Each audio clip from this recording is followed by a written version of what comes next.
Warning. The following video contains strong language which may be offensive to some viewers and or inappropriate for children.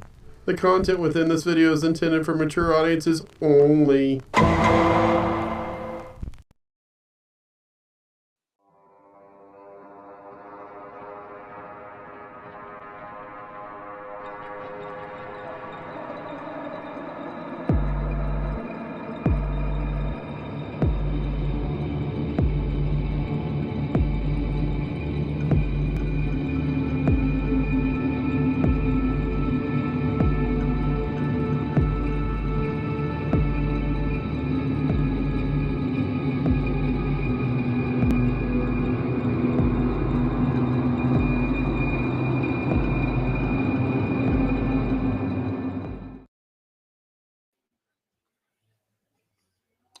Ooh, fancy that. Fancy that. Like they've never seen it before. Like we've never seen it before. Uh-oh. Chris, before we get into our usual, let's check the chat room right now. It's probably just the two of us. I think there was a song. No, we've got some guys right here. I think right here. All right, DR. Hey guys, what the hell's up with you? That's right. And we don't this is something that was pinned from the last one, so that's ignored if it's showing on Facebook. Help everyone that's going to join us here soon. There we go. We got some major topics going to go on tonight. But before I get into any of that, of course, we'll ask you guys how the hell you're doing, how your week's been so far. But I'm going to ask Chris. We've had a busy week. We've had a busy day. Chris, how the fuck are you been doing, my friend? It's all right. You know, it's all right. Yeah. One of them days. It's Thursday. I'm glad to put this week behind me. I'll just say that. Yeah. Sorry, my internet was it kind of lagged behind with the intro, and then now it's catching up. So it looked like I had you in fast forward. It was like I was like, oh shit, what's happening? I love it. The pinned comment on Facebook is from last week. Sorry, just checking our stuff. Yeah, I think everybody that watches live streams from the very beginning, unless you go back and edit it, it's always glitchy in the beginning, you know. But you know, we got artificial intelligence that's going to fix all that. Keep that in mind. That word artificial intelligence, which I'm going to start calling an oxymoron. Yeah, I think we're good now. We're up to 95% already. We're good. Yeah, 95%. Oh, yeah, upload. We've got the topic at hand about the Halloween Ends mask, and trust me, we're going to get into that. I think it's going to be educational topic. Chris, you brought something up very good yesterday.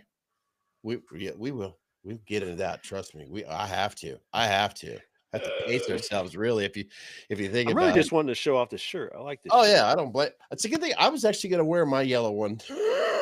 Got a yellow one.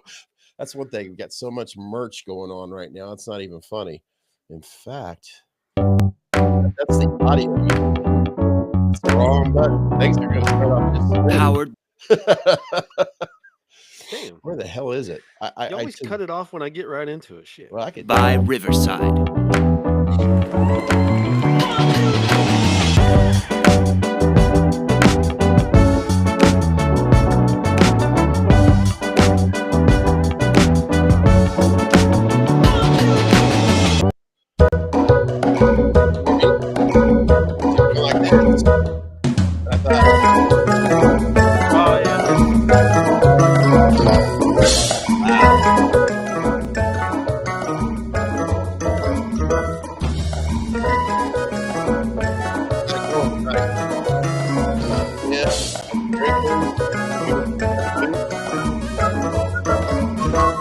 There you go. If you're wondering where the hell we get our t-shirts at, it's redbubble.com.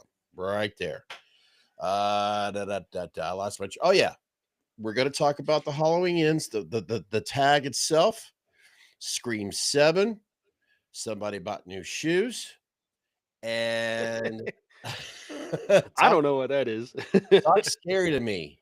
that's coming to an end. And if you know what the hell I'm talking about, then we're going to talk about this. And you're like, whoa. Yeah, it's a train wreck. I know.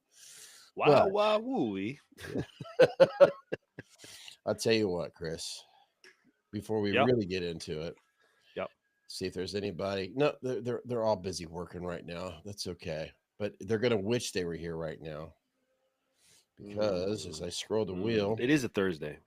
It is a Thursday, but sorry to be them.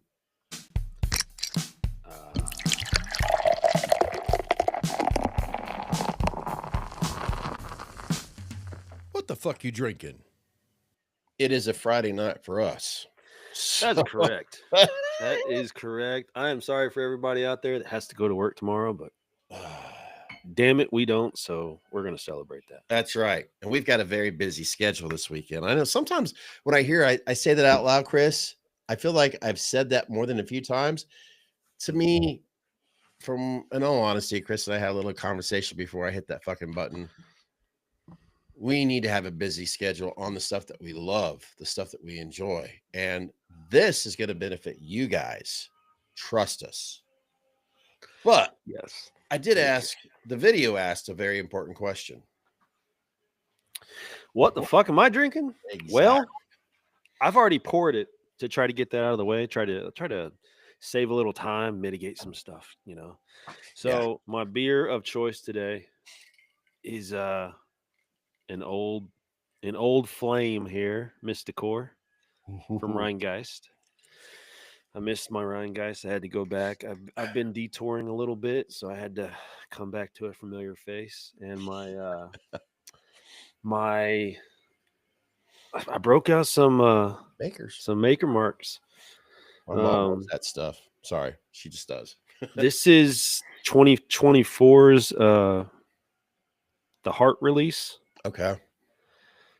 Was a little hard to get a hold of, but you need to try some of these. I just realized you asked about makers the other day, and I've got about 5 of their special releases. Okay. Decent shit, man. I mean, if we're talking tasting notes, we're talking caramel, chocolate, maple syrup. Damn. It's pretty good. It's pretty good, man. So if that sounds interesting, sounds and spirits. And I want to get into that a little bit here momentarily, but I really want to, because this gentleman here he's probably one of our number one fans here. Mr. William, what's going on, boys? Good to see you. Good to see you. How you doing, sir? We really do appreciate your support. I'm not just saying that, man. I'm not. I'm really, really appreciating your support with this channel. And we hope, I'm speaking for Chris right now, we hope that we can continue to entertain you, I guess is the best way. Keep the ball rolling that's going to interest you in the future. And I think tonight we're going to talk so much more horror stuff, so much. I tell you what, my brain's like, slow down, because there's a lot of shit that I think it's going to interest you, not just what we do here, but as a whole, the few days after Halloween type of topics, you know what I mean? So yes, we definitely want to entertain, short of hurting ourselves. I mean, because I'll be honest, that entertains me, people like falling down and shit. But short of that, we'll do whatever we can to entertain you guys for sure. That's right. And Sounds and Spirits, what Chris was with that right I can't thank him enough. He's holding back a very special bottle in a really cool frame, and it's 21 years old, and he's waiting for me to get over there so we could do a blind tasting and all that. So there's going to be hopefully we're going to have a special bartender in that particular podcast as well. So yeah, she's agreed to that. She's actually I think she might be a little excited for that. Okay. She could be a little hand model, she doesn't want to, I don't know if she wants to be on camera, but her hands, she likes the way her hands look. So she might be a little hand model. She might be Joey's hand model. Joey's hand model. Yeah, Mrs. Webb will be the hand model for that. But that'll be a post. Trust me, I think it's going to have to be a post because to protect the hand model. And and that, not to mention, we gotta, you guys don't need to hear all the details and all that, the behind the scenes sort of stuff. So I'll show this again here. I'm doing good, gentlemen. Solid enough and came right. Well, thank you once again. Thank you, sir. Thank you so much. We love having you here. Yes. You know what? Let's get right into it. Steer this boat. Where are we going? Halloween. Wait, you didn't do your what the fuck you doing? Oh shit, my bad. Because I technically started already as well. And I already apologized to Chris earlier. And I'm gonna apologize right now. If you hear a lot of a sniffing, it's not a cold. My allergies are off the charts here in the past 24 hours. Mm-hmm. So I decided to crack open a little bit of Irish whiskey, hoping I've already had this before. I'm like, you know what? Let's get this out again. I'm gonna have to get some more of it. This Writer's Tears, I really like it. It's a copper pot. Yeah, that and seems like my dad really liked that beer. That's well packed. Yeah, that was a good time. I enjoyed that. I have not tried. Well, I forget the flavors. It did taste well. It was tasty. Good vibes. Let's face it. We all need good vibes. Have you had that yet? Not yet. I am excited for you to try that because I popped it the other day and I was like, "This is fucking different." Sorry, gotta keep it cold. You're good. Yeah, I was loving it, dude. He was like, I mean, we were obviously working on cars and stuff like that, but he saw so many beers between the two fridges, and he was just like, "Ooh, I'd like to try that one. Ooh, I'd like to try that one. Ooh, I'd like to try that." Yeah, I was loving it. My real father. When I say that, some of you out there may get it. In other words, he wasn't responsible for. In other words, he's been the real dad in my life. There we go. Brian Waymeyer, who he loves his beer. And, he's not as, I mean, come on, I'm 55. So you do the math. He's, he got to cater. He got to watch young men, actually a young daughter who he was just so impressed with. She's going to be a hell of an engineer. By the way, that Good Vibes has got a good head going on right now. August, hello. Oops, sorry, wrong button. Hello, August Williams.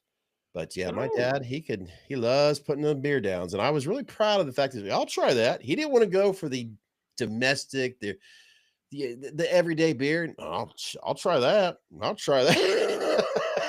Yeah, it's like he was reading the percentages. He was like, 9.5, 10.5, 11.5. I'd like to try that. And beer is his thing. Beer and wine. My mom, she's a wine app. My mom, beer. She's a whiskey, not as much as time goes by. I guess it's always like, oh, I can't do it anymore. But she does have her bourbons that she'll sip on occasionally. Beer and wine. That's those three right there. So let's get this Good Vibe shit. This is 7%, by the way. I forget who the fuck that's from. That was a $32 12-pack too. So this shit better be good. That's the most standout one, I think. It is Good Vibes. Good call. I need it right now. I was afraid that my allergies that are just, if you guys have allergies, you know what I'm saying? It just drives you nuts. I'm not. I mean, I can back you up there. I was for lack of a better term, I wanted to like jump off a cliff. I believe it was Tuesday. All day Tuesday. I mean, I'm in sales. I obviously have to talk to people. And I felt so bad because I could barely fucking talk. And I was like blowing my nose every 5 seconds, just right in front of these people. And I had 4 new jobs, which a new job entails like inspecting their entire home and then coming at the end of it and talking to them. And, I'm a handshaker, and like, it's like, thank you for your time. And you just can't do that shit. So it was awful. It was an awful day. And let's face it, you couldn't do that before and after certain times, if you know what I mean. Mm-hmm. And speaking of something that looks snotty.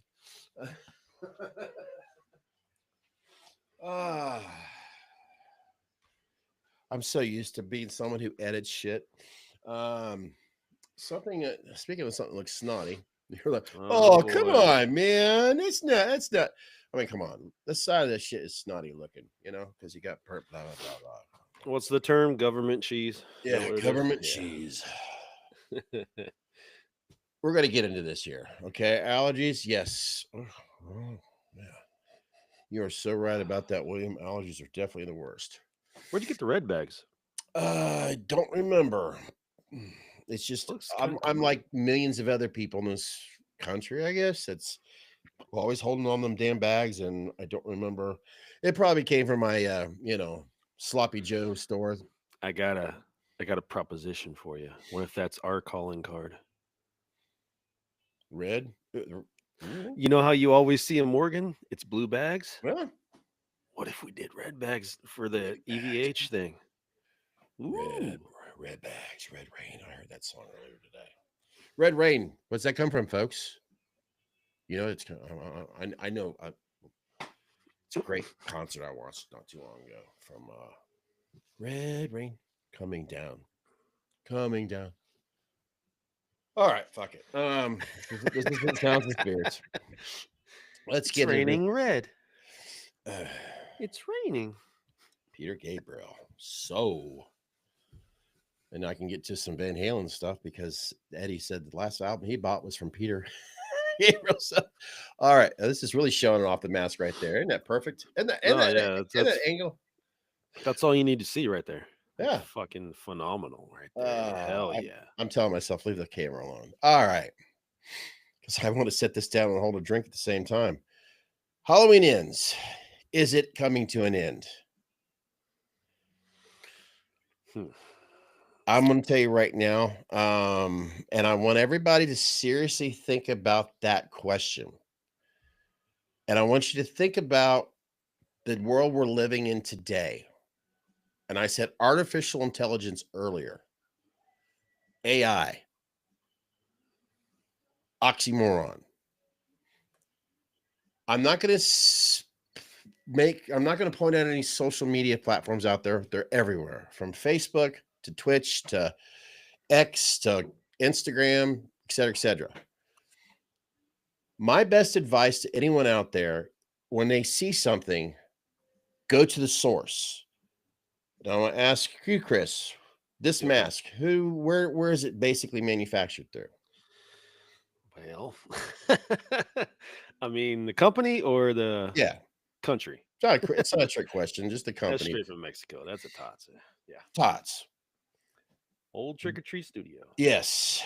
Since I'd say 6 months ago, there has been some speculations with the ends, with the kills, with the 18, that they were no longer going to manufacture these masks. And there was really no answers. In fact, I'd watched a couple YouTube videos where, and by the way, I want to make this very clear. I'm not trying to point fingers at the company Trick or Treat. This has nothing to do with me saying, no, it's about just shit that we see that online, on social media, on YouTube. And there were people even on Myers Net seeing this shit about the stuff coming to an end. You know, in other words, they were no longer going to distribute these masks, mainly because the fact that Blumhouse made it very clear not too long ago, they no longer held the rights to this. So it stirred the pot with Universal Studios and Trick or Treat. Oh my God, are we going to have these masks anymore? I think what also happened with artificial intelligence oxymorons, there was a lot of posts claiming that these were no longer going to be available. So my educational advice to everyone out there, when you hear that shit, go to the source. Go to, in this case, Trick or Treat Studios website and see if you can see any articles about that rumor or post. If they're not sharing anything, yeah, you want to keep your eyes and ears open. But here's something else I'd like to share too. Mr. Zeffiro, the CEO of Trick or Treat Studios, has made it clear that he's affected by certain costs right now. And he's going through what a lot of businesses, ups and downs. And the reality of it is, if he's hurting right now, why would he stop this shit? Watch, I'm going to be... I'm Chris Zeffiro. Oh. Hey! Don't make any more of the masks.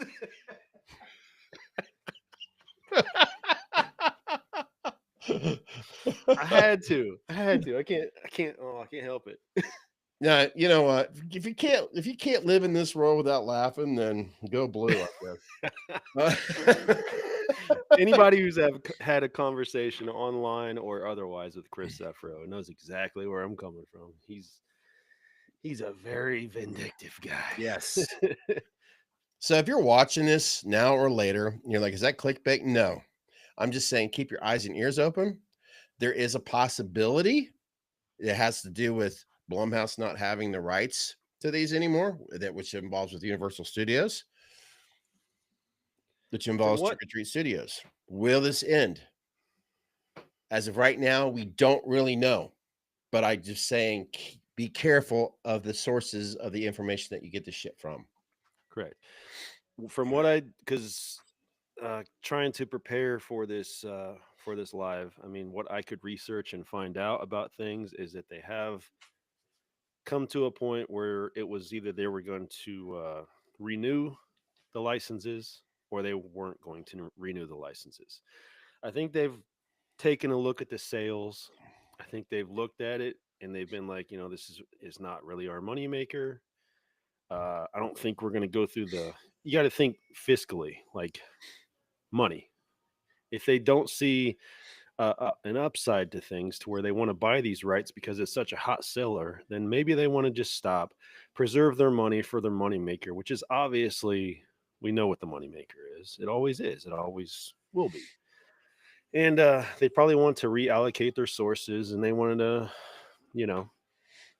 do what's tried and true. I mean, that's my thoughts on it. I do believe they've pulled it off the actual website, and it's just available now through third-party sources.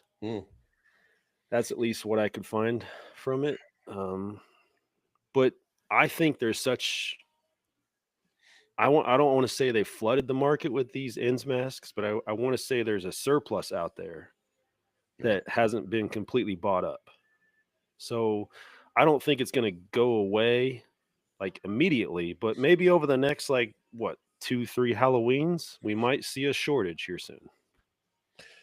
And to add to that, I think of our independent artists that really create, the Mercedes, the great masks, and oh shit, that was close. Sorry. Mr. Morgan left a comment on our Facebook page about this live stream, and I could pull it up real quick just to read it. I have to type in Facebook, blah blah blah.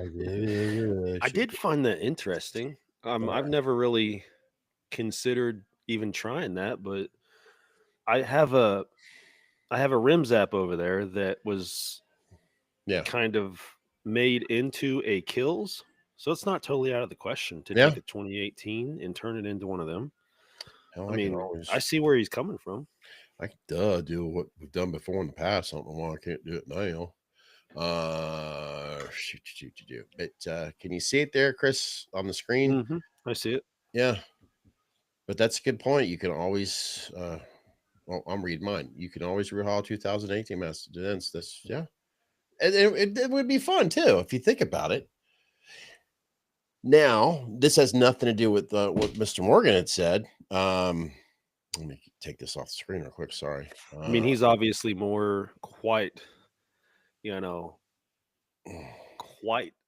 vastly more adept to the mask making process. He probably can just look at it and just be like, yeah, this is what you need to do right here, here, here, here. Whereas we're looking at it and because I'm scratching my head, like, how would you get the part in the side of the head here and the glue? Could you make it sink in though, a concave, or would you just build it out? You would just build out around it, wouldn't you? Chris, you're obviously mechanically you get underneath, above, and under a car, and things are very simple. And these are good questions. That would be a good conversation to have with the an artist in this industry and all that. How do you do this? But then these are good questions to ask. I say just go creative as hell and see what happens. That's just my answer to your question. But yeah, someone like Mr. Morgan, White Mass Productions, WMP, I'm sure he could give you a load of amazing answers on that. Just thinking out loud as we're doing this as a live stream. So, I mean, there might be a market there. I mean, somebody as well versed as he is in the actual latex field. I mean, he could probably just look at the 2018 and be like, yeah, I got you. You want to ends? I got you. Not to mention, let's face it, when it comes to masks, it's quite obvious what brings that mask in general, the mask, what brings it to life is the beautiful paintwork that the artist brings to it. Because we all know that I mean, we're all human beings. Sometimes you can't polish a turd, but there's other times you could just make something look amazing. You know what I mean? And some of us have it, and some of us don't when it comes to getting that airbrush or that pencil or that pen or that brush when it comes to making things look just absolutely amazing. So trust me, someone who used to take art classes and all that, you thought you were good, and you sat to somebody else is drawing something like, damn, I suck. Trying to copy off their work. Yeah. Damn it. Yeah. So yeah, that's I mean, I like the fact that Chris and I gave you like a full concept of this particular subject. It's not clickbait. It's very interesting. It could or could not happen. So, as I have said, I think of masks in a past where I've done a tutorial from what I learned at the time and what I taught myself, and I kept on saying, "Do your due diligence," because that's exactly what I did. That's the best advice I can give towards what's going on. Do your due diligence and be careful where you're getting your information from. Because AI, oxymoron, All right. Tell you a lot of bullshit. I got a question right now. We obviously... What the fuck you drinking? Oh, sorry. I'm 30 minutes ahead. No, we still got 30 minutes for that. I got an interesting question approaching that. If it's just ends, say they renewed the licenses for 2018 and kills, but not ends. Does that open up ends to independent artists to sculpt and sell? Hey, I think it does. It also it's up to the individual. I'm gonna pretend I'm a sculptor or an artist or someone who knows. I'm a special effects artist. I would look in how. I mean, let's face it. We live in an era of, I'm calling them overhauls, and that's what we live in. And anybody is responsible for making incredible masks, they could either tell you the same or not. How demanding is this guy back here? But like Mr. Morgan says, I mean, if people don't like mass produced and they're like, I don't really want that, just to rehaul it. If there was an independent artist out there that made something that was movie accurate, might be a whole different ballgame is all I'm getting. I can't help but automatically think about when we come to the Halloween franchise, the Michael Myers, the Shape. No disrespect to anyone out there that your favorite one is H2, 5, 4, 6. Let's face it, it's always going back to the OG. And you know what I mean? But I don't know. I should shut up. I mean, you focus on the ends and all that. I say if you could do it, and if it looks fantastic, and it just you could sell that puppy, and maybe that's not the right word to say because you think about the whole, you don't have, but you know what? If you don't have the license to it, then you know what? If you've got the skills, by all means, sculpt your heart away. But that also, I can't help but think right now, Chris, if we do in 5 years, because let's face it, we don't have enough time to wait 10 because we got to keep things going. Because let's face it, is it Miramax? Correct me if I'm wrong. That now has the full 100%, or at least the majority owns of Halloween. I try to tell myself glass is half, well, it's pretty much half empty right now, but half full. A new Myers mask. I can't help but think about that too. What are we going to see? And people still want the ends. Oh, hell yeah, I think so. because let's face it, the one thing that I enjoyed from that trilogy was the 3 masks that we got from that. And I mean, I'd be lying to myself if I didn't enjoy those masks. You know what I mean? I did. I think as a whole, as fans of the franchise, that's the win we got out of that. And I guess that does answer the question. If you are an independent artist, if it's not licensed, go for it. You know, who's currently working on flashbacks. Seeing that more and more. That's a good. My mind's going crazy. Sorry. Let me throw that again up there, William. I'm sorry. I have seen the flashback a lot lately. Yeah. You know, I think it's great. It is. Anything that brings, positive energy into the Halloween little community we got, I'm all for. But I don't know. I don't know how the licensing is going to work anymore. It's crazy, but it's interesting to think about. That's all I was getting at. There's no doubt about it. I started thinking, since I was sharing a screen earlier, since we are talking about masks and everything else. I mean, why not? Because this is a fun topic, and this is what we're here for. Well, we had a chance to bump into. That didn't come out the way I was hoping. There we go. Excuse me. I'm sorry. We saw one of these in person. Yeah, it's great. It's great. Jimmy Falco is just incredible artist and such a nice guy. It's Chris, the way I look at it, I'm gonna go back to that. Us fans, when it comes to and it's I almost say with all the villains, Michael Myers in this case, the stuntmen, they always seem to be the nicest guys, the ones that have more sensibility up there. Mm-hmm. Seems like a lot of the guys that we speak to, and in women as well. Shout out to and I always feel like I butcher Sherry's name, but I should give her credit, because I've got some stuff in the background that she sent to me with the mask that I purchased from her from an HK, and she's working on the flashbacks, by the way. But Jimmy Falco, to talk back to him, he was such a nice gentleman to speak to, such a nice guy, and every once in a while I'll catch up with the lives that he's doing, and I still have my Frankenstein on my bar out there. And if you guys see a photo of my bar, you see the Van Halen stuff and the you see the Easter egg shit going on there. But yeah, I love that he took a $20 mask and made it look like a $300 Frankenstein, and I love it. There you go. Yeah, I've got several Falcos as well. Falco's good dude. Great to finally meet him in person. Very cool. Yeah, we're fans. We're fans of Spook House. Yeah.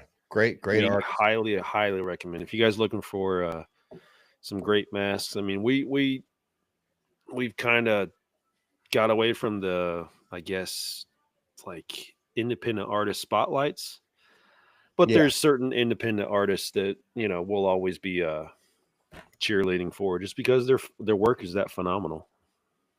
Yeah, they're just great. Yeah. I know. Help me out here, Chris. Of course, we got, Look at them lava lamps. Look at them. Look at them. Yeah. What the fuck are you drinking, young man? I would love to get my hands on one of them bottles. Just the way I'm going to sound. It makes me think of my dad.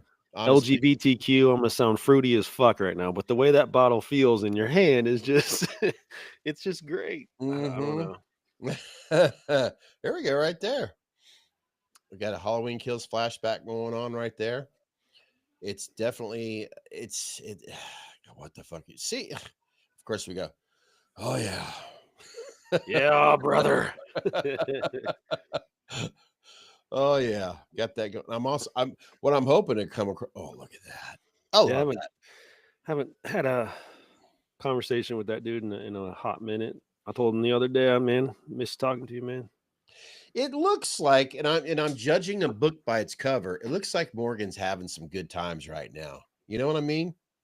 I hope so. So, yeah, I'm actually hoping to come across. I mean, look at that. It looks like he's enjoying, having a good time here. Life. Yeah. So good for him.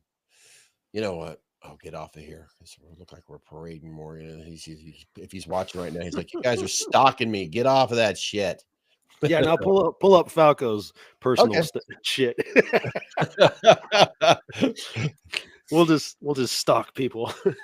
See if I'm catching up with, you know. Let's see. We got this. There's guys. I remember currently work, and she's got Sherry. And if you're watching right now, I always feel like I know there was a time in my life I was like, is it Sherry or you know? But I want to say that's correct. She sent me a mask I actually purchased from her. It's a blank. It's a Halloween Kills. And I know she's got some flashbacks. Hey guys, there she is. Hey, Sherry. And I want to give her a shout out. She's watching us on Facebook right now. That's awesome. On my little miniature bust right there of a warlock right there.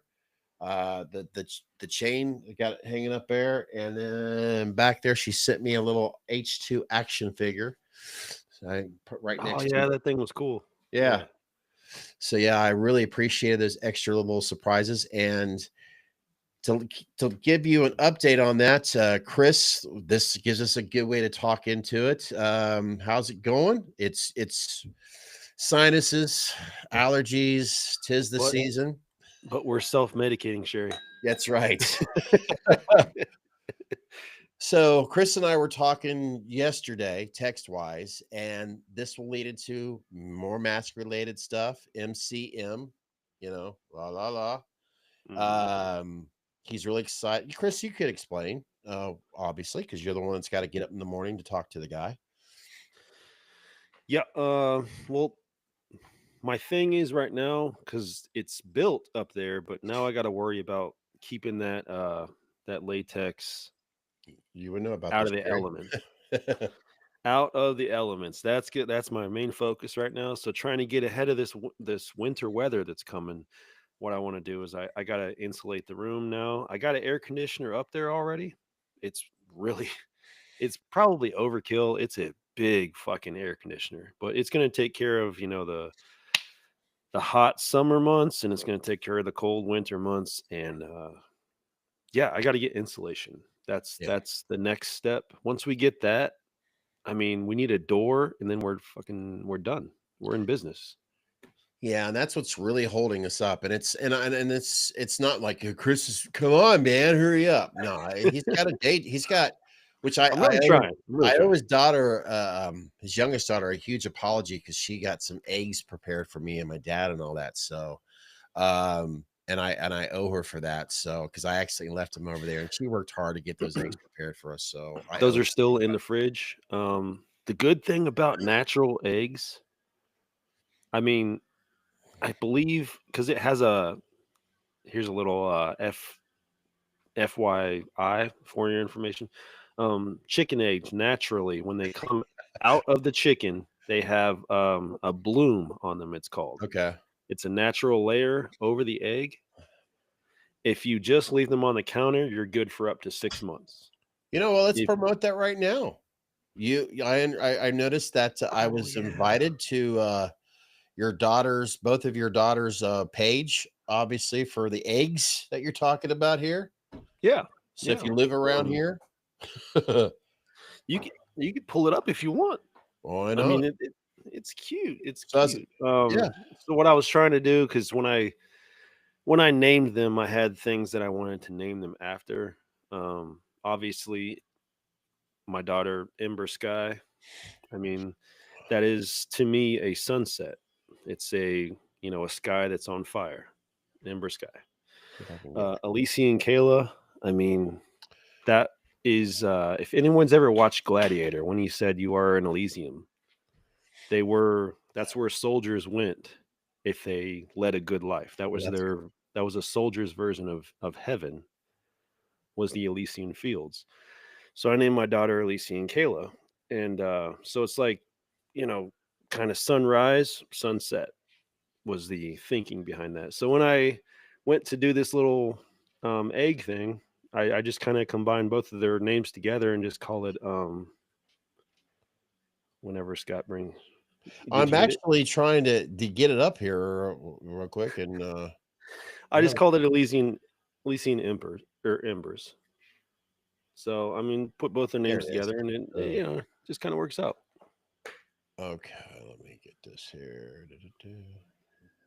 All right, let me get. Oh, duh. Sorry, I thought I was. Got to go back over the share thing again. Actually, Chris, you could do that. I forgot to tell you that. I can share. Yeah, you can. I mean, There it is. I even bought him a little stamp. Look how cute. Yeah. Oh, sorry. Yeah, you could just go down to the bottom there where it says share. Good. Yeah. Got 99 followers already. Hell, they're just doing better than us. She's Elysian's so cute with it though, man. She's they get all their little, their Easter eggers and all their little olive eggs and their blue eggs, and they love it. They love going out there and seeing all the eggs.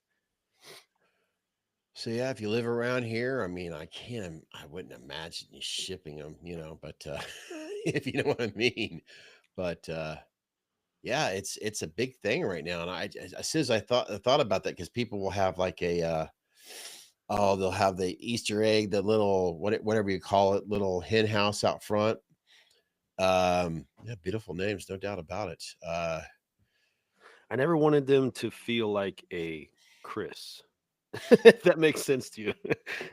Like growing up, you could throw a rock in a crowd of people and hit a Chris. Like I always felt like there was 4 Chris's in the classroom, and I always felt like, man, damn, we'll never be unique. So I really wanted my daughter's name. Oh well, unique. You've got it a lot much. Okay, guys. Okay. Let's pick on Chris here for just a moment with the name. All right, we're going to take Christopher, which is obviously his legal whatever. So you take that, and let's face it, people like to say, yeah, Chris most of the time. And then you got more in common than Topher, which is his best friend and all that. Jameson, if you're watching, you always hear Jameson call him Topher and all that. It's better than fucking Scooter, right, Todd? So there you go. There's the comparison. This is true. When I was younger, you got Topher, I got Scooter. Yeah. Gee, who's a winner here? Yeah. When I was younger, I got Topher a lot. It was all right. Everybody used to say like the actor, and I'd be like, what? And they'd be like, Topher Grace. And I'm like, oh, yeah, I guess. I don't know. Fucking call me whatever you want. I don't give a shit. Just don't call me late for dinner, man. Now there's a guy that does advertisement for whatever business, and it's Toph. It's Toph. Ooh. Yeah. So he got rid of a whole bunch of letters, right? Yeah. Of course, I've told you this before personally, and I'll share it now. I once worked with 9 individuals, where all 9 of them had the name James, James, and not one of them wanted to go by Jim, Jimmy, or Jamie. They all wanted to be James. Huh. So yeah, that was really fun. I got a real problem with the name E. I think it's the perfect letter. Not the name E, but the letter E. I always wanted to be an Ethan. I don't know why, but I just think E's are the perfect letter. I don't know. Mike, just in my head. Glad you're joining us. He's always making comments on our posts and all that. Glad that you're here. So about fucking time you show up, Mike. Damn it. Again, Sherry, I'm sorry if I mispronounced your name. William, you're here. We got DR. Mike, we're drinking Maker's Mark tonight. Yes. The heart release. And of course, here's the, if you want to go behind the scenes, and we'll get into our other topics here real quick.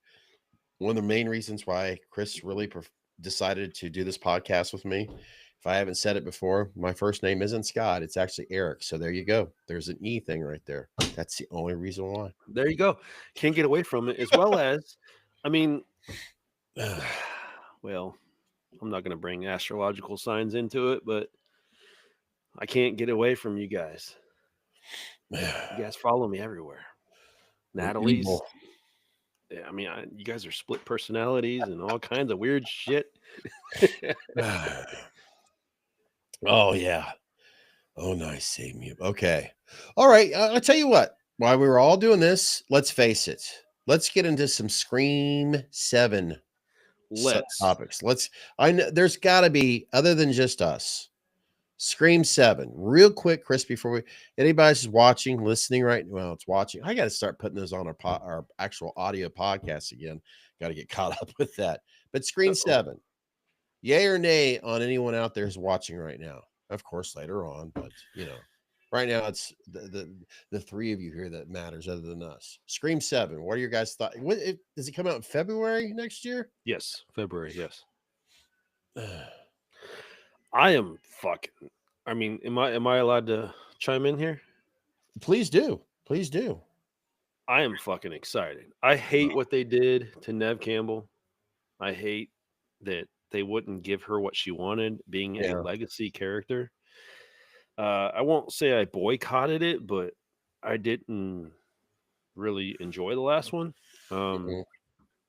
So hearing that they finally brought her back and did her justice, I mean, she's one of my favorite final girls. She's like my first crush ever. Like I love Neve Campbell so much.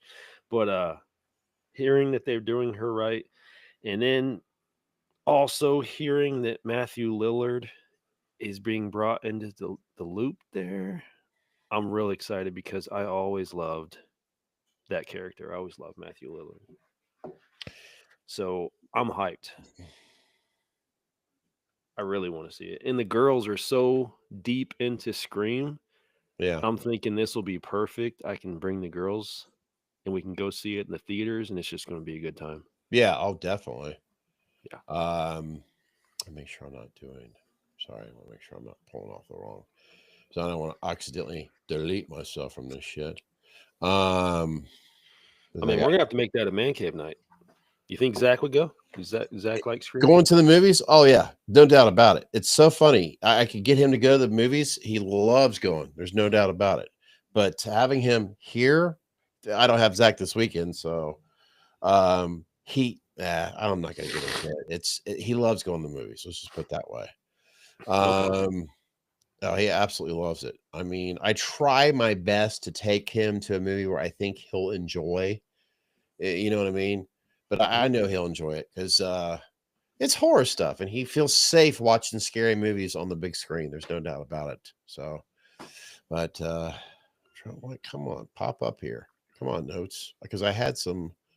Why is it being stubborn? It's so funny, folks. Every time I do these live streams on my computer, stuff that I do all the time, I have no problem. Oh, I know why here. Duh. Yeah, you've got like 14 monitors that you're looking at. That's the problem. I've got too many little monitors. It's the command station. You look like what's his name? Stevie Wonder? Is it?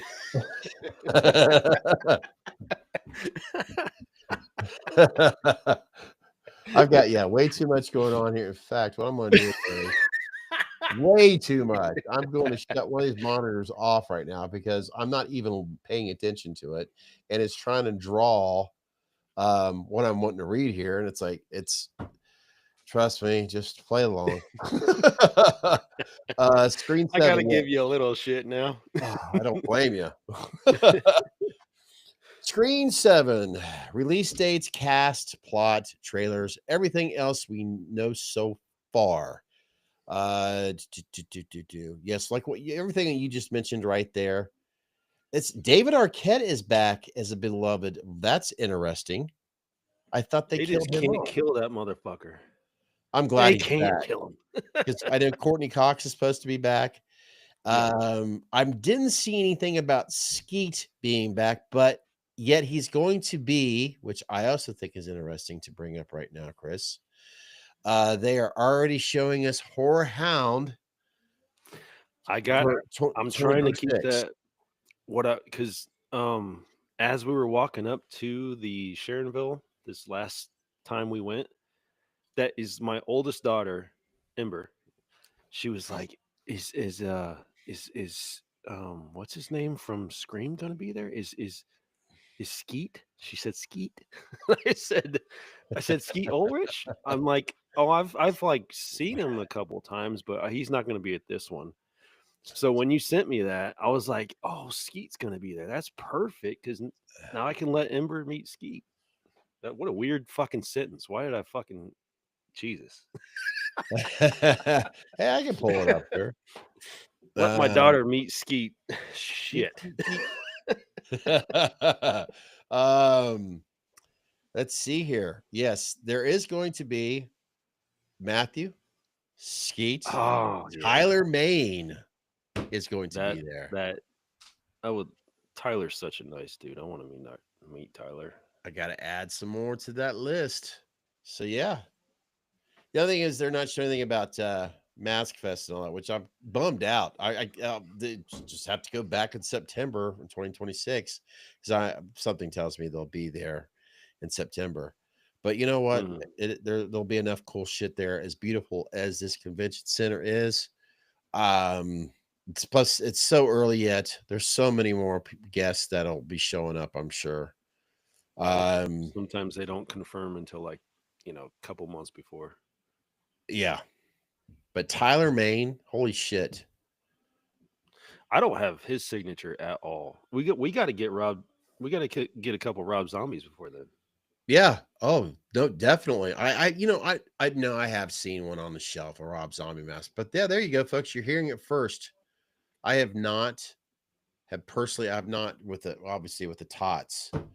I'm looking forward to that. I've got to make sure that next year I own at least one of them, and I of course just weather it down and all that to have one. Danielle, here we go. So yeah, there you go. Some screen. Did anybody respond? I didn't see. Let me double check here. Did anybody respond to screen Sherry? Sherry says she does like Nev. Yes, I'm kind of curious. Sherry, I know you live further north of us and all that. We'll just leave it at that to protect your privacy, because anybody can live further north of us. Like, hey, Canada and all, but she might show up there because you see those little, I'm thinking, ooh, you never know. She might show up. Yeah. Or the actress that's playing her daughter. Oh, shit, I guess they're just kind of, you know what? Let's don't jinx it, but something tells me never say never. So okay, who was that? Because now it's in my head and I can't think about it. Who was that? The really daughter? Famous. Yeah, I know her.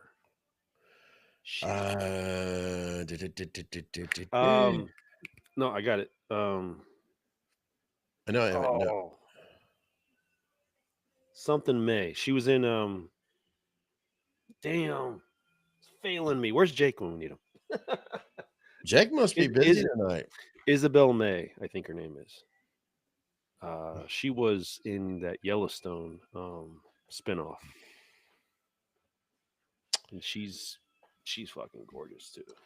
You missed everything about the Tots mask. Well, just to refresh, and of course, yeah, you can go back and watch it again. We were just going over the Halloween ends. To sum it up, be careful what you see out there when it comes to social media with AI, artificial intelligence, what I'm calling the oxymoron. There has been some speculations about the run of the trilogy, especially the ends here lately, that they were going to call it quits. They were no longer going to distribute them because of the fact that Blumhouse no longer has the rights. And of course, it also involves with Universal Studios, and now it's Miramax, et cetera, et cetera. There's just all kinds of shit going on right now. To sum it up, the best advice I can give to you, since this is obviously where we get these at right now, is Trick or Treat Studios, aka Tots. You go to their website, you're going to find if something is discontinued, they're going to share it right there on their website. Even when you go to, like, say, Myers Net, which has been the source for so many forums for so many years, people will still like, well, is it or is it not going to be discontinued? Right now, there's no statements on that through Zephyro's website, Trick or Treat Studios. But I think it all comes down to, Chris was talking about this earlier, but the board. You think of any movie, like I was watching I think Batman, whatever the hell. And if your board members don't want it, they're not going to want it too. Keep that in mind as well too. So, but yeah, right now it's still kind of up in the air. There's no actual, I's dotted or T's crossed about this. But like I said, my whole point of it is be careful where you read this shit at. Because I know, like, I'll say for an example, when it comes to technology, there's certain artificial stuff on social media that tells you a bunch of bullshit lies, and that's what they're doing right now with this stuff right here, because they know people are going to buy into it. So yeah, Think Chris, of if it you like could spam share, calls. yeah. So, but yeah, so it's not clickbait. It's really do your due diligence. We don't really have anything for sure yet on that, and even. A famous artist, an independent artist, left a comment about it. You can always basically rehaul a 2018 into an ends as well too. So, but that's up to you as well. But I call them overhauls. Be careful. Be do your research. Be knowledgeable about what you're doing. Same message as always, right? Pretty much. Hey, I got something for you. It's the top of the hour. I was just looking at a certain clock over to my left, and come on, button.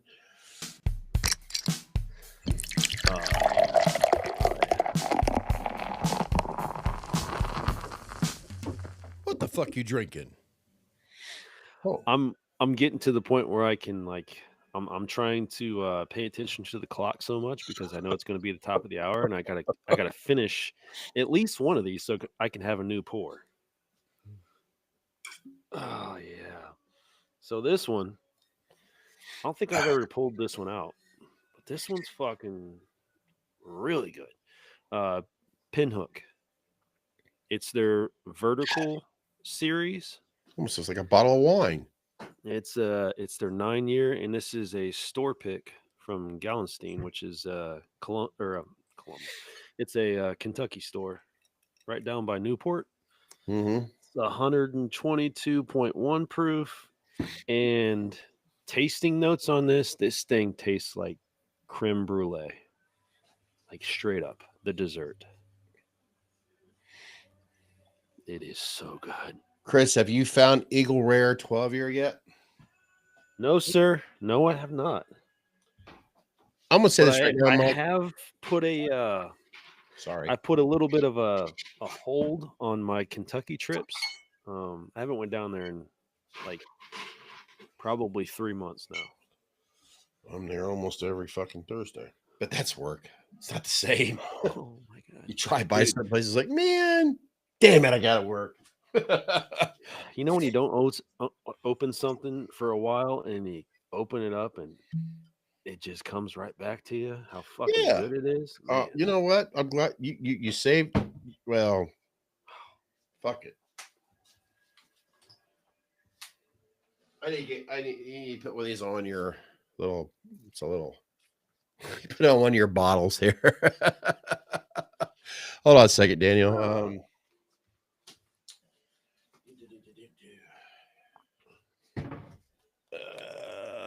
What you were saying? Yeah, you just charge us up with the. Sorry, I know I'm going. Where the hell you? Where's the damn? Basically, you charge us up with the USB-C. It's a little light you put on top of one of your bottles. It's like a little lamp. Pretty cool. That does remind me of oh fuck, Christmas Story. Yes. You'll shoot your eye out. Go up to Cleveland. You could stay in that house overnight right now. It's like a bed B&B. So I'm going to have something reliable right now. See, it's bottle. It's not marked. Is that Cabo? It's a Cabo bottle, but it's got Jameson orange in it. I was going to say that bottle looks awful familiar. Yeah, it's basically recycled. But Mike, your hunt, my current hunt, I want to find Jack Daniels. 10, I heard Mike 12. Hunt. That's great. Sorry, guys. I'm sure Mike gets that all the time. Okay, you guys are watching. You're witnesses. I'm like doing this, and I'm hearing this. You guys have headsets, and I swear to God, I heard Mike Hunt as I was moving this stuff around. Mike hunts. My hunt is my current hunt is Jack Daniel's 10, 12, and 14, and Jack Daniel's toasted, the heritage bottle. I have yet to find all of those, but that is my primary focus. I mean, I've always wanted a Coy Hill, but I've kind of given up that dream. So if I can get any one of those, because Jack Daniel's is probably my favorite distiller. They're on a amazing streak right now. There's something about the G's. Jack Daniels, which is, I'm trying to do an Irish accent right now. The Jamie, fuck it. Just stop. Stop while you're ahead.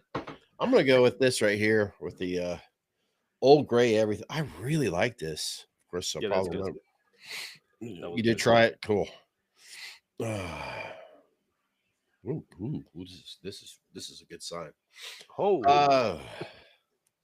Danny, I want to answer your question real quick because it does relate to what we were talking about a little bit ago. MCM, as you can see right here, which, wait a minute, I am off. My bad.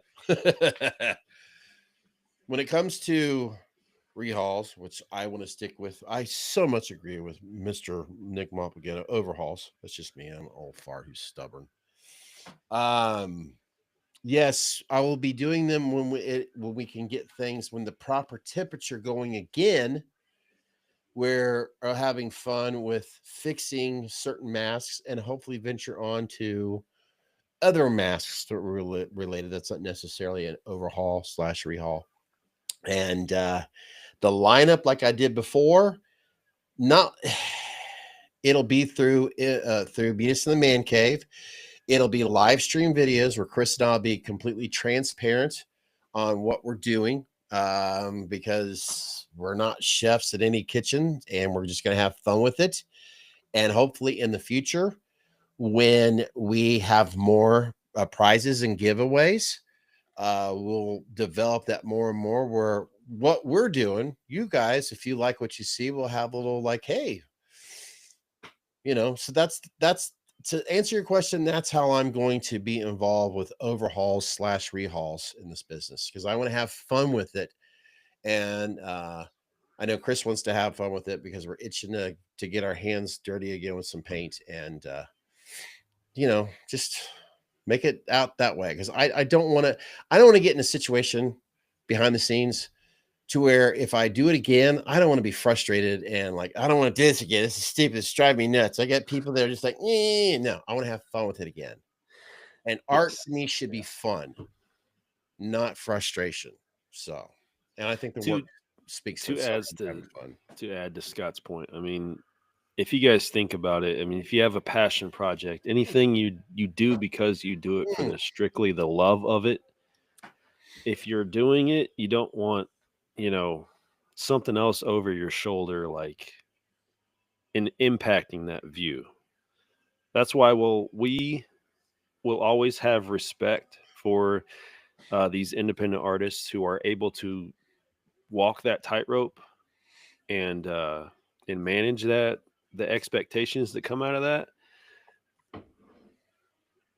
I can't speak, but Scott can, as he just spoke of it, but I can't speak for that.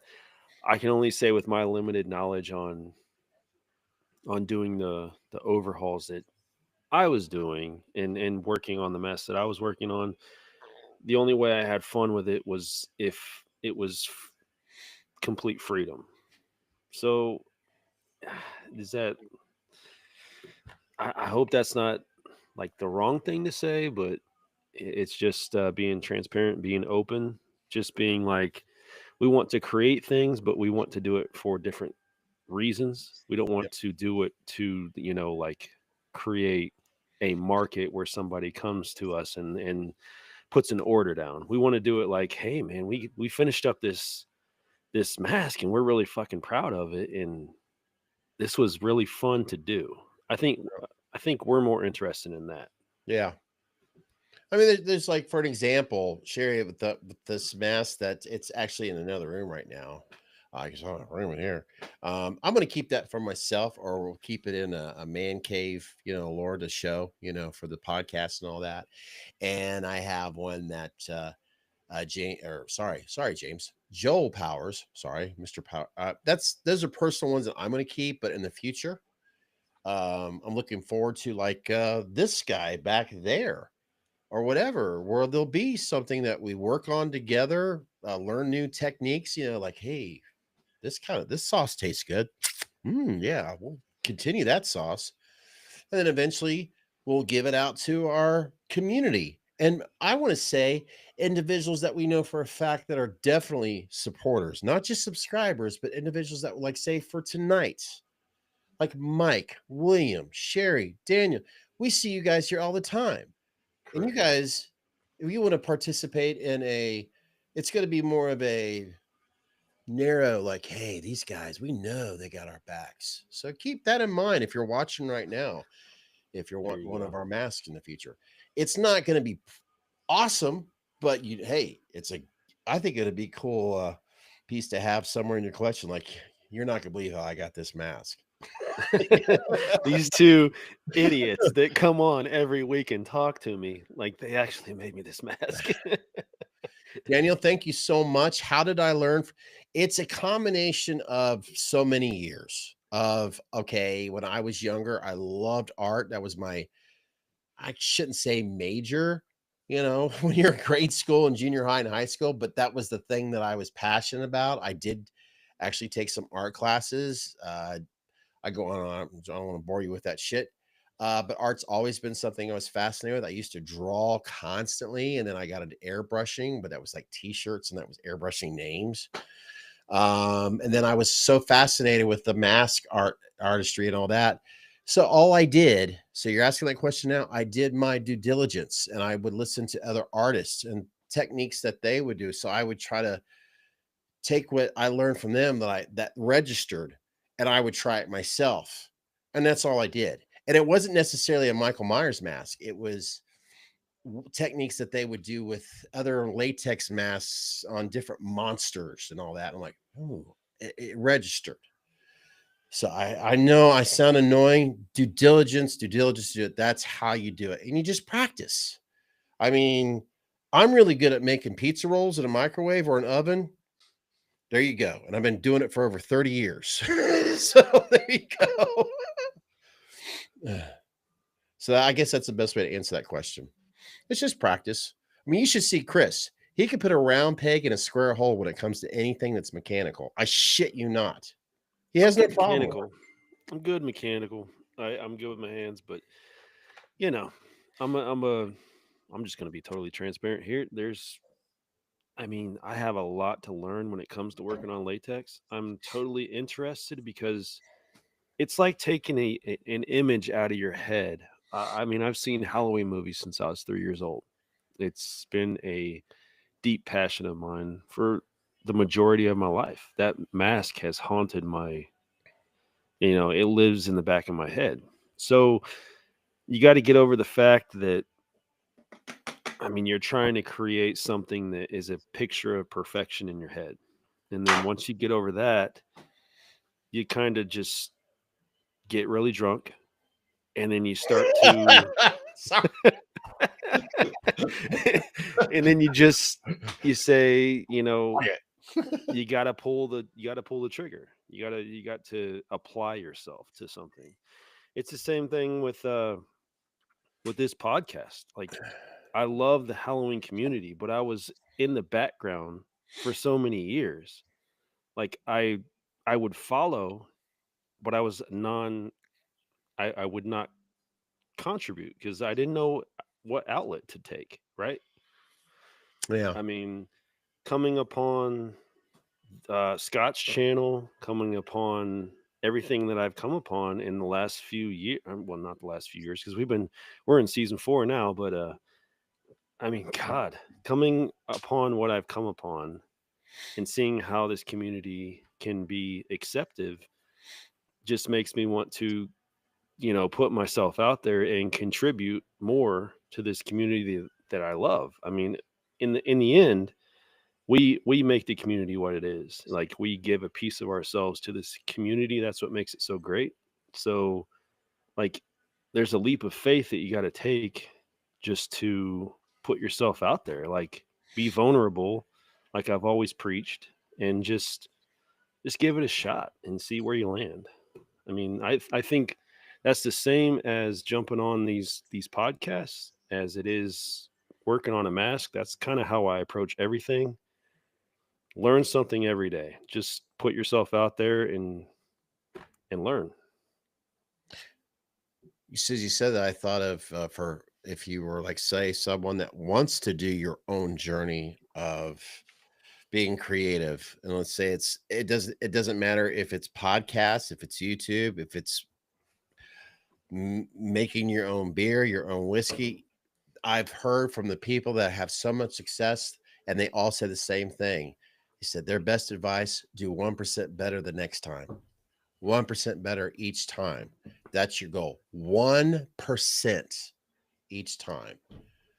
And I think that's some of the best advice I think I could give, because I'm like, wow, that makes a lot of sense. Try to do 1% better the next time. It's And perfect. I'm trying to teach Ember right now. She wants to learn guitar so bad. It's just it's that constant dedication. It's coming out there, it's picking up the guitar, it's playing, it's having fun, and it's learning. You just got to apply yourself every day. I mean, I love seeing it. I know she's getting more progress, more progress, more progress. That's just how it's done. Chris, the thing that has a good and bad thing about these podcasts, you listen to, like in this case, when you have a partner in crime, when you listen to what he's saying, or it could be she, to be fair, you get inspired from their words and their thoughts and their feelings, and what he's saying right there.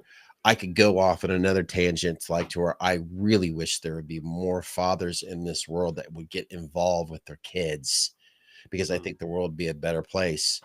And by saying that, I feel sorry for his daughters, because they're going to be so educated by their parents and their influences that are around them. By the time they become adults, they're going to be around a lot of, and I hate to say this, but from what I'm seeing, there are young children of their same age that are not getting parenting, and they're going to be looking at their parents like, I know a lot of people at my age that are really stupid because their parents didn't take the time to get involved. You said that, and I'm sorry, I just went there. But if you're a parent, you know what I'm saying, and if you care about your kids, you put them first. You know what I'm saying. I know can't it's a imagine, popular man. hand, but kids come first. I can't imagine. I love seeing that little spark go off, I love seeing when something finally sticks. I mean, and I still feel bad that I didn't take the eggs home that I seen your daughter prepare. they're still in they are still in the fridge, don't you worry. But that if I could bring that up real fast, that is a big sticking point right now, because Ember is becoming of age to where she's wanting her car, right? She's not Yeah. allowed to have a car I'll until answer she that can. question. Sorry, Chris. I'll answer Daniel's Oh, go question. ahead. You Go- said yeah, car. yeah. You said car. I got to bring this up real quick. And please continue, Chris, to what you're saying, because I have something that I have to ask of all of you here. If it'll play. If it'll play. Folks, you see this beautiful 69 Mustang right here. It's my dream car. So, as you walk, if you look at this right now, this is my absolute dream car. Help me out funding. Help us out, because we're lazy. We need this funding for the 69 Mustang. Thanks. That's right. There's these GoFunding things going on all the time, and I'm just being brutally honest. I can't afford it. I'm lazy, and I want that car bad. Sorry, go Okay, ahead. so that's yours. We will also accept a 68 Camaro, Oh yeah, correct? We'll also yeah, accept that. yeah, That's fine. yeah. That's fine. Sorry. I seen that image, and I always talk. We've had topics in the past about you, because we get into the car stuff. Mhm. A black 69 Mustang, and then there's of course Mustangs, the Shelbys. That there's a list. I was something. Oh. The guys that are Ford Mustang experts, they'll ask you, well, what is it? What is, you know, what you just seen there? And I'll play it again because I have That's to. John Wick. That's my absolute That's favorite John car Wick, right and there. that's fucking Eleanor from Gone in 60 Seconds. That's what that is right there. Help me out funding. Why? Beautiful. Because we're lazy and we need the funding for the 69 Mustang. Thanks. Sorry. So Ember, she's wanting to drive here soon. We'll get to this other stuff. So Yep. She but my rules, I'm really trying to be a stickler. I mean, you know, she's my firstborn.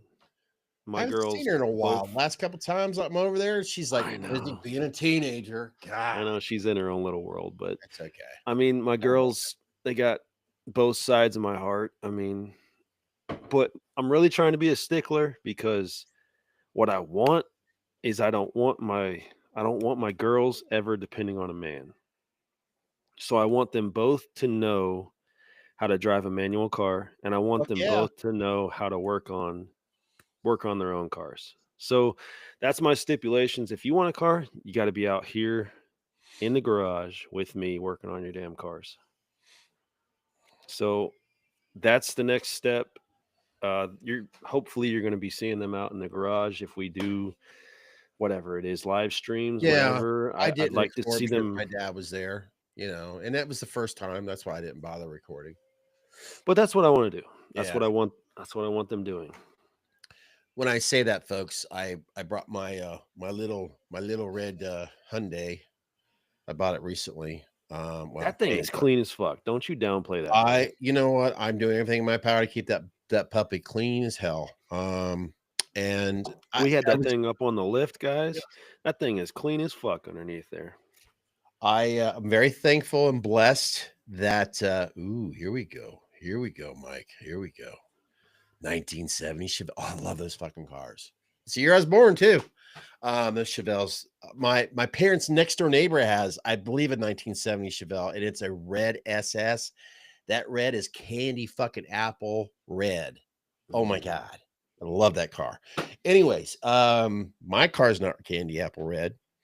But like I said, I'm thankful and I'm blessed that I could say, "Hey, Chris, would it be insulting if I said, can I do an oil change over here?" Fuck no, that was fun as fuck. And then I had my youngest out there, and we did a whole oil change. That was great time. My intentions was I stopped at like AutoZone, bought an oil filter and oil and all that. And I love my dad sitting there, and you know, it was him to sit down and like him basically having his own, you know, what the fuck you drinking version. And so he didn't have to lift a finger. He's just not as quick as nimble as he used. Let's just leave it at that. And next thing I know, I'm like, well, Chris has got his daughter out there. I'm like, I feel like, should I go ahead and get my hands dirty? But no, I try to ask, do you want to continue doing that? No, I know you are more than capable, but it was just a good 63 pallet. Is that a 2 or 4-door? Sorry, William. Sorry, Chris. No, you're fine. You're do the car stuff also. We're both. No, I was just gonna say it was a good opportunity that I wanted to seize right there. I really wanted her to get her hands dirty, and dude, we have a little running gag in the family. I mean, Ember is Natalie, pretty much. 100%. I could, and then Elysian is me. Like, it's just how it turned out. So she's very mechanically inclined. She's very good with lots of stuff. And I think she'll be great engineer. Sorry. No, continue, please. I felt with the car that I have, that was my gut instinct said, you know what, this is a good car, since obviously Chris's Honda is Type R wasn't needing an oil change at the time. Mine, it's safe car for her dad to show her the ropes and stuff like that. I mean, that was my gut. I didn't say anything. I'm sharing it now. I'm like, you know what? Yeah, this is a good safe car for her to kind of check shit out with them and stuff like that. So it's cool. Some Fords, but a Chevy is. I'd say, Mike, This is what I am. I'm old school. I'm those. I love the. Mike. I love the old like this. That I'm late '60s, '70s where I love Chevy Fords and Chryslers. I grew up as my dad, who I've talked about here. He was a heavy line mechanic through Ford. In other words, this guy, he's had 2 jobs in his life, 2 jobs. And it was a dealership that's no longer exists, hasn't existed for a long time. It was in downtown Dayton, Ohio. It was called Borchers Ford. When he was in high school, he had JVS, which is now, I don't fucking care. It's something else, but it's a technical school. And he, like Chris, he was into cars big time, big time. And he knew what he was going to do. And he already had his job as a career as a serious technician when he was a teenager, did the right thing, went to technical school, which is something I'm glad to hear that they're bringing back more and more because we need that. Because let's face it, there's a lot of certain generations that don't even know how to put a fucking light bulb in right now into a lamp. Man. But he was a heavy line mechanic for Ford for so many years. Like I said, 2 dealerships. And in fact, Bo Townsend was the second dealership that he was at, and they're almost celebrating 50 years. So I celebrate Ford because of him. And we know Ford has their history of hiccups, and they also have their history of a major, well, fuck. Need I say more? I mean, that's where the cars basically started, was through the Ford. But I also celebrate Chevy as well too, and Chrysler. So I'm always going to be very open about the old school Ford, Chevys, and Chryslers. So, okay. For me, Ford and Chevy falls into like Bud Light versus Miller Lite. I mean, they are just gigantic, mass production, consistently putting out vehicles type scale, which is on its own, you got to respect it. Two. But if we're talking Ford versus Chevy, I mean, Chevy's great. Chevy gave us the Corvette. Yeah. But Mike, I gotta bring up one of the most beautiful vehicles ever created, and that is the GT40. Oh God, yeah. Ford destroyed everything. I mean, you're talking taking on Ferrari. Like, Ford had a vendetta. You can say Shelby was influenced in that. Of course, that was Shelby's baby. But still, it was a partnership. It was a partnership, and at the end of the day, that a Ford GT40 is a Ford. You can't take that away from it. And they created one of the most beautiful vehicles of all time through the GT40. I'm going to bring up what William said here real quick. Yes, sir, Mike. When he said 2 doors on that Impala, I do know from somebody who I haven't seen in a long time, but he was a huge fan of Impalas. The 2 doors, if I remember, help me out here, William, those were kind of a bitch to find at one time. Those 2-door Impalas. I just remember listening to him, and that was his absolute love, was these certain Impalas, and he was just trying to go for this 2-door Impala. So, okay, sorry, I had to bring that up. So, oh, you're all right. My old man said the only good Ford was an old Ford. Honestly, the old Fords, yeah, because now they have too many fucking recalls. I'm gonna be brutally honest. When I went to go get the car that I have now, I actually was inspired a lot from Chris, from his passion with Honda, with the engineering. I'm like, you know what? That's something I started looking at. And then with the Hyundai, with everything that's going on right now, like with the price and with what I could get, blah, blah, blah, blah, blah. And today I just got what I got, and I'm happy with it and all that. So, but I think the next car payment, it's not going to be the Mustang. I already know that. I got to wake up, but just go buy the fucking Dark Horse, would you please? Could you see my fat ass in that bitch? Yeah, I could fucking see that. Fat man and a little Mustang. I don't give a shit. I don't give a shit. You know how I feel about that. We are We peak at a certain age, and we are that age in our mind for the rest of our life. Like I said, I got my Mustang hanging out in the living room. It's not, you know what? Eddie always fucking made his own, and you know, fuck it. Get the dark horse, would you? Just do it. Oh God, yeah. I Just want to make do sure I remember the topics at hand. Oh yeah, I know this is completely a major fucking. Hey, are you leading into right now? What is the shoes? Oh, the shoes. Okay, this is celebrating being fucking old. I finally, for the first time, tried out the I've been thinking this whole time. Who got new shoes? I don't know what we're talking about. Oh, hold on real quick. Let's get into something really good. The bitch of it, I used to own a 2-door 63. Holy shit. Oh my God. Really? I feel that. God, I feel that. Wow. See, you know what, Chris? We are going to have some definite. I can just see just with Mike, you and I, and some others, we're definitely going to have some. Thank you guys. Once again, our loyal community is showing us the love for cars.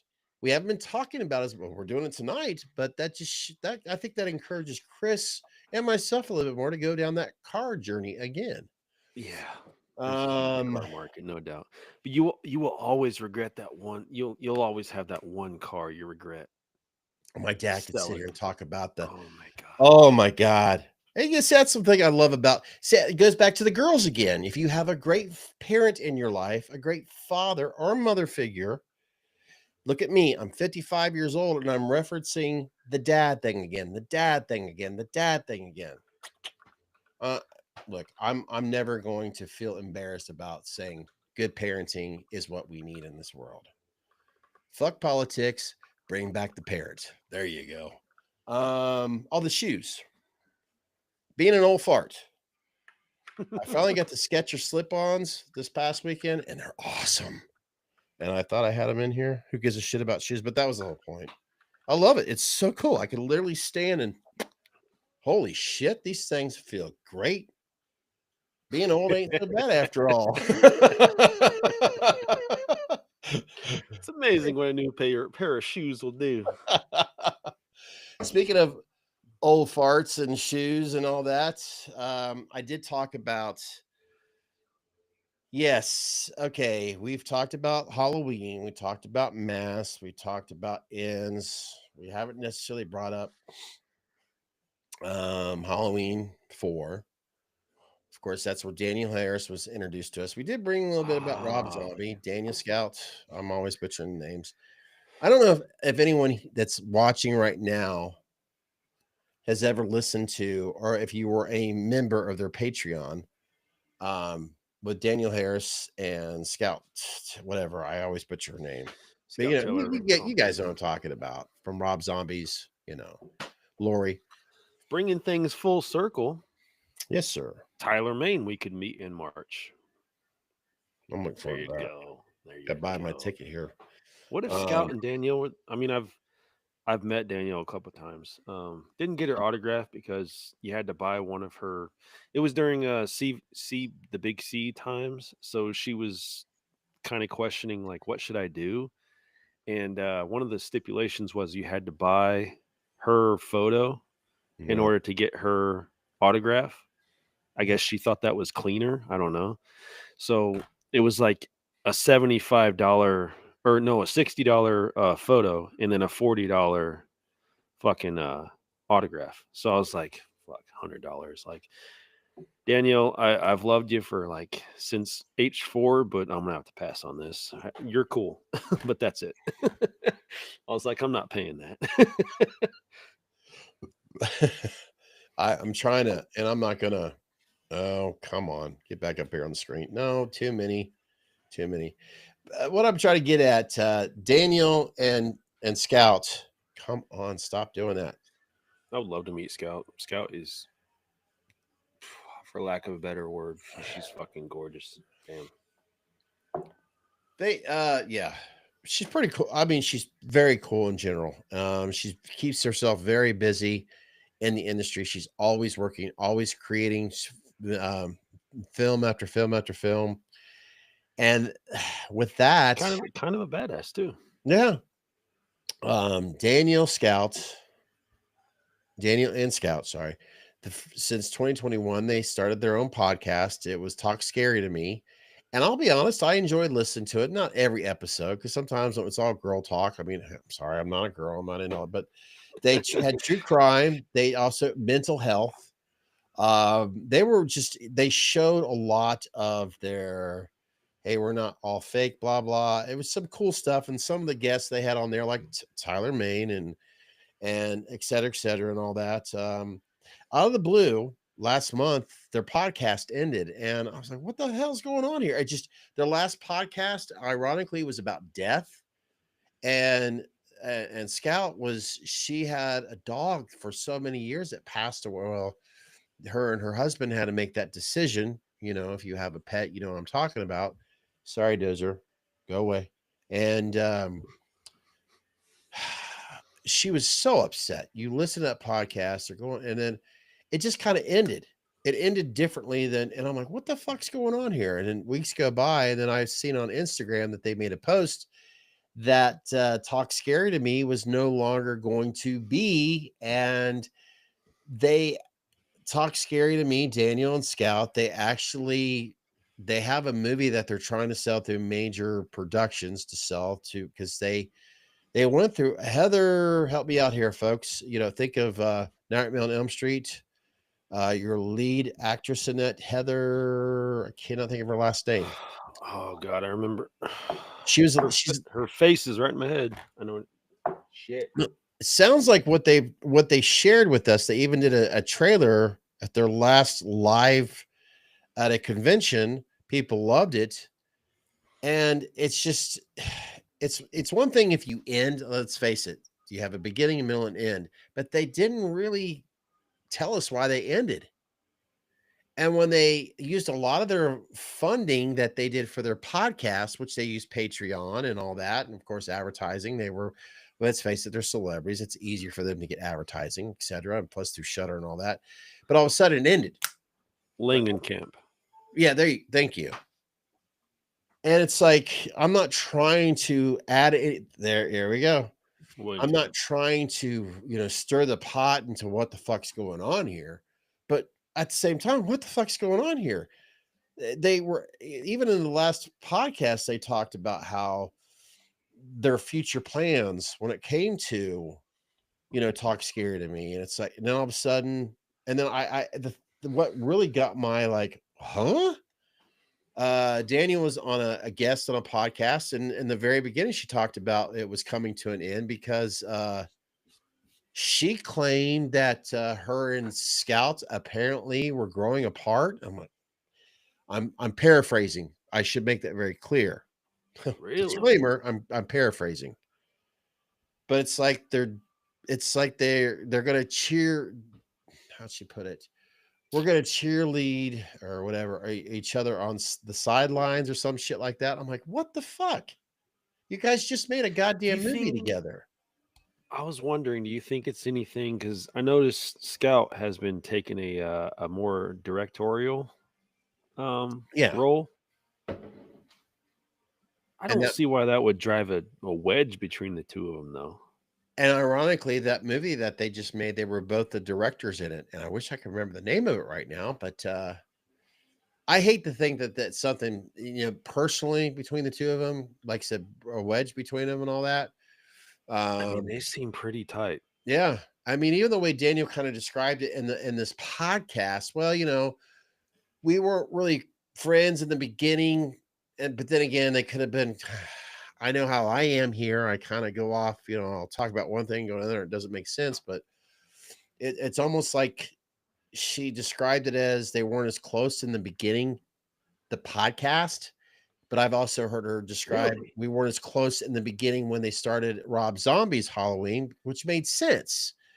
Danielle, she's like 13 years older than Scout, and Scout really looked up to her. And of course, in the beginning, you got to start somewhere. Yeah, she's Jamie. Yeah, and but the way I heard it, and I could have been so wrong. Keep in mind, I was listening to this shit like at 5 5 o'clock in the morning. So to be fair there, it's almost like, wait, I'm sitting and drinking my coffee. I'm like, what? Well, I don't get it. So I'm not trying to put ideas out there, bullshit rumors or whatever. But at the same time, it's like, it just didn't make sense because I went back to listen to the full podcast. And normally at the end, they have their typical, like, Chris says, hit that fucking button. With them, it's like Happy Tuesday, that sort of thing. And it just kind of like Daniel's talking about personal stuff, whatever. And then it just, their music. And I'm like, so you think they cut shit out? I think so. The editor side of you said there was a conversation there that went left of center and they just cut it out. Yeah, it sucks too because they did post something on Instagram, a more professional, like, for you into the know. I was going to share it here, but if you go to Talk Scary to Me on Instagram, you can find it yourself. Because there was another one it said goodbye or the end, and I couldn't find it. But yeah, it came to an end, and I started thinking everything that I'm hoping that I'm explaining myself well here about this. I started feeling like with Danielle Harris, this was almost giving her the opportunity as much as this was growing, because they were getting a huge audience through Patreon and all that. Because in other words, if you wanted to see their podcast visually, you had to be a Patreon member. And it seemed to me like a lot of people were loving what they were doing. And I kind of felt this vibe, like if they were ever going to rekindle the Thorn and having Danielle back as we all know, as her original character in Halloween, this popularity through a podcast could have helped her out a little bit. So that, if that makes any sense at all. But then again, these are my thoughts. These are things that I kept on thinking about the past couple of years and all that. And Scout, she just keeps on working like a horse. And I don't think she's very proud of her Halloween. She's thankful for it, but she continues to create, produce. And I did, like I said, I thought this would have gave her an entry, because every once in a while we go down that rabbit hole of Danielle Harris returning as Jamie's daughter and the whole, Thorn and all that other stuff. So it sucks. But then again, those are just my thoughts. That's interesting. Kind of hate to see that. I thought it was a cool connection, Danielle obviously coming from Jamie, jumping into a whole other role as Annie. And then we had, I liked the dichotomy that those two had together. I thought they fed off each other well, especially in the podcast format. I mean, I've only seen a couple episodes, but it seems like they get along in real life. And I hope that didn't transpire the way that it's coming off, because if there's one thing about the Halloween franchise, I mean, we love Easter eggs. We love old shit coming back. That's sure seems to be the deal. Yeah. And as you just mentioned with the, if she was to ever to revisit the Jamie role, I mean, I would hate for Scout to feel left out, because, I mean, there were certain parts about her portrayal that I didn't care for, like her enthusiastic nature, but I'm sure that was Rob Zombie, like, hey, really get excited about shit. But overall, I thought she did she did a great job. I enjoy certain aspects, especially I've actually really come to love Halloween 2. It's really, I think it's just a good movie. I'll put it on and watch it just for fun. I know that's a divisive fucking movie for most Halloween fans, but I like to but I'm also an H6 fan, if I can preface that. But I'll put that movie on and I'll kind of get lost in the whole Rorschach ink blot idea of the white horse and just what's going on inside Michael's head. I'll just put that on, and it's just a good movie. I just enjoy it. the ending obviously sucks, but I thought Scout did a great job in that movie.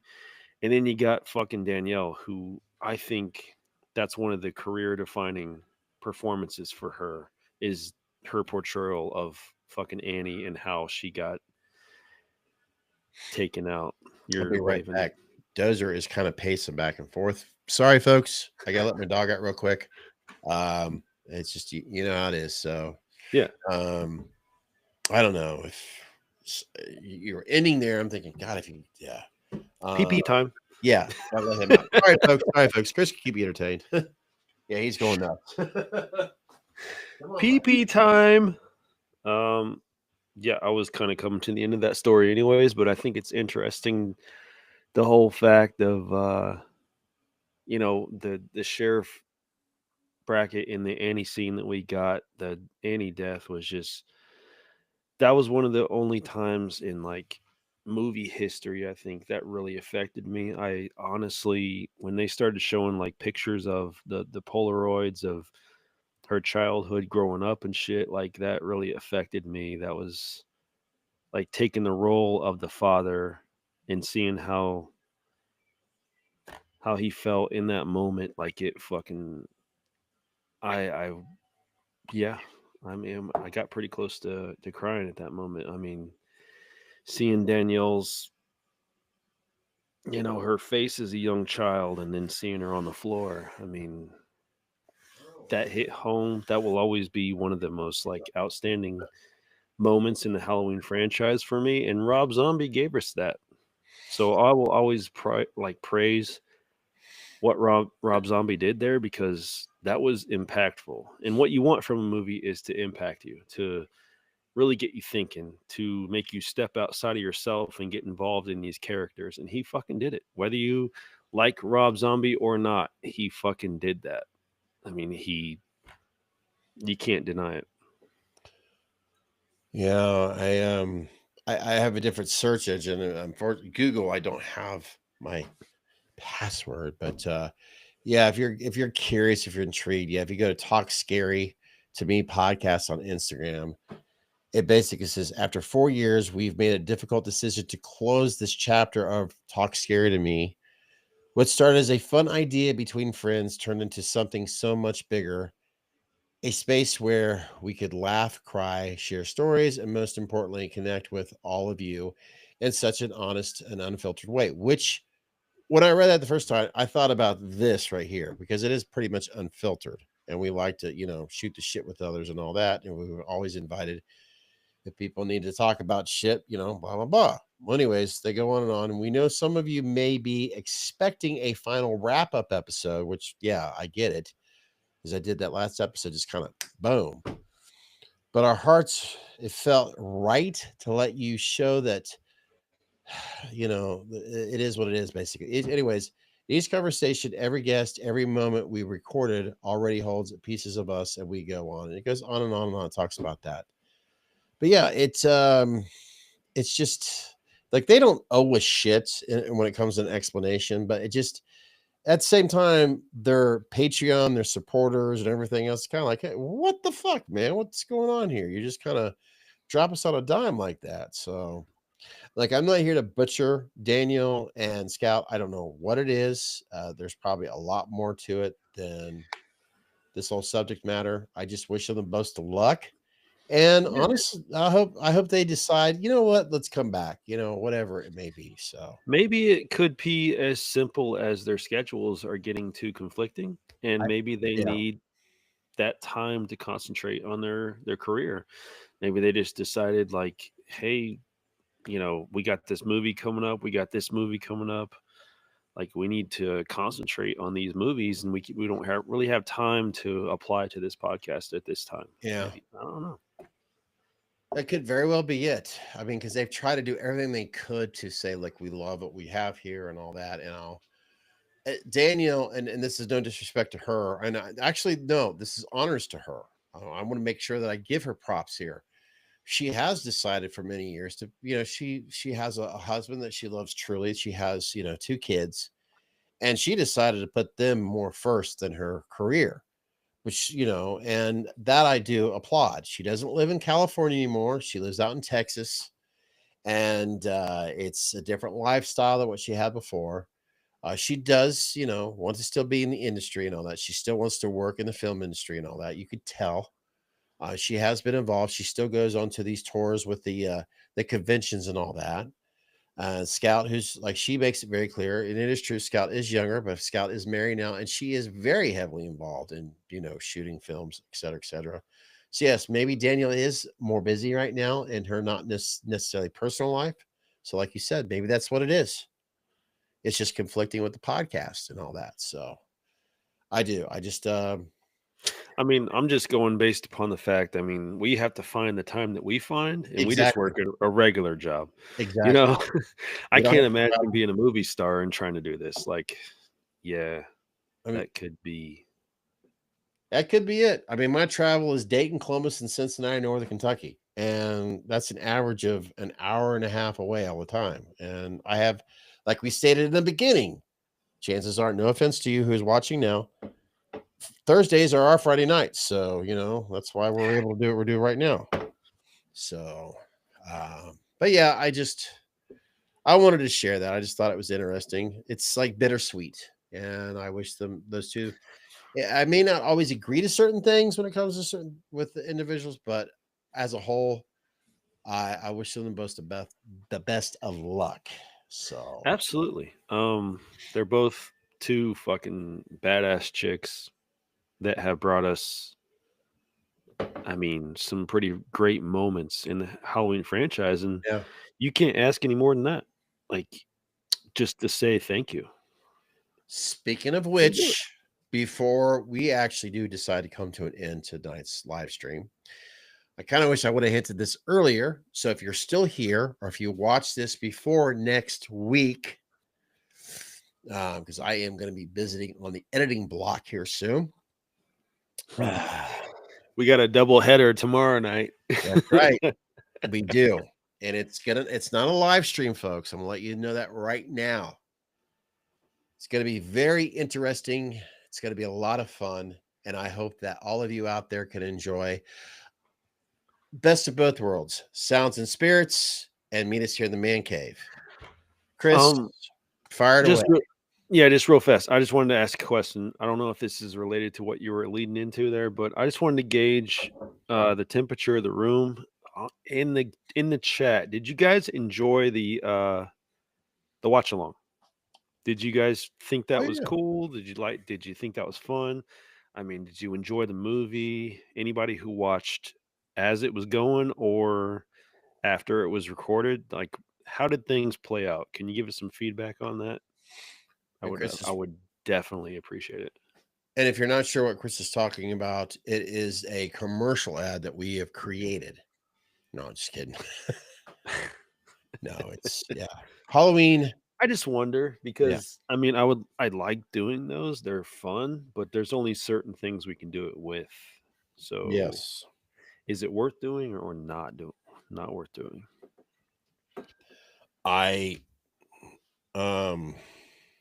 Well, what the heck did I do there? To give you a little hint, if you look there on the screen, Halloween Aftermath. It's like dead air. Like I'm waiting for someone to say something. I know. Mike, type them fingers. Come on, he's like, get them typing fingers. He's watching his clock. He's late. It's almost 10 minutes now. Okay, he enjoyed. Cool. Did you enjoy the actual movie, or did you feel like we were in the way of things? Just being. Yeah, being honest. Just being us. Yeah, just being straight, shooting straight. I mean, it's kind of hard. I mean, if I'm going to the movie theater, I'm not going to sit there and constantly, I'm not going to, Yeah. But yeah, I totally agree with that. It's just hard getting everybody on board at the same time. So I mean, if they do watch it after the fact, we gotta, obviously respect everybody's schedules. I mean, Yeah, and the beauty of it is, I mean, it is free to watch on YouTube. I hope, I'm sure you guys, if you were like, wow, fuck, I want to watch this on my own, the links were there. I mean, okay, tomorrow post, which I'm hoping to have it all available for you the following weekend. Chris and I are going to be very busy in our man caves when it comes to talking to our cameras. Yeah, you get the idea, right? Trying to set this up to where I can go little and teaser. fire it away, because I don't want to take all away the fun here. First we have Sounds and Spirits, which is going to be a totally different episode. We're going to have an old friend, an old guest who's going to join us on Sounds and Spirits on our other channel, which will be finally a third episode. I'm excited about that. Yeah, he's very excited. He received a mask from us not too long ago. In other words, he received it a while ago. He has very damn good reasons why he couldn't unbox it until recently. Trust us on that. That's up to him to talk about that in the podcast if he chooses to do so. Trust me. But we respect his life and his privacy, absolutely. So that, yes. So, Chris, but Spirits, we are going. Can we tease that a little bit? Because, or should we let that be a surprise? You know what? Let's just tell him. Let's just tell him. I'll let you at least tell. We've got. I want to say the first episode, Sounds of Spirit. Obviously, Sounds of Spirits is his own Meetings of the Man Cave.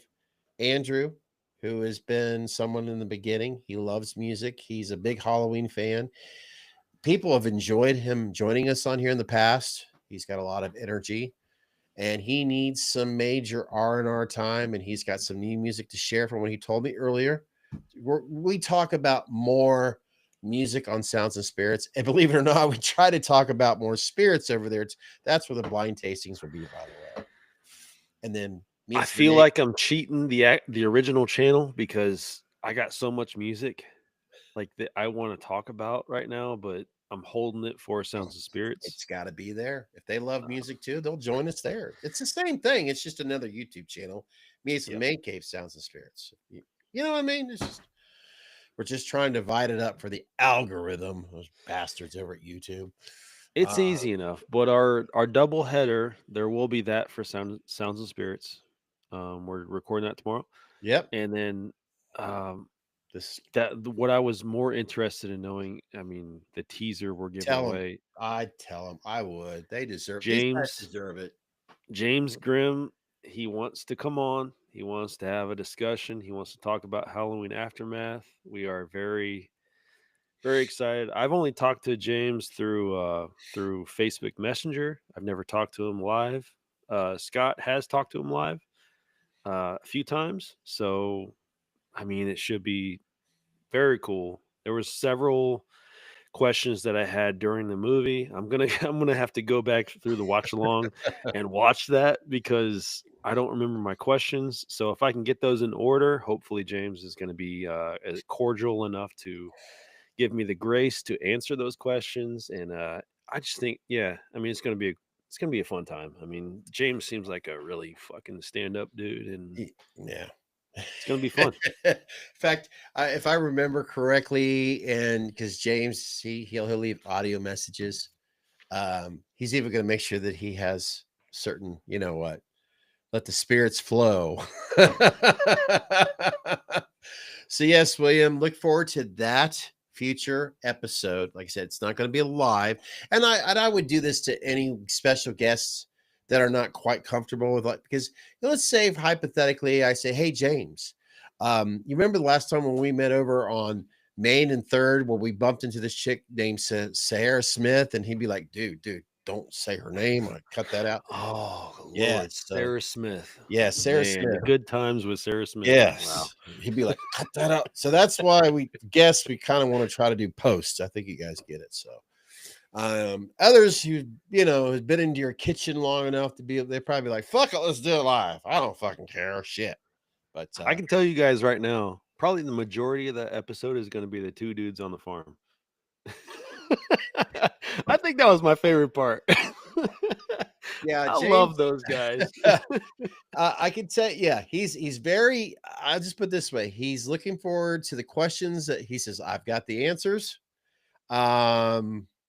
James is very much like he's just an average guy. He's a family man. He's working a regular job. He's just he's very passionate about it. And I'm going to try to remember to ask certain Hell of a job. questions. So yes, looking forward to Sounds and Spirits on our other channel where we do more music.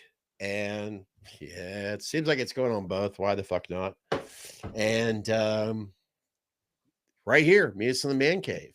James Grimm is our special guest. And I'll do everything in my power to make sure that it's up and ready for you guys next week, or at least before Thanksgiving. So there you go. I'm gonna be hard copy on his ass. I'm gonna ask him the hard questions and get the hard answers. Hard all the time. Hard. So yeah, we got a long night tomorrow night. So I'm staying in now, so I'll be tired tomorrow. I don't know why. I've been in. James Grimm. I'll tell you what, William, Mike. Seems like you guys are still here. I'm going to ask you two. In fact, Chris, do you guys have anything interesting okay. What questions, if you were a part of this, I don't mean to sound like an asshole here, but if you could ask James something about Halloween aftermath, what would it be? Now's your opportunity in the comments section that you're sharing in the live stream. Or anybody watching this in the next 24 hours, put your comments down below and we'll try to catch up with that.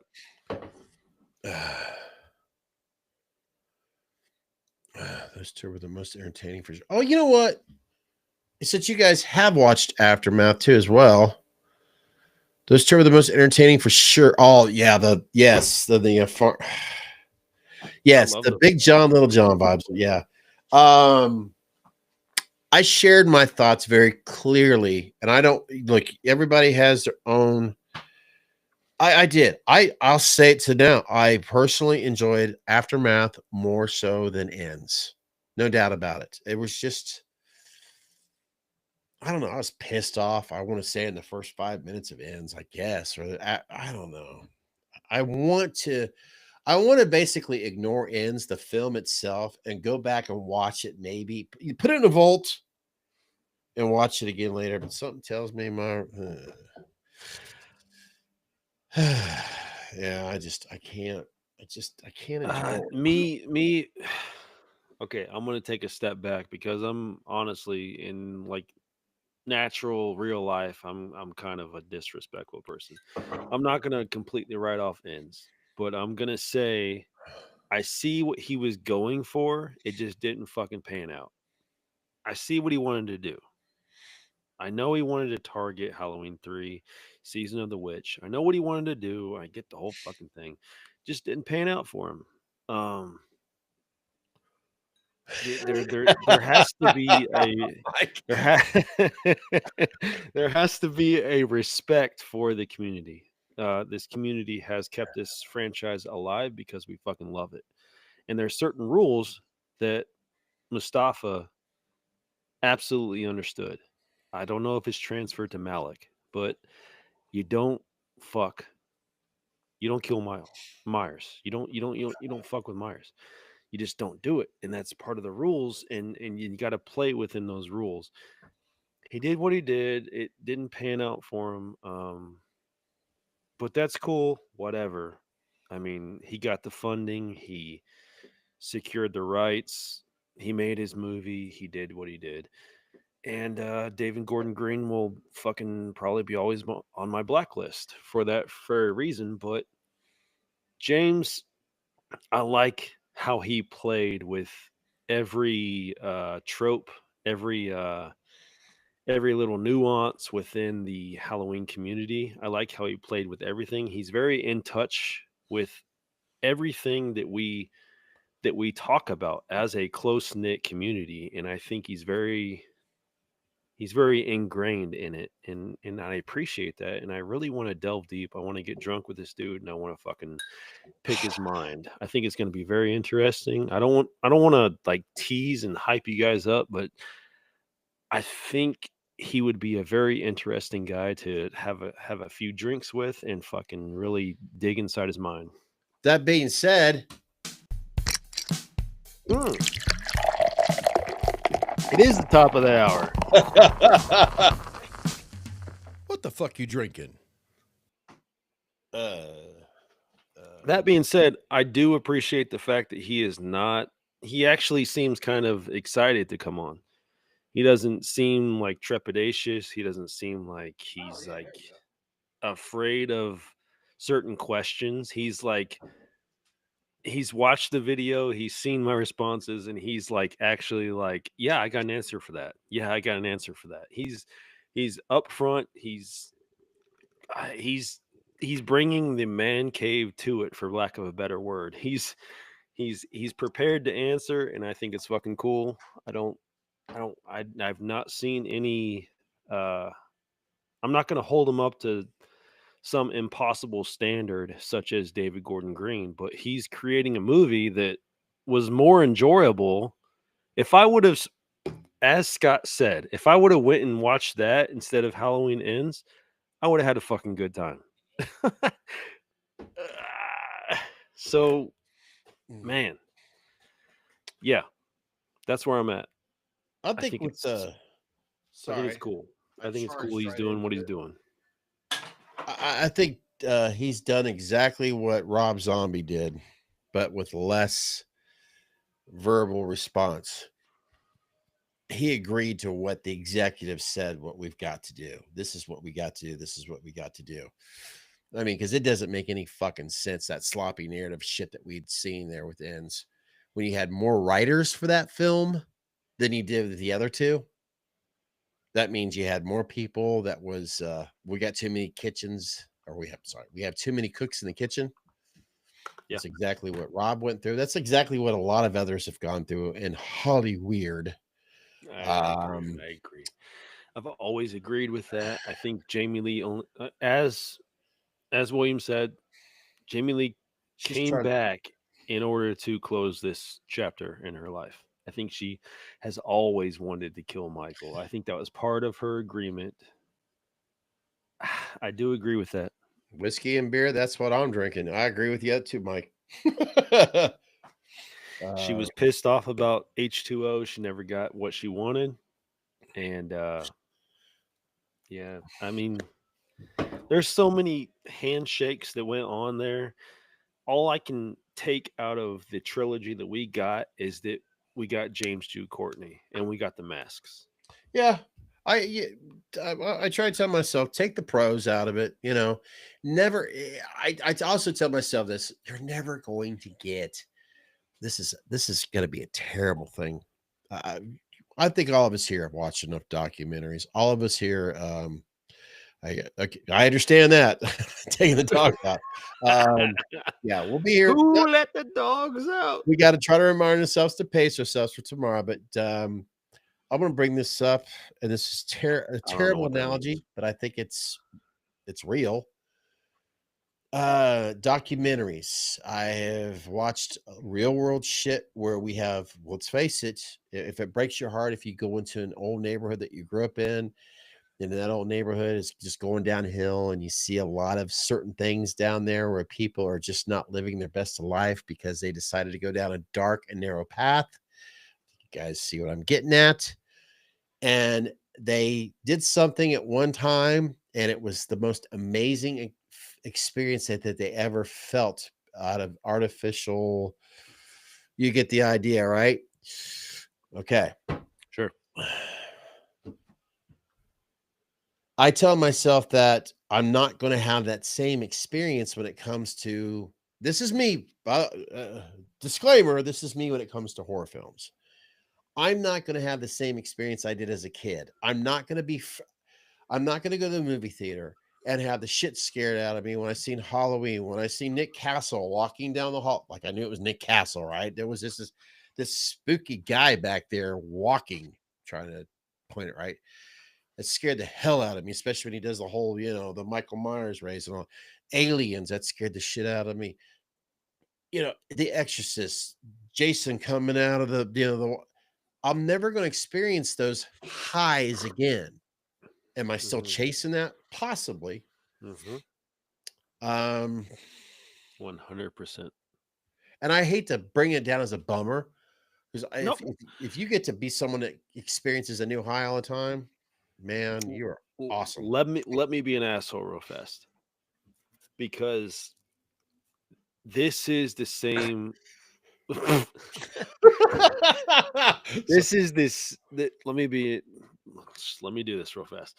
This is the same talk we have as tradesmen. When you learn a trade, when you've been in a trade for 15, 20 years, 25 years, whatever you've been in, you know the trade, you know what you need to do to get it done. Yeah, you might do it faster than a newbie. So when you come out to do a job and you get it done faster than a newbie, does that mean that you deserve less pay or you deserve more pay for your experience? No, you've been in the experienced field. You know how to address this problem and you know how to get it done. Same thing with independent artists. Independent artists, they know how to work around the latex. They know how to create a mask. They may get it done faster and they may have it out to you faster. Does that mean they deserve less pay? No. Being what I'm leading up to right now is being a horror fan.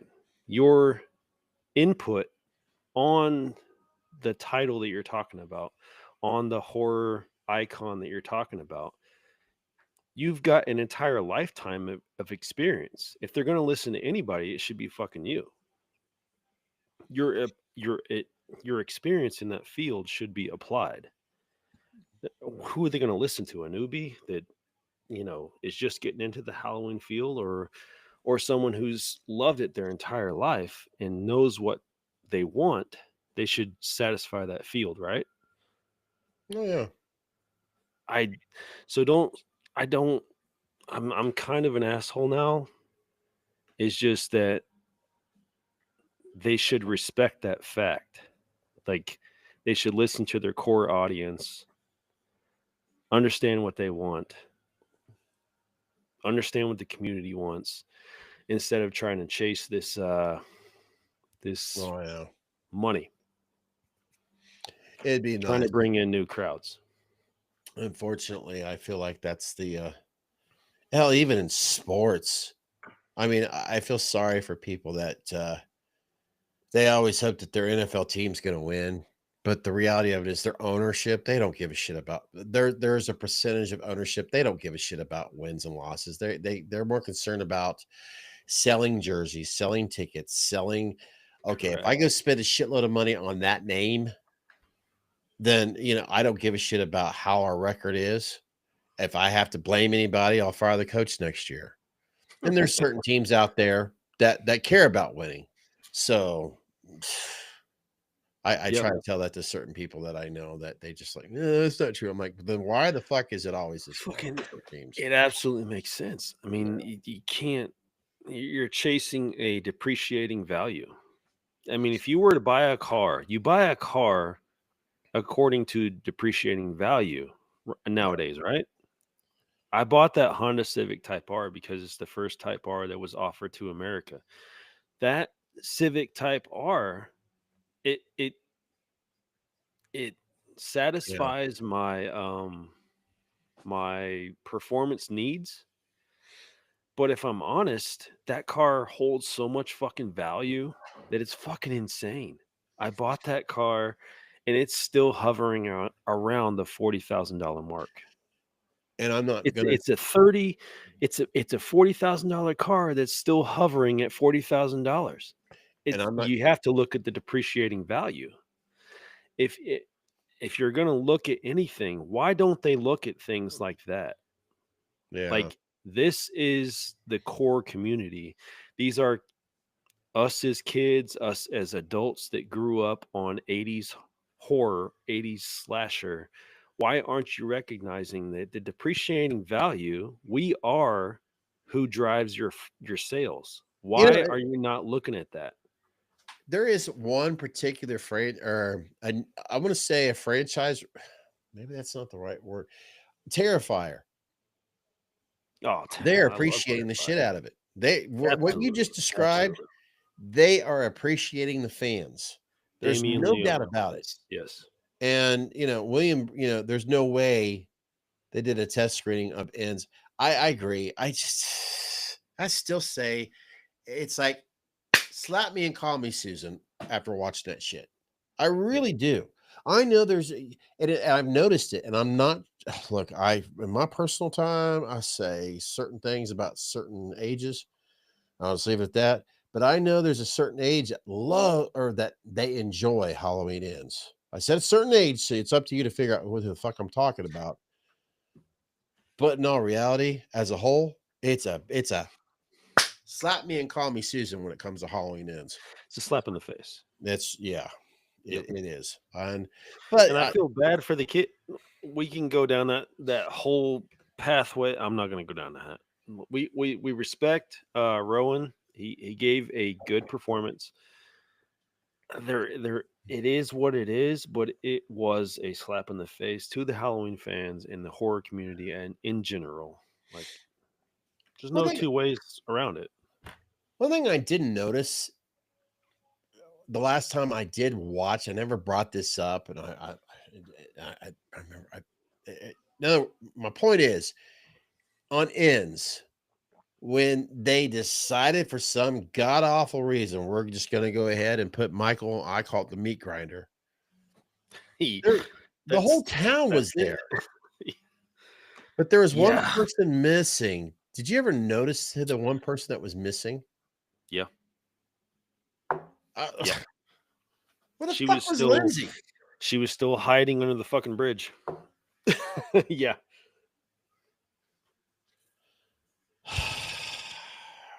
I know. And she's a legacy character. Another legacy character disrespected. I'm so proud of the fact that I didn't know about this, and unless it was culture talk or there's reality television. I know how. Okay, now I remember how I learned this from the Osbournes when the podcast, and for obvious reasons, we know why we haven't been hearing about the Osbournes lately. God rest Mr. Ozzy Osbourne. I still miss him. Gee, many Christmas. Shows you how powerful his legacy was. But they go back to how they pretty much originated the whole reality television and all that. And I had no idea that the actress who plays Lindsay, who I always kind of had a crush on, I had no idea she was on she had a reality show. Sorry, what were you saying, Chris? Oh yeah, I have seen random things about it, but yeah, absolutely, she was part of a reality TV. I see. I have stuck in my head the Kardashians, and I don't know reality TV. I loved watching the Osbournes. To me, I don't say the Osbournes and reality TV. To me, it was fucking entertaining as hell. Yeah, because Ozzy. Yeah, and it's like, okay, I'm when the mullet, back when I was a teenager, it didn't have a name. There was no mullet. The mullet didn't come around until this bullshit millennium came over in 2000. But okay, here we go. The Real Housewives. Okay, thank you. Yeah, I think that's what it is. Which I didn't watch. I'll be honest, due to I was afraid to have my man card revoked. I don't know, but I did not watch that, but I did see that she was involved with it. And I thought that was cool because she's earning an income and being respected, whatever she wants to do with her fame or whatever. But that's cool. But I didn't watch it. So if I'm just being honest, I don't know. Yeah, I'm one of these old stubborn motherfuckers. I'm like, it's reality TV. I don't fucking get. I won't get. And Why do you still call it MTV when it's not music television? Why do you call it reality TV when 9 times out of 10 it's not fucking It's reality? scripted. Yeah. Why do you do that? Yeah. I mean, don't get me wrong. I still shower. I still wash my clothes, but there's certain things I just don't fucking do. No, I get you. I'm thankful that you gave that information. I only heard about it too. Because we live in enough culture world where, I mean, hell, if I didn't know, I wouldn't have brought it up. But hell, I had a crush on her when I was a kid, when she was a kid. So I remember her sister was in the Land of the Lost too. So she was the blonde version of it. If you I mean, I had a crush on Danielle when I was a kid. I mean, yeah, I can recall that. Zach used to watch Danielle Harris constantly. 4 and 5. I was always mesmerized because I thought she was a good actor growing up. And I was like, man, she's going to really fucking go somewhere. That's so fucking cool. She's such a badass. I mean, in all reality, Danielle Harris did.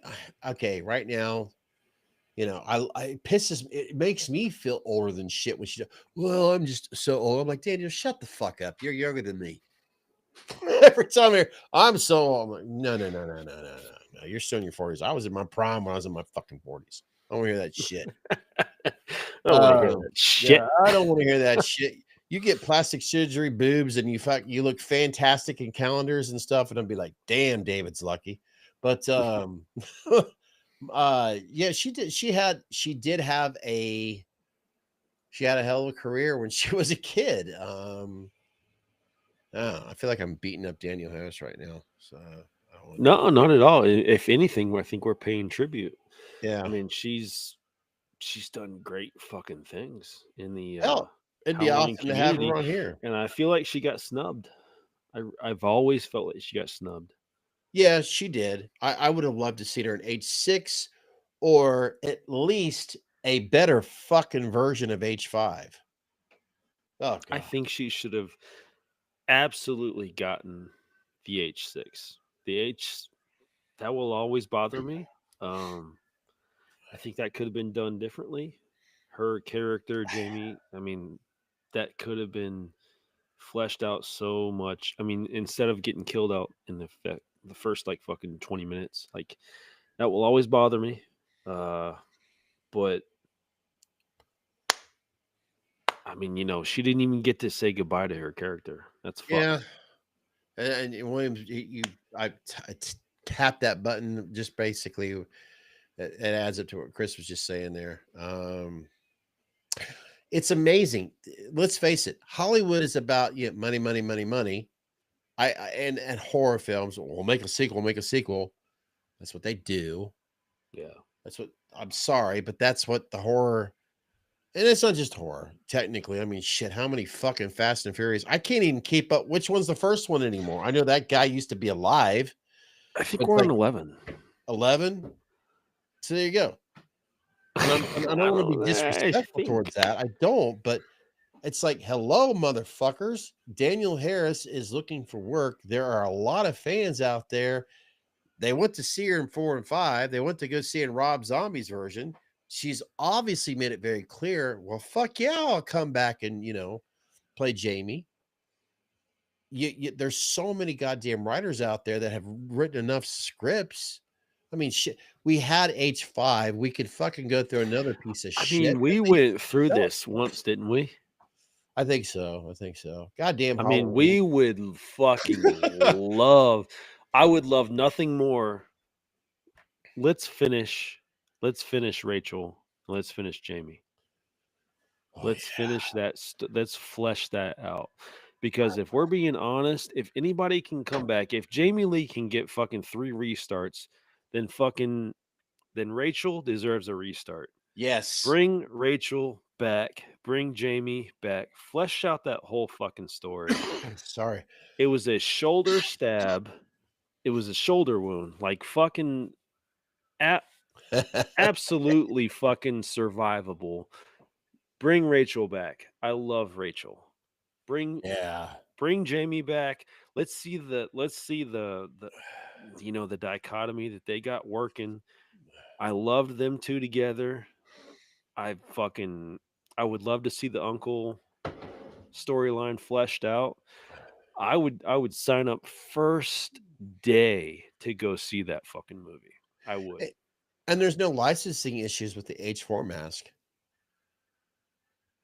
You know what I mean? They used the H4 because there was a licensing issue. There you go. Oh, I love God. Rachel. I love Rachel. I'm oh, I'll always be mad over that. I will go to my grave probably mad over that. I don't.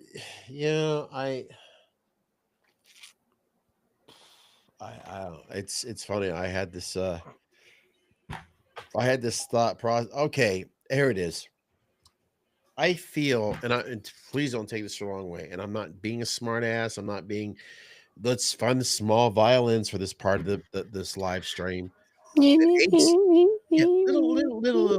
H6 fans. I feel so sorry for them because they're like, yeah, I get it. There's something about that fucking film that pisses me off too, but I fucking love it. And why is it there's still so much compassion for H6? There you go. There's your fucking boom. It's right there. I could literally say, okay, let's say you got H6 on a round silver platter. We've got basically everything is structured so beautiful right here. We only need one director, tons of producers, of course, to erase it. Well, to finance the film. But yeah, what's his name is out of there. So thank God for that. The Weinsteins. Yeah, thank God. But oh man, yeah. H6 was such a fucking disaster. But out of that disaster, we got a film that I feel like I will go to my grave defending this film, because that film, if I put it on, it is the atmosphere of Halloween. It is the entire, like, I just feel like that is October. If you put that movie on, the entire atmosphere, the settings, the music, the fucking vibe, the whole acting, everything, it just pulls me right in, and it just feels like October. As long as they don't take it to Netflix and make it into a series and fuck it up like they did with Ed Gein, then you'll be in great shape. Because that shit pissed me off. I finally watched all of it. I'm like, this is bullshit. You know, this you're taking Ed Gein, you're almost making it fictional. So sorry, it fucking pissed me off. William, thank you. That's where I wanted it to go. Give Jamie Lee her sign off. Give her final hurrah. She turned into a badass. She did this, that, and the other. Let's see her off. Why did you have to make Allison come in, fucking break his arm, fucking do all the shit she did, yelling and fucking screaming like a fucking banshee? My God. I really hoped right then, like, visually, it would be I'll be right back. It involves H6. Go ahead, continue. Oh, you're good. Keep going. But visual, like, it's right there. Where I was watching Halloween Ends was that final moment. She had her fight with Michael. Let's give her her fight with Michael, and let's fucking fade to black right there. Like, take a note out of a famous performer, which I won't mention, but fade to black right there. Just let her get choked out by Michael. He's an unkillable force. She did her fight. She did a great fight. Give her final sign off, and just let her choke her out and be done. But no, we had to go into this whole procession deal and get really fucked by everything. Sit still, damn it. What if we bring back the H6 properly? Just have one, chef in the kitchen, blah, blah, blah. We got the story. And then you take the H6 mask, give it its structure that it is, 90% of it, but add a little bit more darkness to it. I mean, I know every fan's going to be very critical about how do you add that darkness, but I want to add a little bit. That's a fucking I don't dope know. mask. I don't know, but add something that's you see H6 when you see this imaginary film, right? But It's add a dope, 2020, let's say 6 vibe to it. You know what I mean? I just if they could capture so many people love this mask, this concept, this I style. fucking love that mask. I love it. You know 100%. This is no offense to White Mask Production, Morgan, none at all, because I love Chris's, Webb's collection. But I'm very proud that I have a Cemetery Gates version of it. There you go. This is not you don't see it too much. But no, it's fucking cool. And show off that that little placard he's got.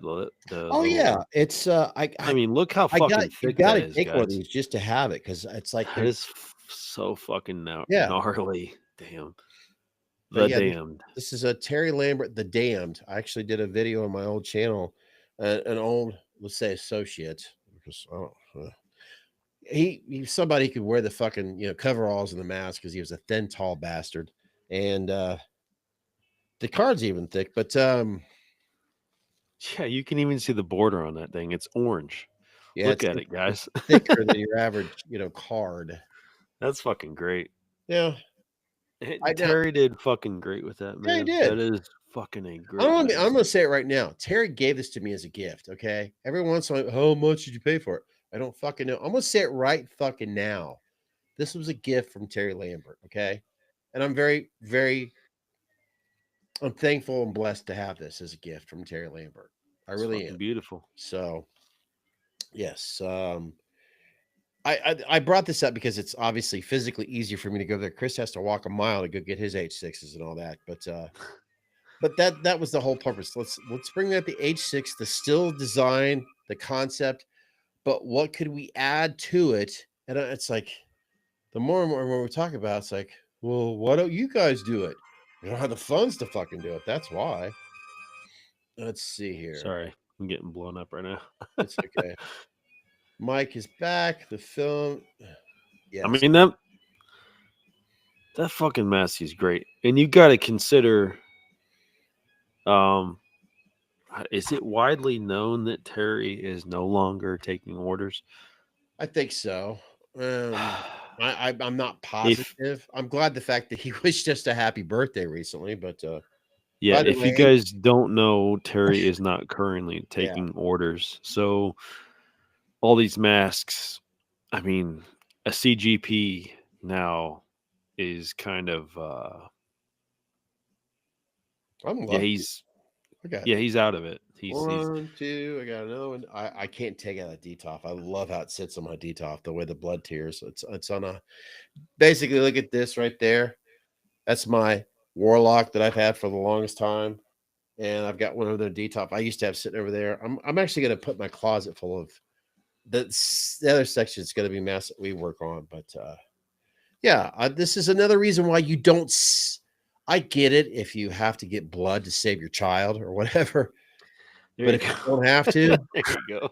This is why you don't sell your masks, because they mean more value to you, not what eBay says. Yeah. Oh, snap. Who knows the next time you're going to see a CGP damned, honestly. Yeah. I even have, as the head turns, I even have the COA. Yeah. There you go. So, Terry, if you ever decide to watch this at this point at 4 hours at this live podcast, thank you so much. And yes, very fucking cool. I do. I love it's so funny. You know how it is. Everybody who has their masks, maybe it's sitting a certain way, you're afraid to fucking touch it. That's exactly what's going on with his blood tears right now. It's stuffed with a pink bag with popcorn. And I'm like, I ain't fucking touching it. Yeah. I understand 100% what you're talking about, because I recently redid all my LEDs, and I came upon the fact that I don't want to touch a single one of those ever again. Because getting them to set perfectly right Yeah. is so fucking hard, man. It's like I'll never wear this bitch again. 75. Never will. And there's a damn good reason for it. If you could get a Warlock, and you're gonna get it secondhand now. Yeah. There's a major reason why I will never wear this mask again. William, what was the price on that? And if it's reasonable, buy that. Buy that. Yeah. Now. Underneath this, guys, I'll go ahead and take it off the plastic or the head. Chris has his recently signed as well. Like the napkin to help the yeah, little booth. Yeah. I mean, that fucking mask is legit. I think I watched your video. Is that the one where that's Nick Castle's signature? I am not fucking rubbing that off. There you go. So you're in fact, we may want to. I've been looking into. We may want to preserve that with some sort of like acrylic finish. Hairspray will do it. Hairspray? I shit you not. Any glue that dries transparency will help. Nice. Yeah. But I won't. I don't want to risk it. I don't want to risk ever removing that signature. And the thing of it is, I don't go around every day wearing these fucking masks. Period. I will admit, when every time I put this mask on, I'm like, but no, I'm not going to do it. But yeah, I'm glad the history I have with this mask. I really do. I'm even glad of a photo op I have wearing this mask. I'm like, it's original. There's nothing else like it, and it looks really fucking cool. So, yeah, that is. I don't have. Let's just put it this way, respectively. This is from an artist that makes amazing masks, and I'm very thankful to have it because I spent a lot of money on it, and I've had a lot of history with it, and I'm very thankful that Nick Castle signed this, which is called a Castle Special Edition mask, and I'll leave it at that. Very thankful. That is Mike's asking right now. That is the Castle 75K special edition. It is. It's nothing more special than anybody else's favorite mask. This is my personal. Now that Nick Castle signed it, yes, it's my personal. Am I going to be buried or cremated? Well, we'll find out. and William says, I mean, I get it, William. I get it. But the reason he's probably putting that markup is because CGP is out of business right now. Yeah. So that's probably why he marked it up. It's only going to go up from there, probably. Yeah. Unfortunately. I am honestly in no liberty to discuss the reasons why, because I don't have all the facts, but I have enough. Let's just put it this way. I understand why Terry. We know enough. Yeah. And you got to respect the fact that there's a beginning and there's an end. And right now, unfortunately, it just doesn't have the strength to do so. I guess that's the best way to put it. So. Yeah. He's prioritizing his life. Yeah.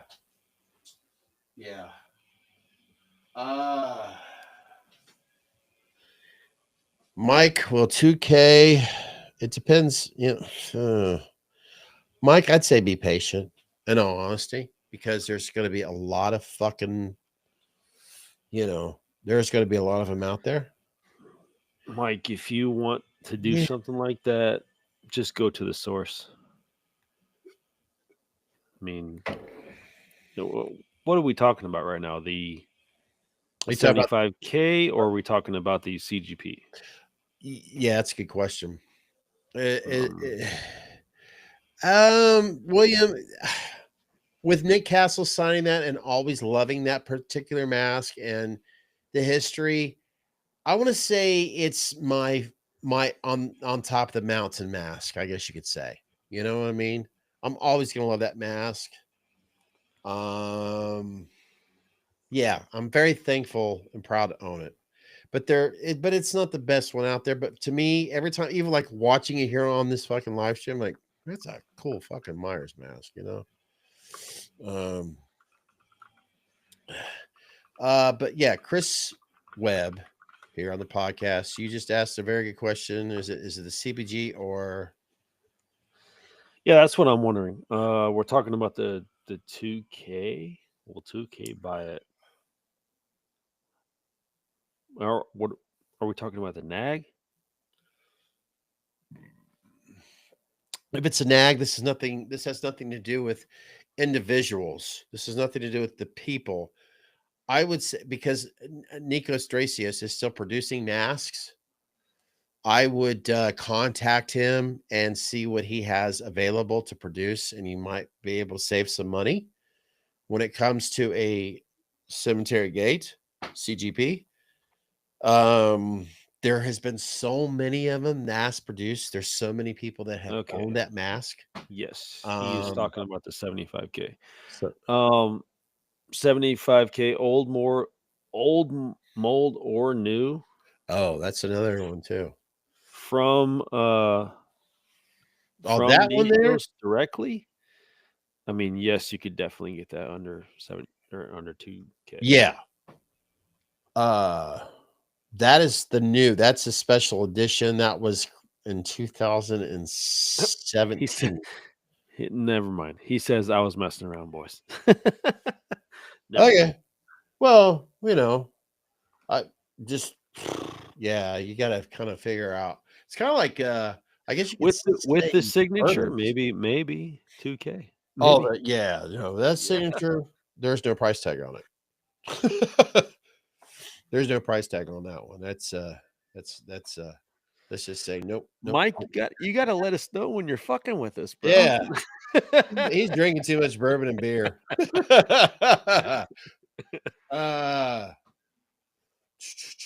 But that's actually the more I think about it. Yes, with Nag, he's still, knocking him out, I wouldn't be surprised right now if Nick pulled another mask out of it. That guy's always working. But yeah, when it comes to Terry, just be patient. That's the best way I can put it. Even though he's not producing them, because you never know what kind of deal you could come across. In all honesty, you never know. And hopefully Terry decides, let's say next Halloween, you know what? I'm back, guys. You never know, because I'm not going to say any names. I'll just put this way as a hint.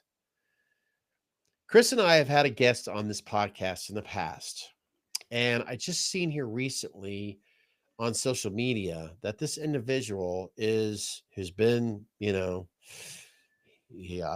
thought he was done. This is me. Disclaimer, this is me. I thought he was done. Thought he was done making masks, and all of a sudden, here recently getting caught up this past week after the day job that just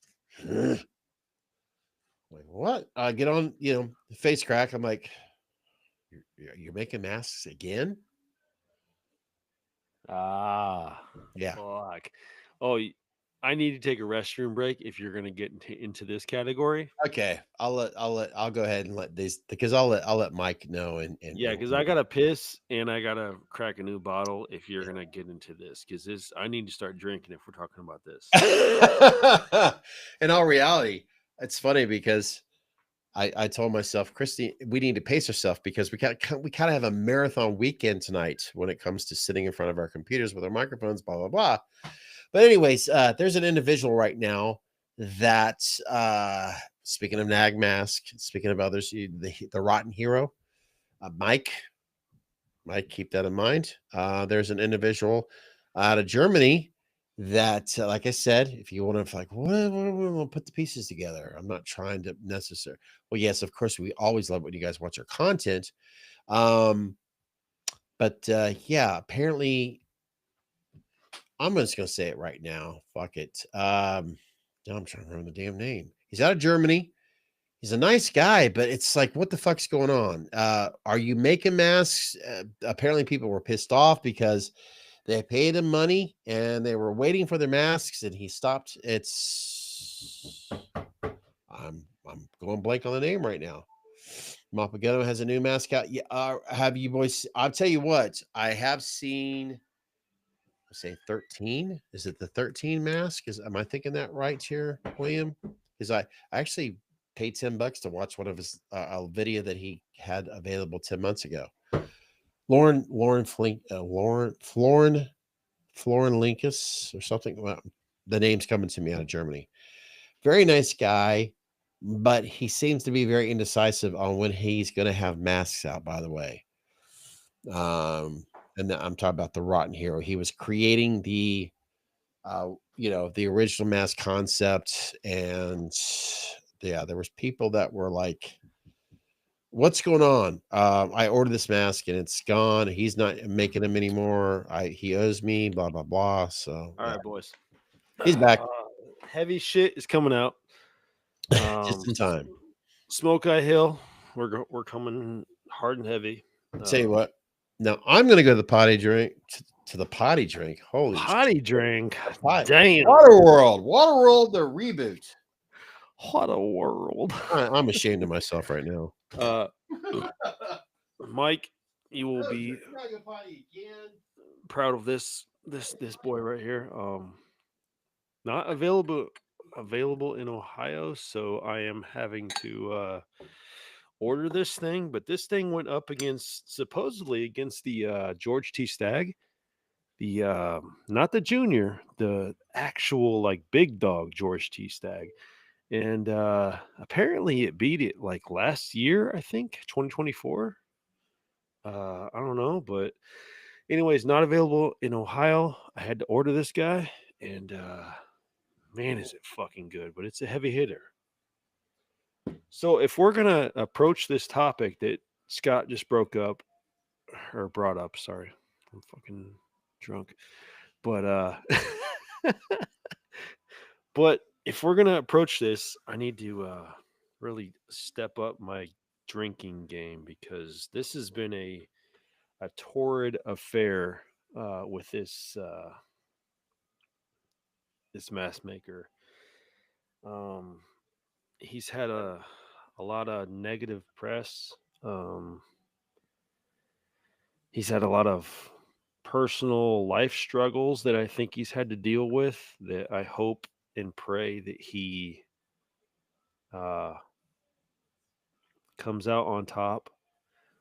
That I hope he has hope. I mean, this is like family talk.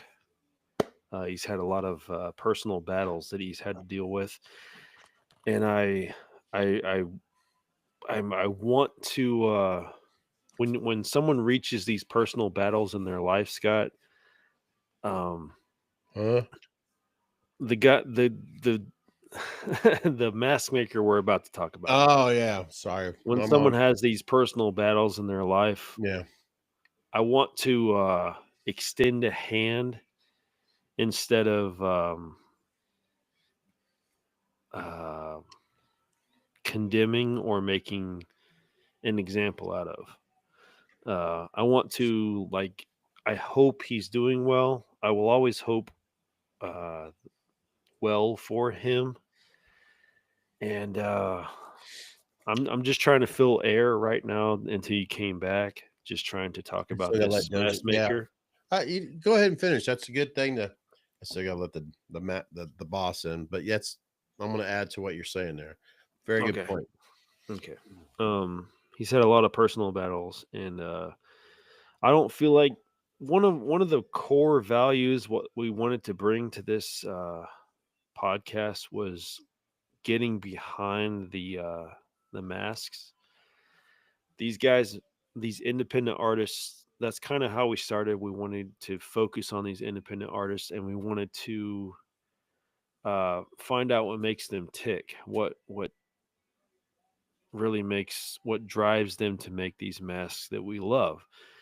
And we've kind of pulled away from that now, and we're hoping to make a different outcome for this channel, but we still hold on to our core values. Get over it, dude. You live here for free. We still hold on to our core values, which is recognizing that these independent artists have their own lives and have lives they lead, and they have problems that real people face. They're not a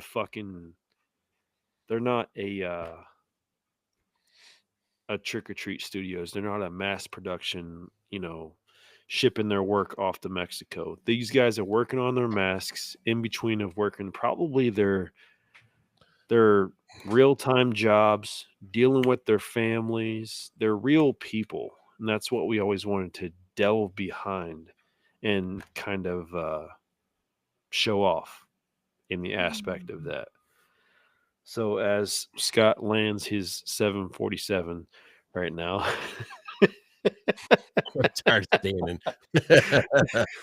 but anyways, I wanted to kind of fill the air there and try to put some background behind stuff, because as we approach this kind of controversial artist, he's out of Germany. We've had him on a few times.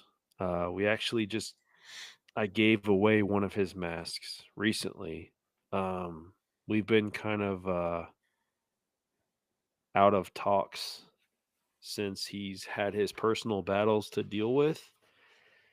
I'm not afraid to say, like, maybe we could reapproach the subject and maybe we could have him on in the future, because I feel like he is an Yeah. artist that deserves his I think every artist deserves his own voice. He deserves to come on here and explain what has transpired, but no, I highlight, if you could, Scott, highlight Yeah, I want to. Mike's. Yeah, I'll start out in the beginning here. I didn't make a trip out to Ohio and drink some bourbon with you guys. Fuck yeah. Just make sure I'm in the right. Hold on just a second. Sorry. Make sure I'm doing this in the right order. Okay, got that. Sorry. Duh. Pharma Fox, is it? I hope I'm saying it right. Parm. Yeah, get down there. Can you correct me? Rodney Parm. Parm FX is his. I've actually been in talks with Rodney. And we'll get to that. Rodney lives actually in Ohio. He's a couple hours from us, honestly. I've been in talks with Rodney. He had a house fire and he had a bunch of stuff go down. That is not the person we are talking about right now. The person we're talking about is out of Germany. Williams onto the right track with the Rotten Hero. Yeah. I'm gonna. This is a proper introduction. This is I'll add something to it. Mr. Florian Linkus. Yeah, I mentioned his name while you were getting taking care of business. Where you? Because I made it clear to be careful. And but also to humanize it. He is. I mean, he's been going through a lot of shit. There's no doubt about it. Well, what a lot of people don't know, and I get it. Look, if you are selling something and you're waiting and waiting and waiting and you're not receiving the product, okay, I understand. I'm not trying to look. Yeah. I'm not the seller. I'm not the buyer. I don't know what's going on. Shit. Trust me, I've been through a lot of this kind of bullshit in the past, and I refuse to have anything to do with that crap again. But I also know that when Florin was showing everything to us, Chris and I, and the world who chose to watch those podcasts, he was going through everything, showing complete transparency, showing everything, the details of what he was doing to create the mask that became the Rotten Hero from his perspectives of Germany. I mean, he had all of the due diligence. That's the word of this podcast. So it seems from my side. The guy seemed to, no matter how hard he showed his work, he was still being chased by other individuals that were giving him a hard time. And that pissed me off. And I was definitely, and I will always be on his side for that. And I'm not going to sit here and air out his dirty laundry. He's like all of us as human beings. He has his good days and bad days, and I'm going to cheer him on if he could continue a run again. And like Chris said, I would welcome him on this podcast. He's a very nice, pleasant man, and hopefully, if he has whatever he chooses to say, that he has the mic, obviously, to say what he wants to say. Um, We want to be impartial. yes, exactly. Is really what it boils down to, guys. We've always wanted to delve behind and find out the human that's behind these masks. That's always been our focus. We've kind of, as I've said, we've kind of pulled away from that, and we want to be just something that hopefully we can have you guys tune into and we can get along with. We want to be friends with you guys. But initially, that was our focus, to kind of give No one ever did anything like this. Yeah, to give a face behind these guys that are creating these wonderful masks. But I mean, like anything, it's got to evolve. So we're kind of trying to evolve out of that. But he's a friend of the channel. I understand he's got his detractors out there, but at the end of the day, he's a fucking human being. Yeah. He's dealing with real life problems. You know, if his real life problem got in the way of his mask making, I'm sure he's doesn't feel good about it. But man, like, I don't know. I don't know. I'll just put it this way. There was a time that he had reached out to us privately, in a sense, through social media, through messaging, and you could tell he was hurting. I'll just leave it at that, because the messages were Personal. Yeah, they were personal. Let's face it, we're all grown men, and sometimes when grown men has liquid courage on those bad. Okay, let's say you met this girl, right? And this girl broke your heart, and she just fucking ruined you. She was that okay. Man. Remember Belle de DeVoe? That song, that girl is poison. Now That you know. girl is poison. I'm not saying that's what he's going through, but in a sense, I think all guys know that song, especially if you know that song, or if a woman's done you wrong. He was kind of going through. I'm going to paint a picture for you guys. He was kind of going through that sort of vibe, and yeah, Guys, we are not making excuses. We're just saying, like, get in touch with the human element of this. Same with Rodney Parham. Mike has, and Rodney Parham's a good example. You've heard a lot about him. I understand. I've talked to him personally a couple times. There was one point where I was trying to get him to come on Meet Us in the Man Cave. And I feel bad because I don't know it who the just- fuck you're talking about. Rodney Parham, I am really drawing a blank right now. he actually lives about 2.5 hours away from us. Maybe it's the allergy bad's kicking in. I don't know. But Very solid artist. I know. He makes well, I am an ass man, so big butt and a smile. Okay. I'm with you on that one, brother. Rodney, man, I've seen a lot of the Rodney shit transpire right now. So fuck. I'm man, on Real Housewives. I feel weird bringing this up, but I'm gonna talk like I'm talking to you, Scott, directly. And whatever's aired is whatever. So with It is Rodney, live. It is live. 2 hours and 53 minutes. It's just me and you, Scott, right now. So Okay. Rodney, Everybody else be quiet. So he has had a large number of masks sent to him, which he had in storage, right? Okay. He's amassed a pretty big following. A lot of guys want his finishes because they kind of remind him of honestly JC and Oh, and a couple of other up and coming artists that are also rather wow, that's huge. controversial right now. But Can I ask that real quick? anyways, Is his prices a little bit more affordable and you don't have to oh wait till you're absolutely. fucking 20 years later to get it? Absolutely. Okay.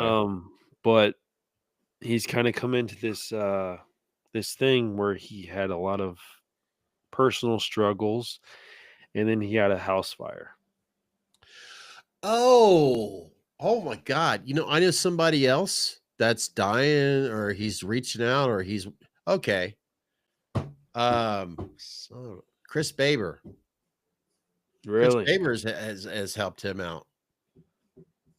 Yes, I remember. Shit. Okay. All right. I'm up to speed now. Okay, go ahead. Yeah.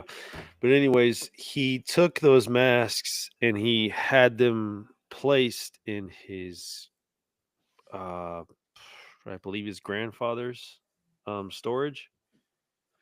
Somehow those masks have gotten out and they are being sold on eBay. They are blanks, several blanks, all being sold across eBay. And Rodney claims that he did not have knowledge of this. He thought the masks were locked up until he had a home to do the masks in again because he had the house fire. Now, as someone who's extremely third party, as soon as you describe that, I'm like, I've got this little voice in my head going, huh? Yeah, that's the problem. That's the problem. That's the problem. A lot of these guys are mad because their masks are being held in storage, but yeah, the storage has been compromised and these masks are getting out on eBay and they're being sold. People's masks that have their actual name, like, when you put the hair on a mask and you'll write the Yeah. name on it, they'll write the It's name on the usually on top of it. yeah. They'll be on eBay with someone's name on the top of the mask. Yeah, I'm sorry, guys, and I don't mean to interrupt. You know, I can't help but think about, unfortunately, sometimes, like you have a morning routine, right? You have your routine, and sometimes it's turning on the television, and you leave the TV on all day for your dog. Mm-hmm. And that TV always has the same channel, and they always talk about, oh, there's going to be extremely harsh weather, because they have to sell bullshit, right? Every once in a while, you'll hear in local news, okay, wherever you're at, or if you're watching right now or listening, like here in Ohio, Dayton, Ohio, southwestern Ohio, NFL wise, you have, Joe Burrow was targeted because there was 4 or 5 illegal immigrants that were able to find his house, and they broke into his house that was in a gated community, and they stole memorabilia from Joe Burrow, who is, he makes a lot of money. In other words, he's a large profile in the NFL. He's a large profile in college football. He had extremely expensive shit that was stolen. NFL, Joe Burrow, college name. In other words, his name is big in college football, NFL. Big name. Now, I hate to burst our fucking bubbles here, guys, but not everybody gives a shit about Michael Myers and latex masks. So what you're describing right here, that's what it kind of reminds me of, that there's a community out there like, hey, we know where he fucking lives. Let's get this shit and sell it on eBay. Absolutely. Absolutely. Sorry, the only that's the first question thing came to my head. the only question if I'm playing detective is how did they get access to these masks? Exactly. Because you're talking about Google Earth. You're talking about nags. You're talking about several high profile molds that are being sold off.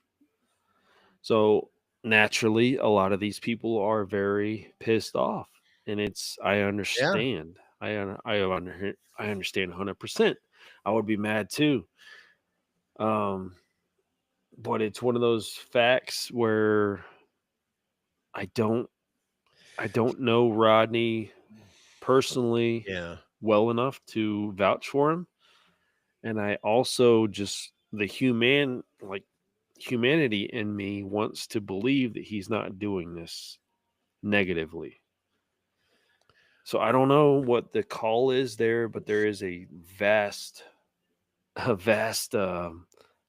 don't want to say a lynching, but wow, a lot of people are trying to hang him on this. Yeah. I would as a third party, as an outsider listening to what you're saying and reading the comments here and coming up with my own scenarios and everything you drawn here, I would say, okay, let's get down to let's say you're interrogating somebody.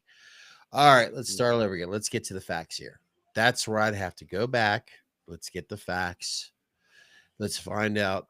Let's put away all the other what everybody else is doing. That's what I'd have to do. I don't give a shit what he or she says. Let's get the facts together. Because right now, from what you've described, and if that's as a whole what the community is hearing, the pieces are just a little bit too Fragmented. Exactly. Exactly. Yeah, And that would be a problem, but he has actually reached out to the community to say, I did not know this was going on. So he's getting in the mix. He's commenting. He's trying to let it be known, like, I didn't know these masks were taken. So it's becoming one big convoluted he said, she said is what it's becoming. That's the one thing. It's always fucking backfired in this community. It has been since day one. There's always been a story. There's always been some fucking this just ends, some bullshit happened, and it's no wonder there's been so many people that's and let's face it, I'm gonna flat out put it out there. I don't fucking give a shit because even if this podcast just started and Chris and I had a placard behind us, you've got 1 million subscribers. It all started with Myers.net. That's where the forum was at, and that's where people posted their shit. That's where, oh my god, did you just hear this? Michael Myers just got fucking breast implants, and that's it. All started there, and and let's face it, for many years, those were the king of assholes in that goddamn forum as well. And I'm just trying to leave an open aspect to this because, as Mike just said, hopefully it's not true. I don't know, Mike, but I want to believe it's not. The human aspect of me does not want to believe because I've talked to Rodney personally and he's been really fucking cool. In fact, at one point when we were heavy into the whole independent scene and wanting mask makers to come on, yeah, I asked them to come on. We should try again. And that I would also like to say, if Rodney was here right now, hypothetically, I don't give a shit if we have one person watching or 1 million people watching. After everything that was transpired, everything that we've learned, I'd want to say, Rodney, if we were just starting fresh, you've tried everything in your power to reach everyone out there. You've given all your information right here in a folder. You've done everything you could in your power, but you're still passionate about this. Have you ever just thought about starting over with a clean slate and just go from there? I mean, if he's that gifted, why the fuck not? I'm trying to imagine my house burning down. And that's all that keeps replaying in my mind. This man, I mean, yeah, he was doing masks and yeah, he did what he loved. I'm trying to imagine maybe 3 months in advance here. We're really cooking upstairs at Man Cave Masks. And we're really loving what we're doing. But I mean, let me find some wood. What if I catch a house fire? What if that happens? I can't imagine thousands of people coming at me like, you stole from me, you stole from me, you stole from me. That would fucking destroy me. I hate to say this, you insure your ass right there and be bonded and then start over again. I know that sounds so shitty and simple, It really does, because let's face it, this sort of thing is more personal. It's more about authenticity and being artistically involved. But eventually you have to pick your ass up and figure out, am I going to sit around and chase my tail or go forward? I know that's shitty, but I'm, like I said, I'm a third person right now on the outside. I'm looking at this. Yeah, if I was getting that much hate, I would probably drop out of a community that I love. That would be kind of like the nail in the coffin. Like, okay, everybody hates me. Fuck it. Like, but he still loves. Obviously he loves the apple that makes his core. Holy shit! I just said something that's made sense. That's odd. Write that down. I'm just thinking, like, if that happened to me, that would destroy me. I think. Like, give it time. You'll get used to it. I know. Life destroys one aspect of us after another, doesn't it?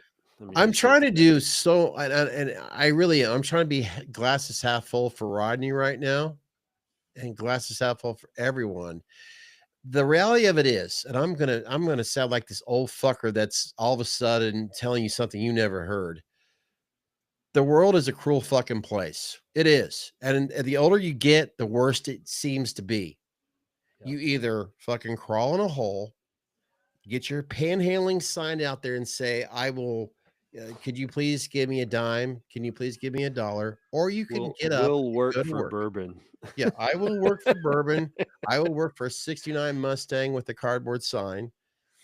And you could sit here and you can cry all you want, a river with little violins and shit. And I know I sound like an evil fucking asshole, but the world is a cruel fucking place. It is. I don't need to tell you guys this. Mm-hmm. So if Rodney was on here right now, even if we weren't recording, I'd say, look, dude, I sympathize. I get it. I get it. I've had my heart broken more than I'd like to fucking admit. But I think you need to look at that mirror or find that crossroads and say, dude, if you love this shit, then move forward.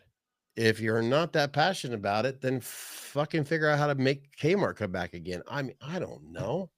Do something else. Yeah. You know, but it sounds to me like as great as he is at this shit, that it's time to reboot your ass.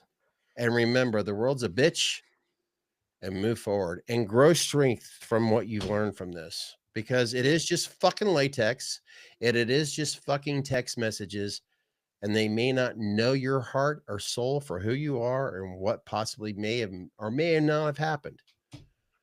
But don't let this shit happen again. So, I mean, strangely familiar, but that same little bubble, we can go ahead and apply to our actual topic, which is. Good question, William. Go ahead. No, right. Did he retrieve the rest of his mask from the storage to show the people where they all go? I don't know what exactly happened. I just know a large amount have showed up on eBay. See, that's another thing too. Why the fuck would you fucking go to eBay? Quick sell? I just. I mean, if you saw a nag on there for $200, you would probably be like, "Fuck yeah, let's buy." I just let's buy as a buyer, but as a that just yeah, I'd question that shit right there, because I mean, in reality, it's like what's the latest China fucking shit that's out there? Is it Temu or it's TEMU? Temu? Yeah. Oh, you could buy a living room suit for $600. Holy shit. That shit shows up and it's fucking built for Barbie. Oh man.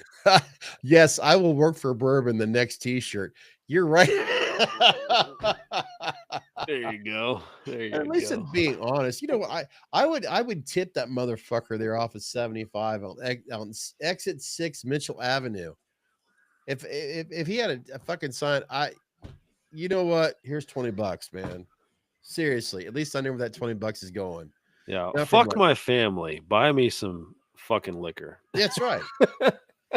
I would support that shit in a heartbeat. At least you're being honest, you know? His chances are that motherfucker lost his family like 5 years ago or whatever. I don't know. Yeah, William, he has God, an I hate interesting being an question. evil old asshole. Sorry. That just kind of shows how brazen this seller is. Like, he's not removing names off the top of the fucking head. Like, it's like a fire sale. I don't know how else to explain it. It's like everything must go, a clearance, like a fire sale. Blue light special. I don't know how else to describe it. And the only reason we know this is because these people are posting inside these groups, and they're saying, "Here's my mask, and it's being sold for $200 fucking dollars. Yeah, the thing that Where's really my fucking- mask, Rodney?"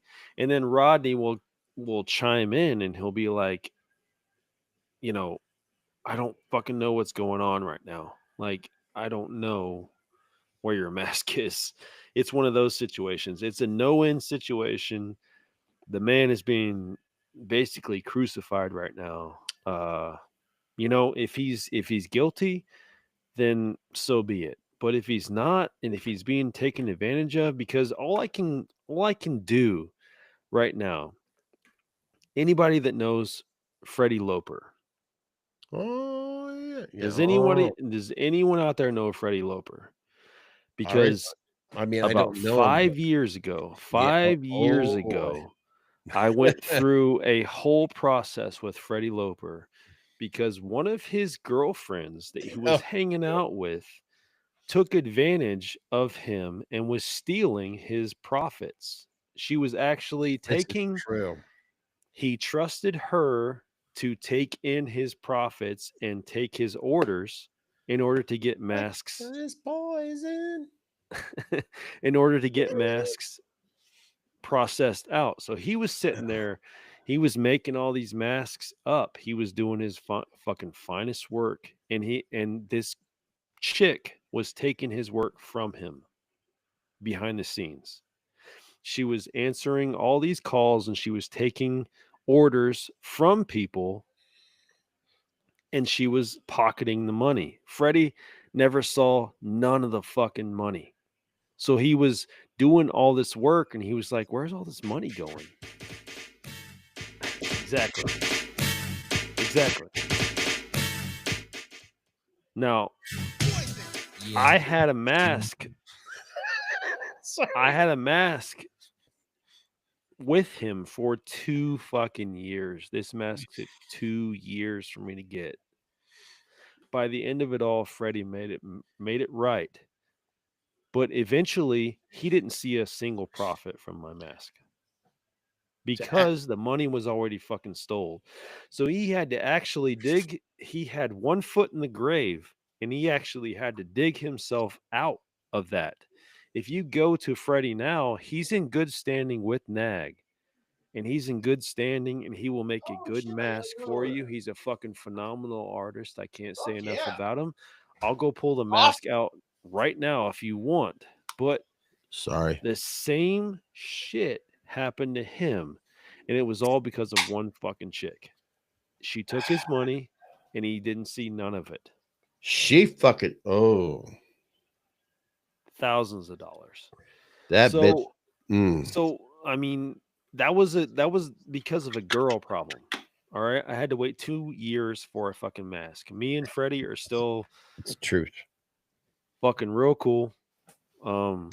Freddie's a fucking great guy, and he got taken advantage of from a fucking chick.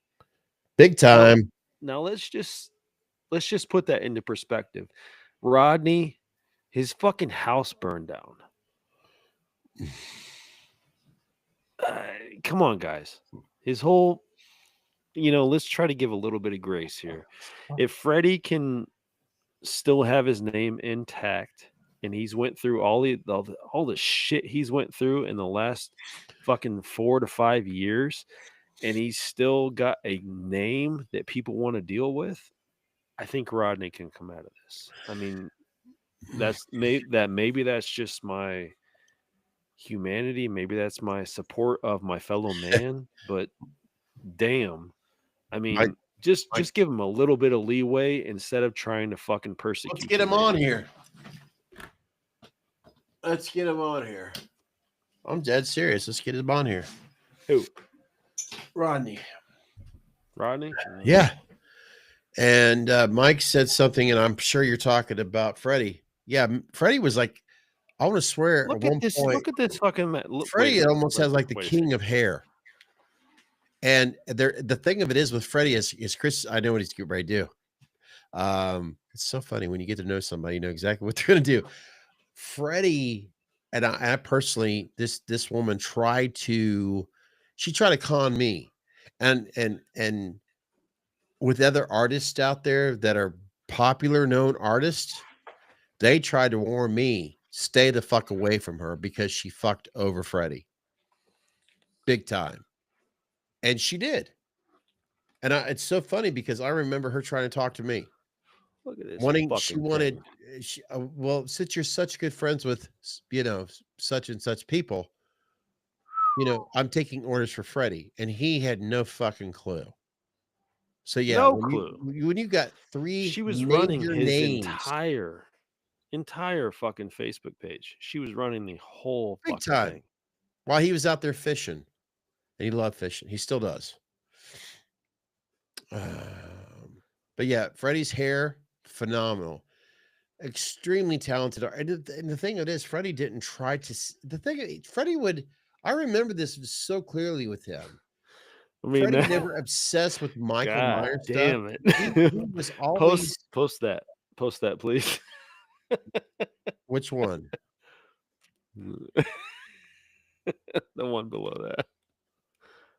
I'm just 2 curious. more down. Freddie got yeah. And the thing of it is, to be fair, Rick Ramby and Freddie's hair always reminded me of each other's work. Yeah, look at the blonde. These two are the fucking goddamn male hairstylists of all time. There's no doubt about it. And I'm going to say this right now. And I don't go around. I mean, it's quite. If you guys watch, if you know me long enough, I obviously did a lot of promotional video stuff for Nag Mask. Even Nico Stracios talked about Freddie's style when it comes to hair. I know that for dirty. Fact. Yeah, it is dirty. It is rotten. Like, and another thing I always found cool about him and always identified with is he's a fucking guitarist. He plays guitar. Fucking legit. One of his last posts here, he was talking about, he posted up a new guitar he bought because that bitch he was with fucking sold his guitar. Oh, fuck that whore. I mean, so he just bought a brand new. Know the OGs. They just do. Sorry. Yeah, he just bought a new Alvarez, a Yari. So he was real fucking excited about that because now he can play guitar again. The man's trying to rebuild his fucking life basically right now. You know what? Because this shit took everything. I'm proud of myself. I hate making things about me, but I personally know about demons. How they can fuck your life up. Fucking nasty, bro. And it's signed by Nick. It's signed by everybody. This fucking mask is fucking disgusting. I will not take it back. I had to wait 2 years for it, but it's a fucking great mask. You better not fucking give that into a contest. I mean, no offense, guys, but look at that guy. Real quick, can you put it back to where you had it? I'm going to try to be selfish here. See if I can share that on the screen live. There we go. Now, kind of turn it to your 2 o'clock again. His face, his nose, 2 o'clock. Oh, sorry. See, there you go. Oh, yeah. Man, I know my clocks. Yeah, don't. Sorry, guys. Sorry, William. Sorry, Mike. But this is not going to be a mess. It's going to be given away. And that's just, I will sit down with Chris without a podcast being recorded. I will serve him water and say, you are not going to fucking do that shit. No. I had to deal with Rick Ramby's mask being given away. No more. And it's funny because Mrs. Webb, I don't know why I'm saying that. Natalie's name's been shared here. I'm gonna speak for Natalie right now. No, you're not giving that away. I'm never, because that's the only Freddie Loper I got. And I wanted to kind of cover Ouch. so many of these artists because I think they're so special, the big names, I guess. I wanted to have a JC. I wanted to have a Loper. I think that's like the big three, right? Yeah, and no, hold on, just a second. So let's stop the press here.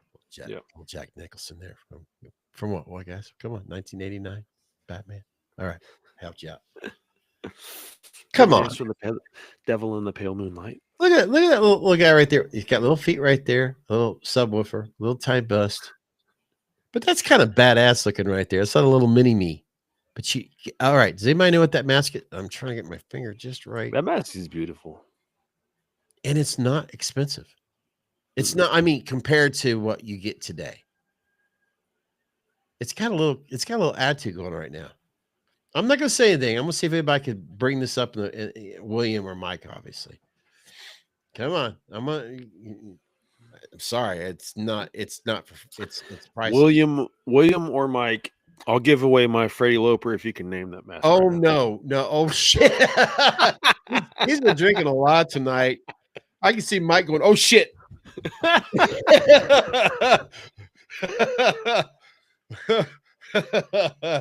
I just like how it's sitting right there. It's so funny.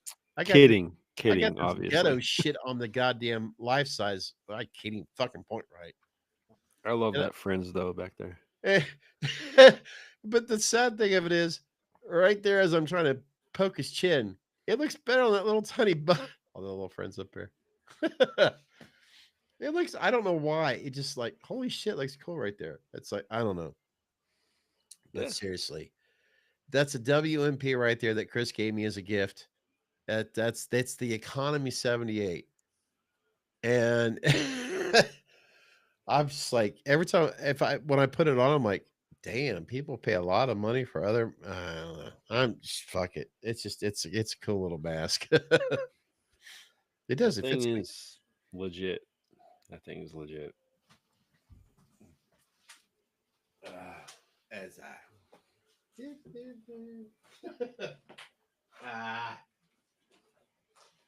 Oh no.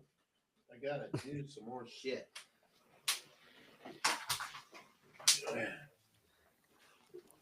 Damn. Mike, you already got your mask. I don't want to hear it.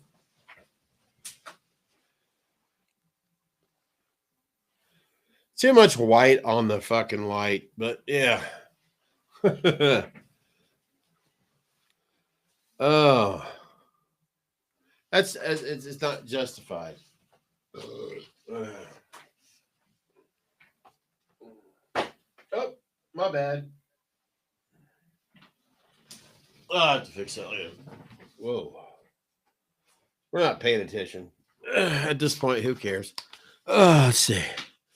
Yep, WMP Economy. Let's see here.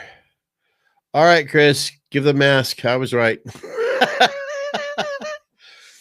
right, Mike.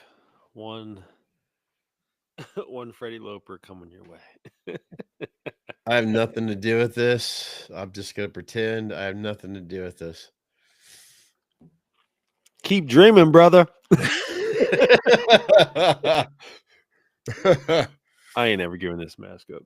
Tell you what, Mike, if you ever do come to a certain town in Ohio, you can just, it's going to be there. That, you know what? It's just so cool when, mask is a fucking monster, dude. Like, if obviously the 98 Proto, Thanos is here.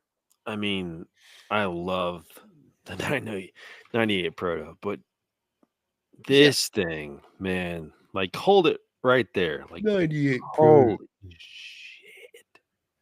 Fuck, man. Where is it? Opie. Beat Opie. Where the fuck I put it? Damn, that is fucking phenomenal, dude. Freddie did such a. I've got pictures of this that Freddie took. And I this think thing back in the day when I would see Freddie post, this is before I accept PayPal. I think back in the day when Freddie was before, Satan came along. I'm saying that because I personally have had to deal with. I've had. I don't want to go down that path. I think you guys you got the gist of it.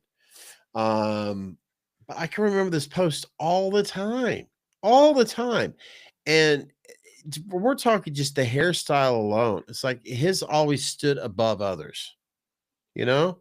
Always. That was just the hair. I'm not talking about his characteristics, because and this is no shame on JC. No shame on him, because we all know phenomenal work. Phenomenal work. right. But there are times I always thought, is there I think back to my days, MTV when they had those battles between bands, and MTV did it. What if they did a JC against a Freddie type of battle thing? Because that's perfect. That's perfect, because what do you get with a Ford versus Chevy? The only way you get a company that produces a buddies in the top parking lot talking shit. the only way you get a top tier product is competition. If you don't have another company competing, then they will never up their game. There's no I mean, there's great artists today, don't get me wrong, but there's no yeah. Wow. You have to. If you don't have a Loper, a Morgan, if you don't have these guys constantly competing against the JC, then he's going to become they miss each other. They do. They elevate each other. Oh my God. I don't really know. Honestly, guys, I don't pay attention to enough, but when I did, I loved that battle. To me, it was the best fucking thing for their businesses. Freddie, Loper, JC, Nag, WMP, I can't say CGP because I'll be I'll share a personal conversation that I've had with Terry. Okay, here I am. Picture, I'm on my patio. I'm shooting the shit with Terry on the phone, right? Mike.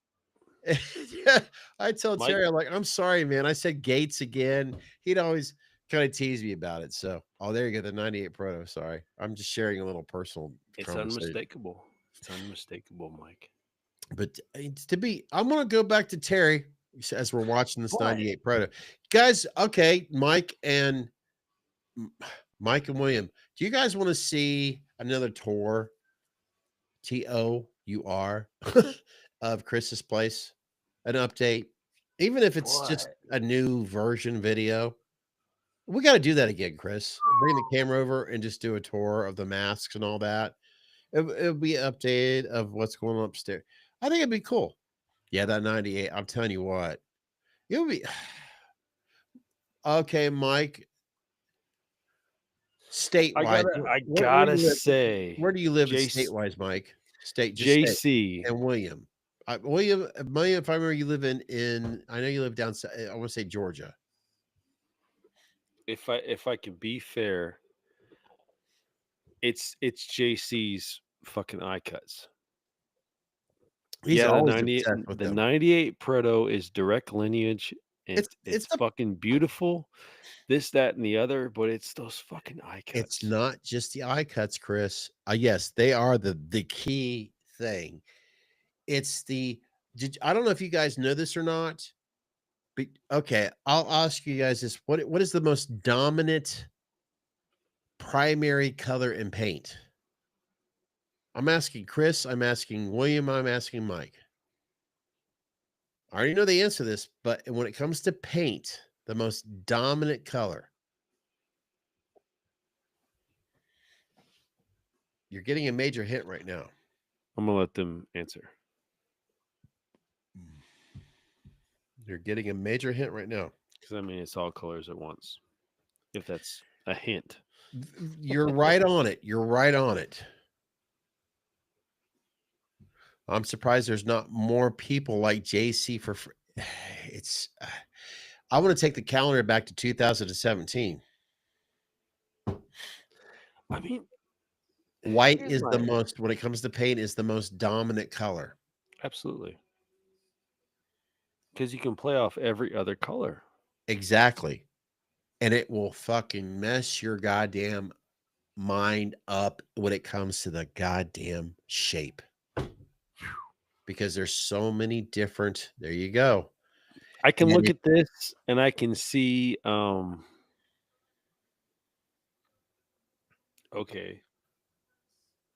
I can see phone scene, I can see Annie scene, I can see all that stuff in the 98 Proto. And then I can look at this and I can see hallway. I honestly, I love JC. I mean, I'm very, how can I put this? I'm blessed. I don't have to go spend money on a JC. I can go over and look at Chris's DTOF. Okay. I mean that, That's and right, Mike. You're in California. That's right. Well, that and Scott we're going to be has talked with JC. Like Scott knows JC. Scott has a long history with that stuff. He knows all about it. So there's that. I love the fact that this is me personal. And this is what makes that mask so goddamn beautiful and gorgeous. I want a matted finish. But when I look at JC's, I appreciate a white mask that's not matted. That fucking goddamn mask. It's fucking it's the hesitation. Oh yeah, the hairline is point on. You're right about that, William.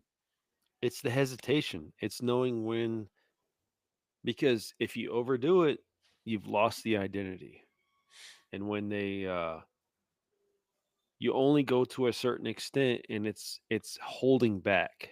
It's less is more. That's what makes a JC a JC. JC does not go over the top. He knows his value. That's the reason that his Jake, it's his, about his fucking time. finishes are so fucking high. That's the reason. He knows what the price is. He's essentially, at the end of the day, JC is a marketing kind of genius for Halloween, for the Michael Myers. He's the fucking Michael Jordan. Well, Yeah, I'm being honest. He figured out the marketing aspect of it. That's as simple as you want to be. Yes, his masks are beautiful, but there's a reason that they pulled the premium that they pulled. Because you have artists out there that finish masks just as beautiful, but they haven't figured out the marketing aspect of it. That's where you have to give JC his respect. There's too much. I'm going over to Facebook real quick to look at some more masks. Too much fucking Van Halen shit on there. Sorry, guys. I wanted to. I wanted to, and I'll. Hey, Lonnie, get your ass away from there. Goddamn Jake and his line. Oh my God, that's a beautiful. Oh, that's not an 84. Jake, what the fuck? Jake, are we going to oh, tapping my way back? Sorry, guys. I'm looking at Facebook. I'm seeing this Ernie Ball, the Music Man, and even we're not even going there. Sorry. I'm sorry. We're going to Mass. I'm so lost right now. Jake, are we going to Convention Center in March? Oh, I need an answer now. Oh my God, look at this. You better give me an answer. I want to share this shit right now because I'm about ready to fucking.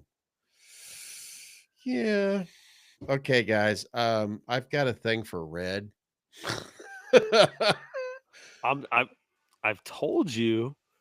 I mean, that needs to be our calling card. We need to put red. We need to find red masks, or not masks, plastic bags to stuff our masks with. That'd be fucking phenomenal. I liked the way that looked. God, that's a 67, big time. Sorry, I was wanting to go. I was going to Face Crack for. I was trying to find some other artists that were Jimmy Falco. I was What was actually that rhino above? What was that? nothing. What are you looking Nothing, at? Mom. That was just some shampoo. Hey, There we Jake says go. he's in. Jake says he's in. Look. I'll tell you, Morgan's starting to tease these H2s more and more, guys. Hey, And I've been bitching about wanting a decent H2. go to his personal page. He just acquired the Morgan's, right WMPs or Morgan's? more probably Morgan's. He just acquired the rights to the distorted 81. That thing looks fucking phenomenal, dude. I got like someone. All I see is beer. Gee, the odds of Morgan having beer on here. What are they at? What the fuck? Are you a member of Community? Yeah. What's it? I know what you're talking about. I know what you're talking about. Just something. Mask? Yeah. Mask makers. Mask Brothers or hang on, because this is breaking news. We gotta get this out there. I know what you're talking about. I am a member. I'll go there just for the cool effect. You saw it, right? The green. Yeah, There I did. we go. Guys, this is what happens when you get older. Names. I know what you're talking about. Shit. It's not shit. I know that. Community. Something that helps a lot, Scott. Mask. Shit, not 2Ks. Community. Today's weather forecast is it's November. It's shit in Ohio and everywhere else. Oh my Lord. I can't put in an ad right here.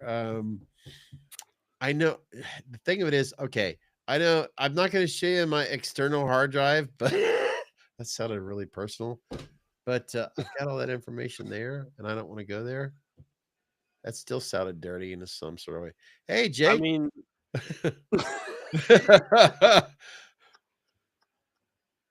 this deserves a there, meet us in the man cave. There you go. There we go. This does deserve a spotlight. The distorted 81. What's in all seriousness, just to help me out here, because the name of that Facebook page again. Oh shit. Oh shit. No, it shows it. Damn it. I know I'm not seeing. Can you go to the Myers community? Myers community. I knew it was something community. See? There you go. See? Now maybe just look up his name. Let me it's see, I have the page and there's our window. Let's see here.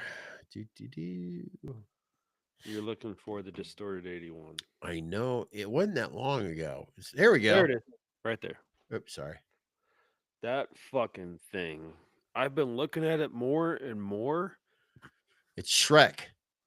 What I want to talk Morgan into is I want to see that in a Blood Tears, because I don't have a Blood Tears for Morgan yet. Ooh. And that thing looks fucking great. And honestly, I've seen so many versions, or I've seen it's a simple Blood Tears, and then there's the I call it the Alice Cooper Overkill's Blood Tears. It's just me putting that up there.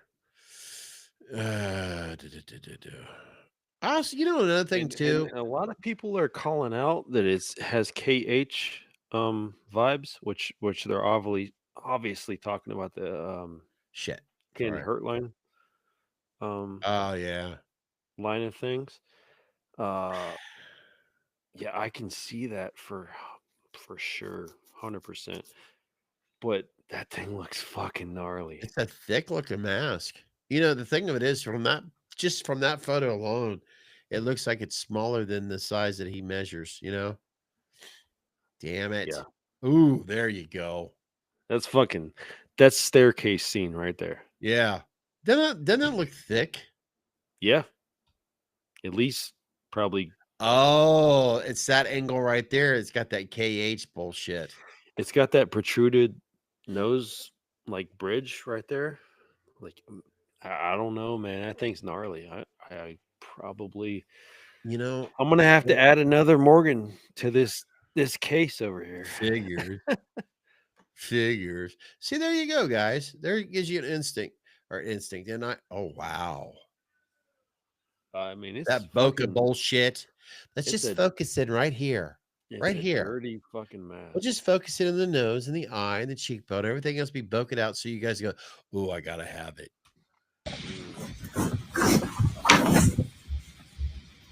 Whatever.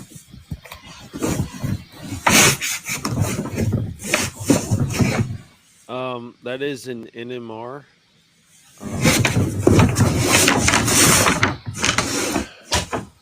Studio sculpt. All right, I want to say something when we're done here. I gotta get it off my chest. Yeah. I'll wait. That thing's fucking sick. I'm gonna click. Okay, I'll leave it at that. I gotta get this off my chest. That is generous. All right. Now call me a pussy, call me whatever you want, but why is it every fucking time? And I'll say it, I don't give a fucking shit. I could stand right here in the goddamn room with every goddamn fucking mask maker, and I'll say it till so I don't fucking care. Why the fuck do you guys always post videos with your masks where you're doing this shit, right? And yet you don't say anything. You do ASMR shit. But you never fucking talk about what you're showing. What the fuck? Come on. Stop being a fucking pussy. Talk about what you're showing. Oh no. Look, I don't fucking care. I'm gonna call it as it is. Show me tell me what you're fucking showing. Maybe he wants to let the work speak for him. Fuck that shit. I see it, but tell me what the fuck, because there's so many goddamn fucking Michael Myers masks out there. Tell me, okay, tell me what the fuck I'm seeing. Because, okay, we're going to do a Michael Scott. Explain it to me like I'm a goddamn, kindergartner. I'm sorry, but that is a major fucking pet peeve of mine. Fucking talk to me, you goddamn coward. I'm sick of it. And I guarantee Chris would do that. Do it. Seriously, fucking do it. I'm tired of this fucking. I think he was just showing it off. None of them do it. None of them do it. And I'm calling them. I don't give a shit if you're a fucking god standing on a mountain doing the same fucking thing. Tell me why. Every single one of the motherfuckers do it. And yet they have the audacity to accuse the other one of being a fucking thief. Boom. Oh, I'm not afraid to say it because I don't give a shit. And I want to hear an answer why they don't fucking tell us that. And I'm sick of it. Well, I just want to. That's the same thing all the time. No, I just want to bring up the fact. I mean, I don't think it's his actual sculpt. It's an NMR sculpt. So maybe he's probably leaning on the fact that NMR would want to talk about his sculpt. Maybe he's wanting to do something like that. He has acquired the rights to do the pulls, but it's not his sculpt. Maybe he didn't want to talk about that. But you know as well as I do, this shit's been going on for years. This is my own personal fucking pet peeve. Just like I can't stand it when a fucking Amazon driver parks his goddamn fucking boss's truck in the front of the road and he can't put his parking lights on. Motherfucker, put that shit on so I know if you're going to sit there or not. Guys, look, remember, I'm a fucking asshole. I'm a mean motherfucker most of the time. But when I'm on here, I play kind and I play cool. But most of the time, I'm a bitter motherfucker. And if you can't do something that I want, I'm going to bitch about it. I just Chris claims he hates people. I despise him. There it is. There it is. But I gotta pull for my dude. I know. I think Morgan's got a plan behind that he didn't want to go into. So I'm sure that's why he's doing what he's doing. It's no Chris has never pulled punches. Oh He shit! They've fucking all says fucking whatever done it. I know, but he'll say whatever he wants to say. Like he's always been that dude. So I figure if he wanted to say something, he would have said something. I'll do it and I'll fuck with them all. I don't give a shit. Yeah, It's just fun. right. I just but it is. It's almost like, you know what? I'm not gonna get into it. I'm a bitter fucker. All right. I feel like it's a Kardashian pole thing. that he acquired to add to his line. So I promote that. I think he's doing. I want to see a finish from it. I think it'd be great. And yeah, that's where I'm at with it. I think it's great. Wow, 20 years ago. Shit. Yeah. Oh, God damn it. I was going to bring this up like 2 hours ago. I have to remind myself, and hopefully you guys will see it into tomorrow or in the post. The guest that we have on here, I know he has been responsible at least before Halloween Aftermath, and I'm hoping that God, I'm gambling right now, I guess you could say. This individual I know has had worked into wanting to get into mask making himself, or he's had the luxury of owning some masters. And I'm kind of curious on where that's gone as well. Does James Grimm, has he thought about revisiting? And I that's something I got to remind myself right now. Did he have anything to do with the mask that we had watched in Halloween Aftermath? Or was somebody else responsible for the overhaul of that mask? Because before, I want to say at least before the shit hit the storm in 2020, I remember James Grimm having dabbling into working with mask itself. So I'm kind of curious. I really am. Gotcha. That's an interesting storyline. Did he decide to like take his own path and start working on masks? Because that's really fucking interesting.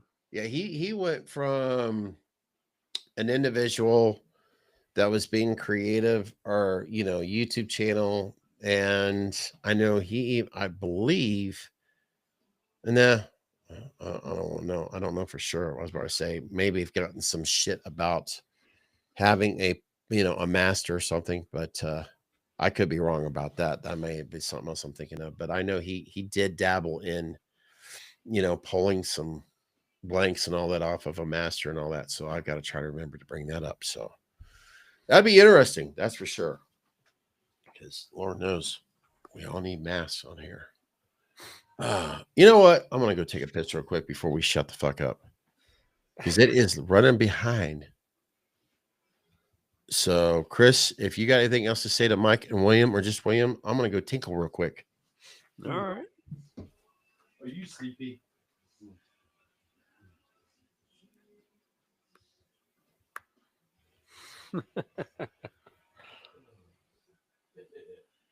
All good, boys.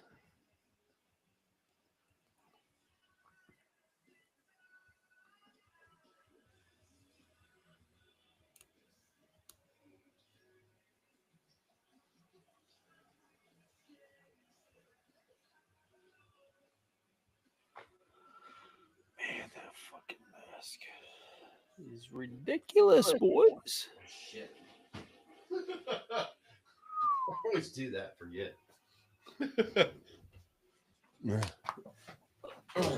Crap. Hold on, bud. I forgot this is live. I can't do that. Flush the toilet and then. Okay. Well, folks, I think we are going to go ahead. Yeah, because we have run a lot longer than I expected to.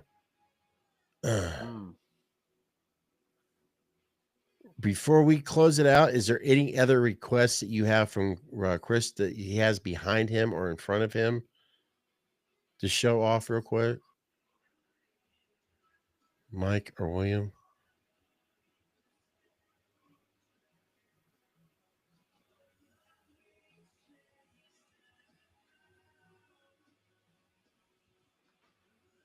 I don't have anything. You know what's cool? When you start fucking with these hairs, I've had that mask probably in there, I don't know, 2 years now. Mm-hmm. But even pulling it out now and just seeing an unintentional horn that was clearly meant to be by the artist, but you don't notice until you go in there and you fuck around with the hair. And you'll see a part that's like, okay, that looks like it was intentional. And then you'll tease it and you'll play with it. And it becomes real fucking cool. It becomes a part of the aspect of the mask that may have not been there before. So you'll go like that thing, that right there. Yeah. That was obviously a wisp that was pulled out and kind of just left there. And you got to figure during the packaging process, when these masks are shipped off to different states, whatever you may have, you got to take this mask out of there. I mean, this one is what I'm talking about right now. This one, I just realized after fucking 2 years of it being in my DTOF, like, hey, this wisp could probably be pulled out and teased a little bit. Now that looks fucking cool. You said that brings up something that's always been a puzzling mystery in my own mind. And I am quite sure if we had just 2 people right now, William and Mike, and I don't care if it's 20 more fucking people, you can look God, at that images fucking from smells good. Oh, yeah, Shit. that too. I'd say, yeah, that's a subject on its own too. These goddamn fucking independent mask makers are the. Not only, I mean, I'm thankful as fuck for that shit. I mean, goddamn, they always make those things smell so fantastic. I And mean, it's I not just just smelled latex. that. I smelled that and I nutted. That's what they need to do. That's what they need to do. I don't give a shit if your name is Nick, Dick, or Mike, or fucking Tom, Harry, or Lisa. Whatever the fuck you're putting on these masks, you need to put that in a cologne bottle and sell that shit. Because every goddamn mask collector, they smell it, they cherish it, and they love it, and it always stays. So there you go. There's your fucking formula of money making. Fuck these goddamn masks that you sell on eBay. Get that shit in a cologne and sell that shit, because collectors be like, oh my God. If it's making because I used to associate Halloween with like fucking, I don't know, like pumpkin spice bullshit smells and stuff like that. No, that's my smell now. Yeah. Like if I can go in there and smell a detox, that's my Halloween all over. Yeah. A candle can't even touch that shit. A candle can't even touch that shit. I'd say some other things, but it's been so long, so I don't remember. If enough said. Think of the photos, and I'm gonna be fucking simple, lazy, and brutally honest again, because fuck it. It's easy that way. And I only got this much time left on this side of the dirt, so fuck it. When you look at photos, like say from the 78, the black and white, and you look at the hair, or even the video, or the movie itself, the hair has always made me go like this for almost 50 fucking years. on that goddamn, what was it, $1.98, whatever the price is from one commentary to another. Yeah. You know, it's the hair on that mask. And it's the hair, it's the hair, it's the hair. And what Chris, because I will agree, and if anybody has a mask, a real mask from an independent mask maker, you're always, if you do take the time after you've spent your hardworking, hard ass money on this mask, and every once in a while you do pull that detox, you smell it, you want that cologne, like we've discussed it, and you're like, holy shit, that art. Why is it? We never really focus on that because those photos, but there's something magical about the hair. Is that also not just the eye cutouts, but the hair as well? Because I I feel know like I feel like I have a Ford GT and a ZR1 Corvette, like side by side right now. Is what I feel like. so does my allergies disappear. I don't know. I do have a. I know there is a mask somewhere in this fucking house that just makes people want to just think they sing God after they witness it, and that's the Opie Cunningham, wherever the fuck it is. I don't know. I'm gonna fuck the shit out of that mask one day. I tell you, I think Opie's right out working right now. I really do. You know, Chris, honestly, I'm really surprised. Yes, you're right. The hair is absolutely here's something that's not talked about too much. And I'm fuck it, why not? We're here. I don't even. You know when you touch it and you fucking tease it and mess with the hair so much, and then you get that exact look, and it's fucking perfect. You know what I mean? All right. I'm gonna bring something Oh up. shit! Yeah, your headphones off. You know when you touch it and you tease it. I feel like All the Busta time. Rhymes. Oh. I feel like Busta Rhymes right now. Touch it, tease it, piece it. Anyways, I feel like I've touched this right now, Judy. Sorry. and then it's to the point where it's fucking the hair is perfect. Now I just want to put it back in the case. Like it looks so good right now. Natalie, I hope you never watch or listen to this shit. This is I hope she does because she'll understand her husband a little more. there's that, but women, this is one thing I understand. In other words, the last time a woman gave me the time of day and fucking cared, I understood that hair is a very important thing when it comes to women. That's their thing. That's their Corvette, right? That was my whole point. So I mean, look, I love the wisps that are going right now. When I got this, it was like one of those. I mean, these are one of those masks that you buy and you fucking put immediately in the detox and you don't fuck with. But you know, I've had this. some of these hair wisps, oh my god! You know what? This is actually Mike. Nag has real camel. I've it's been a long time, but I can having a conversation with Nick, and we were talking about hair and all this other. In Greece, he's very fortunate. That part of the world, he's very fortunate. Yes, I wish it doesn't matter. I just remember we were having. It's so funny because we were actually talking about MC, Marvel Universe. It was a good Sunday. I don't want to get into much, but he's very fortunate to have the camel hair over there. So that way. I'm trying to but, like. But what about the nags that are done by JC? There's that too. I'm trying to be very positive and very as an asshole as I can be, but I'm just thinking of conversations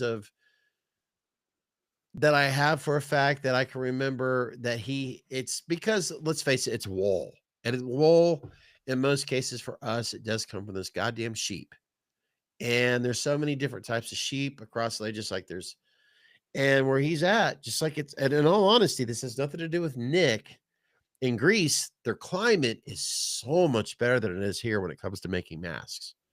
And this has nothing to do with as an artist. Well, there's a lot of Greek amazing sculptors over there, but the climate is perfect for making masks when it comes to latex and paint. And he does have access to a lot of great wool. I can't believe I'm talking about this shit, but I brought this up. So. We can't help it. I mean, you gotta, if you're gonna analyze shit, you gotta analyze all the way. I'm just bringing up everything. God damn, look at that right there. Ooh, boy. If okay, the nag, it's the NH. I want to talk about something else that I honestly think would have blown all of this shit out the door. Fuck these goddamn latex masks, these Captain Kirk, these other wannabes. Let's bring this shit into action. That could have fucking made the whole world turn. The bandage.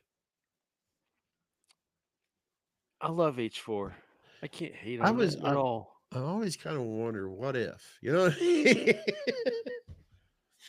What if? I mean, when they did show that one shot, I was kind of like, "Ooh, yeah." Fleshed out, you mean? The zoom in, it's basically on a crane where that's how they did it. They've done for so many years. You have a wide angle lens and you rush in or you pull back with a wide angle lens that gives you that illusion. Yeah, absolutely. And I would have rather seen that than the fucking pink mask with the blonde hair. Yeah. I'll tell you that much. Maybe let that ride out a little bit longer through H4. I wouldn't have been mad. I've always kind of did that. What if we would have had this?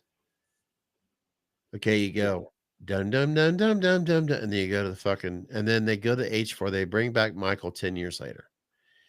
This is what we would have got, and fuck everything. No, I'm not trying to be disrespectful to your favorite mask. If your first Halloween film was H2O, your first Halloween film was H6. You know what I mean? What I'm getting at. But let's say that didn't exist, but this was your new Michael Myers. I never really hear people talk about that. You know what I mean? Yeah, I've never heard that perspective. That would have been wild. I've always thought about this. And whenever that one shot that we witnessed, a really quick few second shots, I was sold on this image. Michael with the goddamn coveralls with this. And then I visualized Michael coming after you looking like this in generalization. God, imagine if that had rode out the entire series from 4 on. What if he had just been bandage face the whole time? It made sense after H2. Holy shit. It really would have. Wow. I'm just saying. Sorry. That would be so wild. Wow.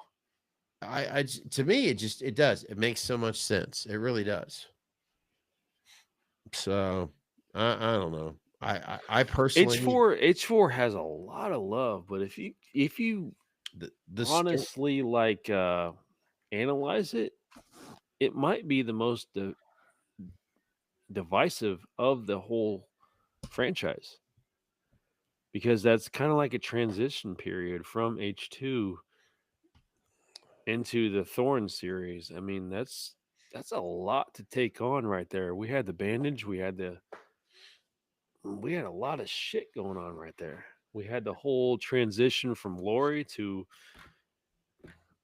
Jamie. We had a lot of shit going on right there. That, for as much as that movie got love for and all the stuff it got right, it had to tackle a lot of stuff.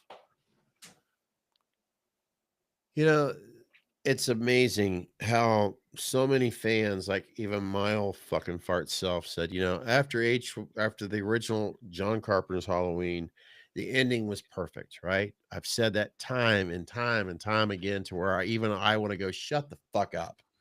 Right.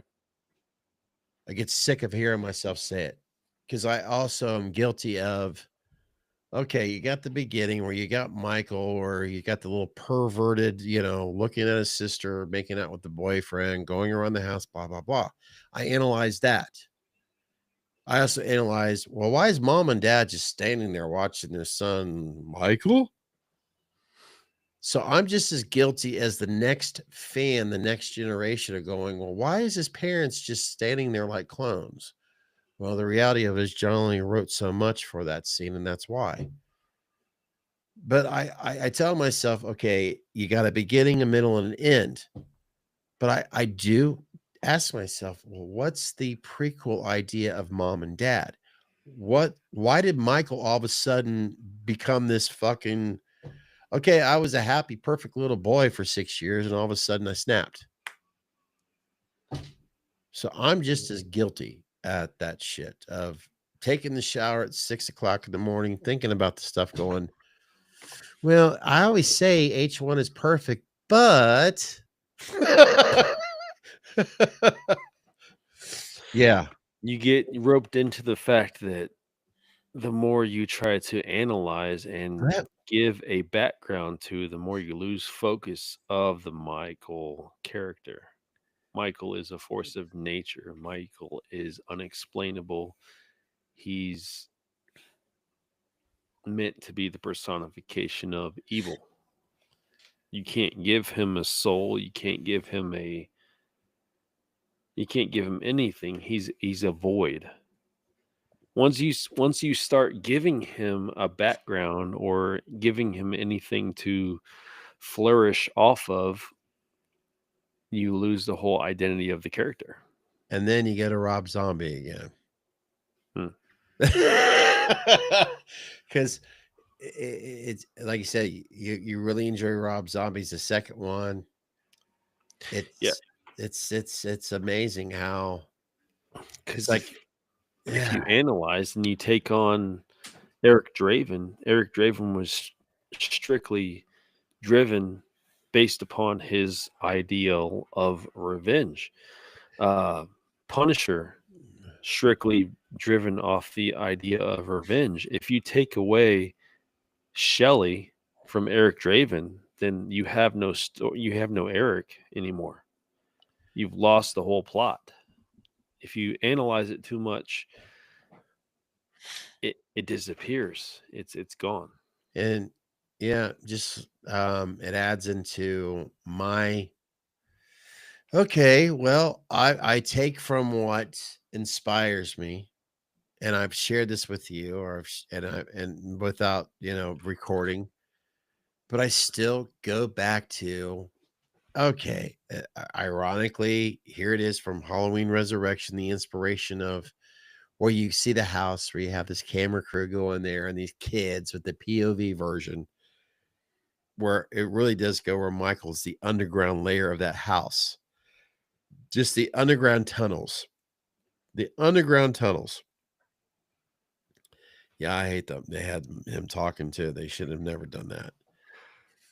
But those underground tunnels goes me to the JD Peels thing that I've talked about. It's been probably about a year or two. Whatever. With Us. The what is it? The Goppler gang or whatever. The whole concept from Us, where the little girl goes into the fun house and the Goppler gang or whatever the fuck it's called. That's why I always like, if I was going to reboot or fuck up the story where Michael, that explains why all of a sudden he somehow goes into this fucked up house and there's this mirror, a reflection of his doppelganger. I think that's what it's called. I don't know. I'm butchering it. It's an evil version of Michael as his twin. And that explains where you've got the normal Michael from the Myers family to the twist of, okay, they take the Michael, they eat him or whatever the fuck they do him.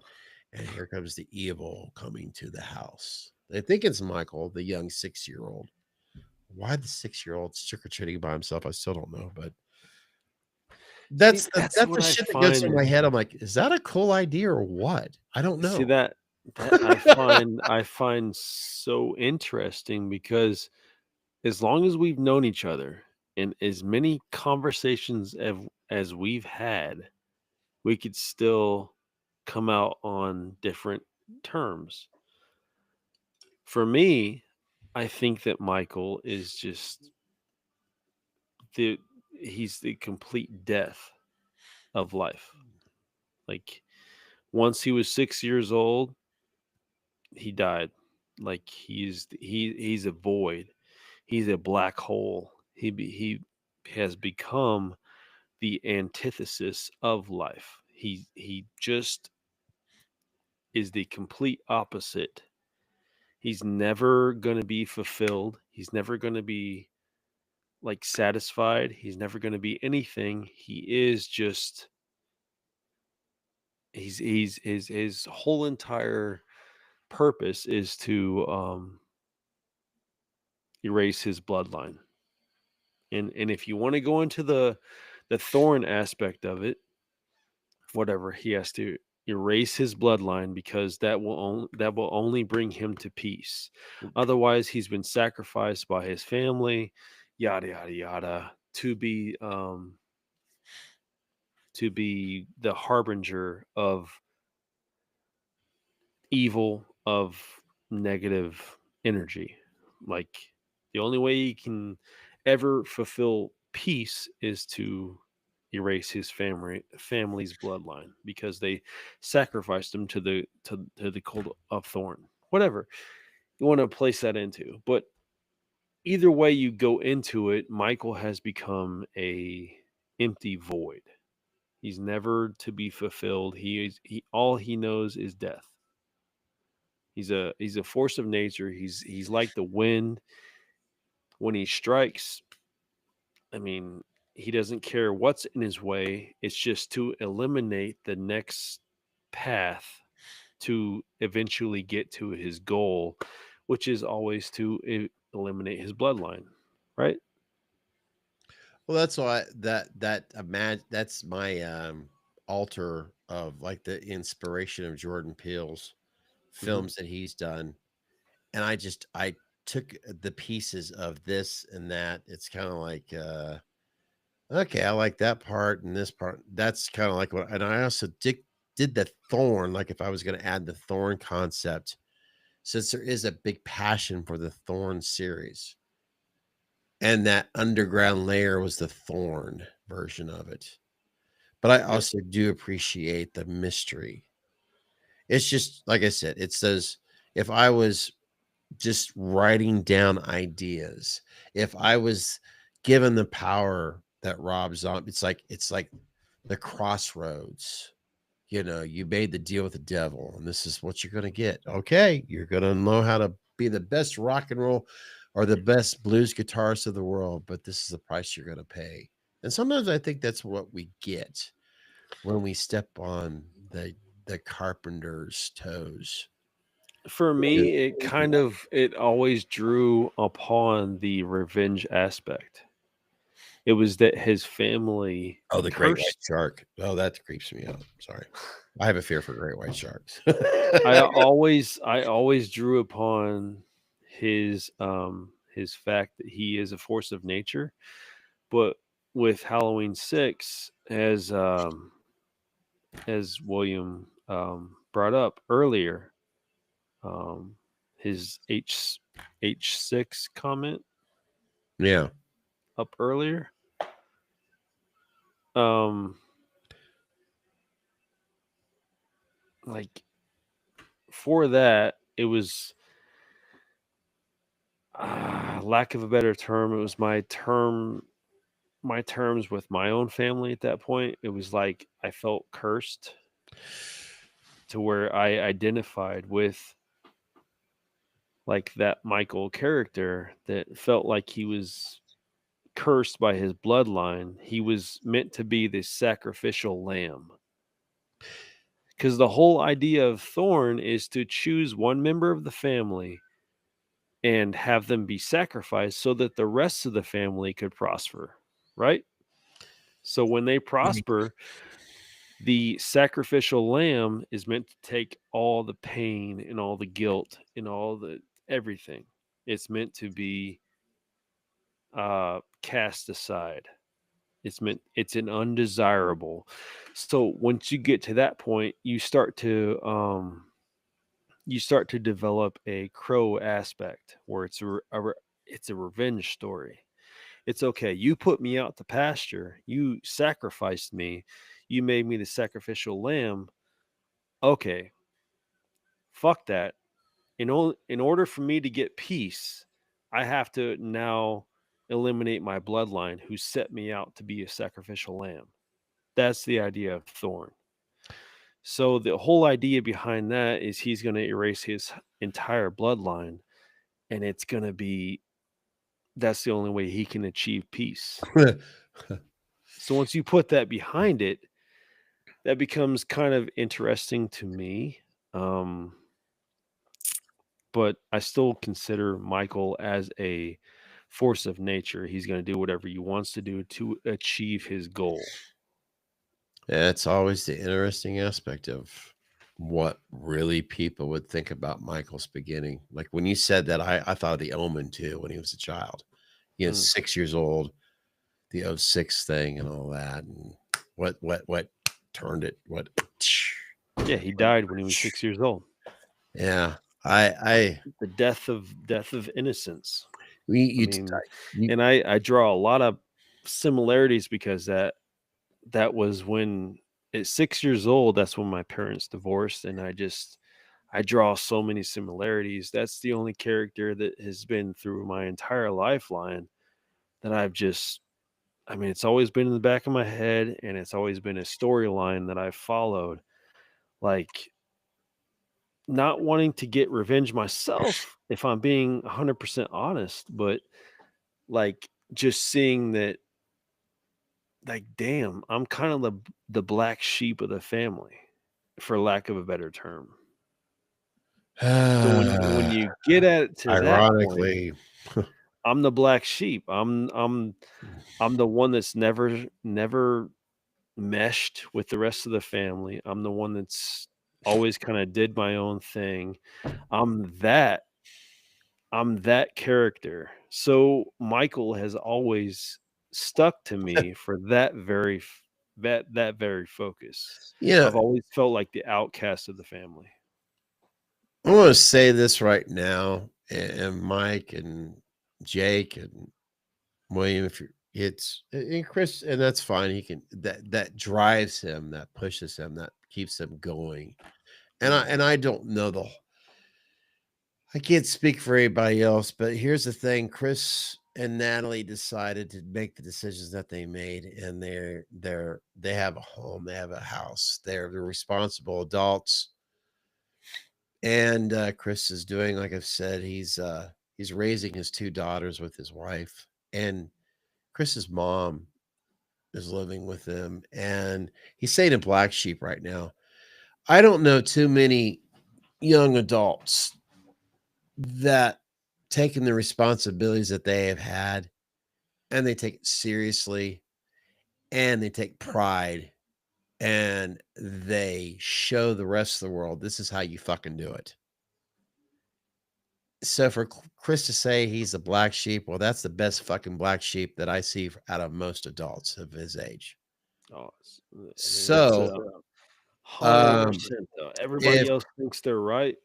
I've always felt like Chris does an amazing job. Outcast. Sorry. He does an amazing job as a man, as a father figure, as a husband. And I'm not just saying that to say it, but I've just known people his age that are older, that are younger, and they can't even stand up to what Chris is fucking doing right now. And for him to say he's a black sheep, oh, well, I'm just saying, you got every once in a while pat yourself on the back and say, I'm doing a good fucking job. You really do, Chris. You're doing an amazing job. That's all I want to do. And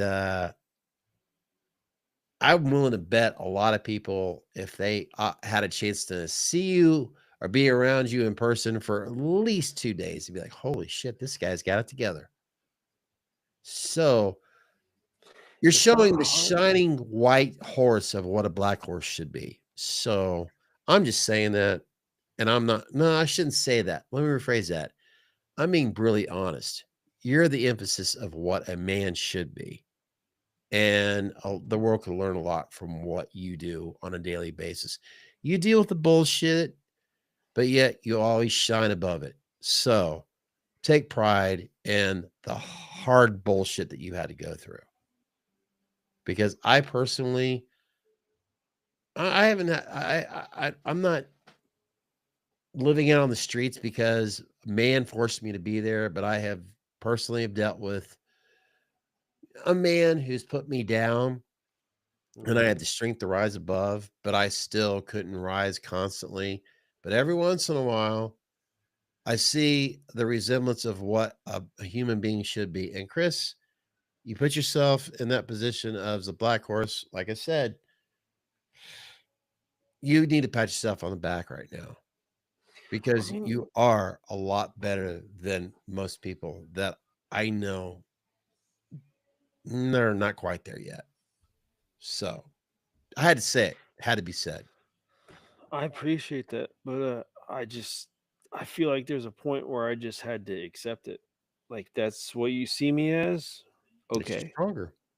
Yeah, just accept it and just roll with it in life. It's going to make you stronger in the end. I mean, I have People I have have your two strength. sisters that I will always wish well, but I don't know how they're doing in life because life has kind of splintered us in this aspect where we can't really identify with each other anymore. So that aspect has made me like I've always I wondered just about that. yeah, I dropped contact. Because I need to focus. Thank you, William. He's I awesome. need to focus here. Chris is awesome. I don't bring up his siblings much because I have the opportunity to be around Chris. I have an opportunity to be around his wife, his two daughters, and his mother. And every once in a while, his friends. And all I see is positivity.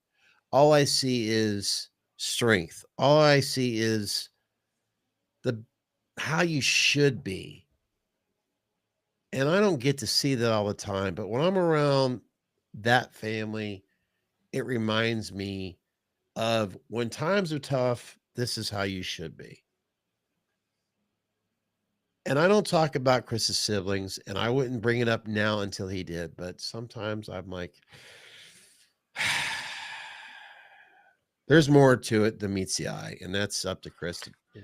And It's been an they should be ongoing. proud of you. They should be proud of you. That's all I'm going to say. I just hope they're doing all right. It is what it is. You are an amazing man, Chris. You really are. I'm very impressed on who you are as a father and as a husband. And you deserve that credit. You really do. And your mom says that I don't get to see your mom a lot, but she always praises you. And when we get the praises from our parents, especially our mothers, yeah, that's awesome. I agree. So, yeah, she's crazy about you. So there you go. Well, there you go, folks. We are at 4 hours. 4 hours? 4 hours and 22 minutes. We got to this point, and we're practically here again. Man. Yeah. That's crazy. Yeah, I didn't know that. Yeah. You know what's amazing? Your wife is not pissed off right now. No, I'll let her know I have a full weekend of recording. But it's at 99%. Tell you what. Man. There you go, folks. If you're out in the rural areas in the country and you want decent upload, not download, that's simple shit. Because Spectrum and all the other major networks, they talk about, your download speeds. It's the upload shit that you should be concerned about when you're doing this sort of thing. Yes, he's right. It's 99%. Because 2-3 years ago, we'd be like, all right, you got to leave your computer on all night to upload. But Starlink has gotten their shit together. That's huge. I'm not bullshitting you. So if I can, I'm sure we're winding down now. We're gonna we got to need take a break for tomorrow. yeah, we're gonna need to cut this thing. Mike, William, fucking There we Jake, go. everybody in here. Oh Y'all wow, are Mike. Did you saying see we're this, Chris? awesome. I don't mean to interrupt, but Y- I don't mean to interrupt, Chris. This is yeah. There you go. Yeah. I would raise a glass to you, Mike, but I'm out. Um, Mike, broken William, families. we're gonna have to do all four. Seriously. Chris, I think that I don't need to say that out loud. We'll do if you guys get your webcam, the four of us shoot the shit on it. It doesn't even have to be recorded. There you go. That's one thing that me and Scott have always had a connection with the broken families, the father influences. We've connected. Obviously, there's countless conversations that we had personally, but to you, I say good job, sir. I say good job persevering in spite of all your adversities. Adversities bring in character, and you obviously have plenty of character. And man, I'm glad that we found you. Yeah, no doubt. And by the way, if I say anything it seems shitty, it's just because I love these guys. I do. I'm just being just a guy. Just keep that in mind. It's out of love. It's out of respect. And I just want everybody that I know out of this community to just have fun and get along. And just like what Chris says, yeah, I do. I'm very proud of Chris. I'm very proud of what he's doing. I'm very proud of what we've talked about here. And I just want things to go in the positive route. I think my day job pisses me off way too much, but Yep. 100%. but I do. I love this community, and I'm proud of the guys that make us rich when it comes to these masks. And I'm so glad that we always chase each other's tails when it comes to Halloween. But what if we did this? That's what makes it so fucking awesome. But what if Michael's had a bicycle that was evil? No, that's really fucked up. Never mind. Now we're getting into Christine territory. I watched that shit recently. By the way, guys, if you ever get YouTube Premiere, you're going to be hooked on that because all the shit you love has no ads. And then you start watching movies. Yeah, YouTube Premiere is $13.99 a month. It's so fucking, it's better than Netflix. It sounds good. It is. It sounds good. It's, I still can't pull the trigger, but it sounds good. well, you just gotta put yeah. What was it? The podcast is awesome. I love William. Thank you. Yes, William and Mike, you're gonna be our ambassadors here. We're gonna have to do a special hangout with the four of us. I'm dead serious. There has to be that. Even if you don't want to do a recorded one, we'll make that happen. Well, we can do like I mean, they've been William's done it. William's been on. Yeah. We just got to get Mike since he already has your mask. I know, Mike. What the fuck, man? Shit.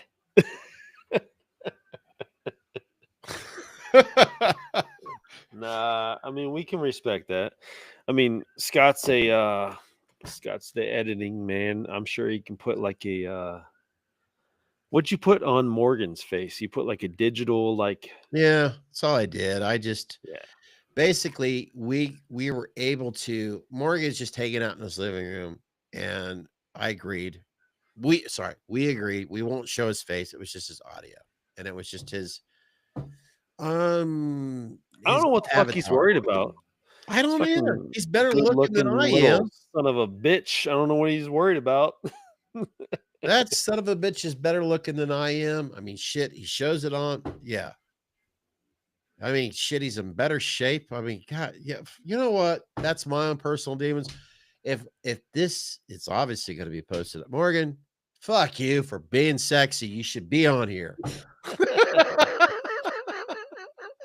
Yeah. Oh, Fucking but show yes. it off, brother. Yes. Yeah, Chris and I have to take a nap because we got to come back here to talk to Andrew on Sounds and Spirits. I'm fucking Music. tired. Chris is definitely going to be teasing some serious blind tasting. I'm looking forward to that.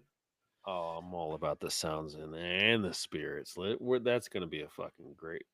I'm really excited. Oh my God. Jane Grimm, I'll tell you what, I after 5 minutes, I know for a fact Chris is going to be like, oh yeah, why the fuck hasn't he been doing this shit more? He's got some other work. I can't. I'm going to fuck with him. I'm going to fuck with James. Don't you worry. He's got some other stuff. Yeah. Oh yeah. He's got some other stuff too coming up. I don't know if I could say it. I don't know. It's movie related. There we go. Mike, cheers. Start thinking about joining us here on whether it's a recorded or a hangout. That's you and William. I'm dead serious, Mike. Just this is a fucking webcam. Come on. You got a laptop. You got it. Use your phone. I don't care. Yeah.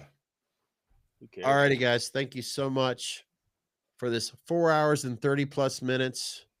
Damn. And I have to take a nap. We'll start this shit all over again because we got to show love towards Andrew and James. That's for sure. Yeah, this went way longer than we anticipated, guys. Yeah. We just wanted to do a fun little hangout, but y'all kind of inspired us to take it to a different level. So thank you. William, yeah. Well, you've joined us before. Yeah. All right, guys. Well, we will see you soon. And I don't know. Bake a cake is the next live stream. Baking a cake. Bake a motherfucking cake that has a fucking button on it, and hit that fucking button, please. I hit this.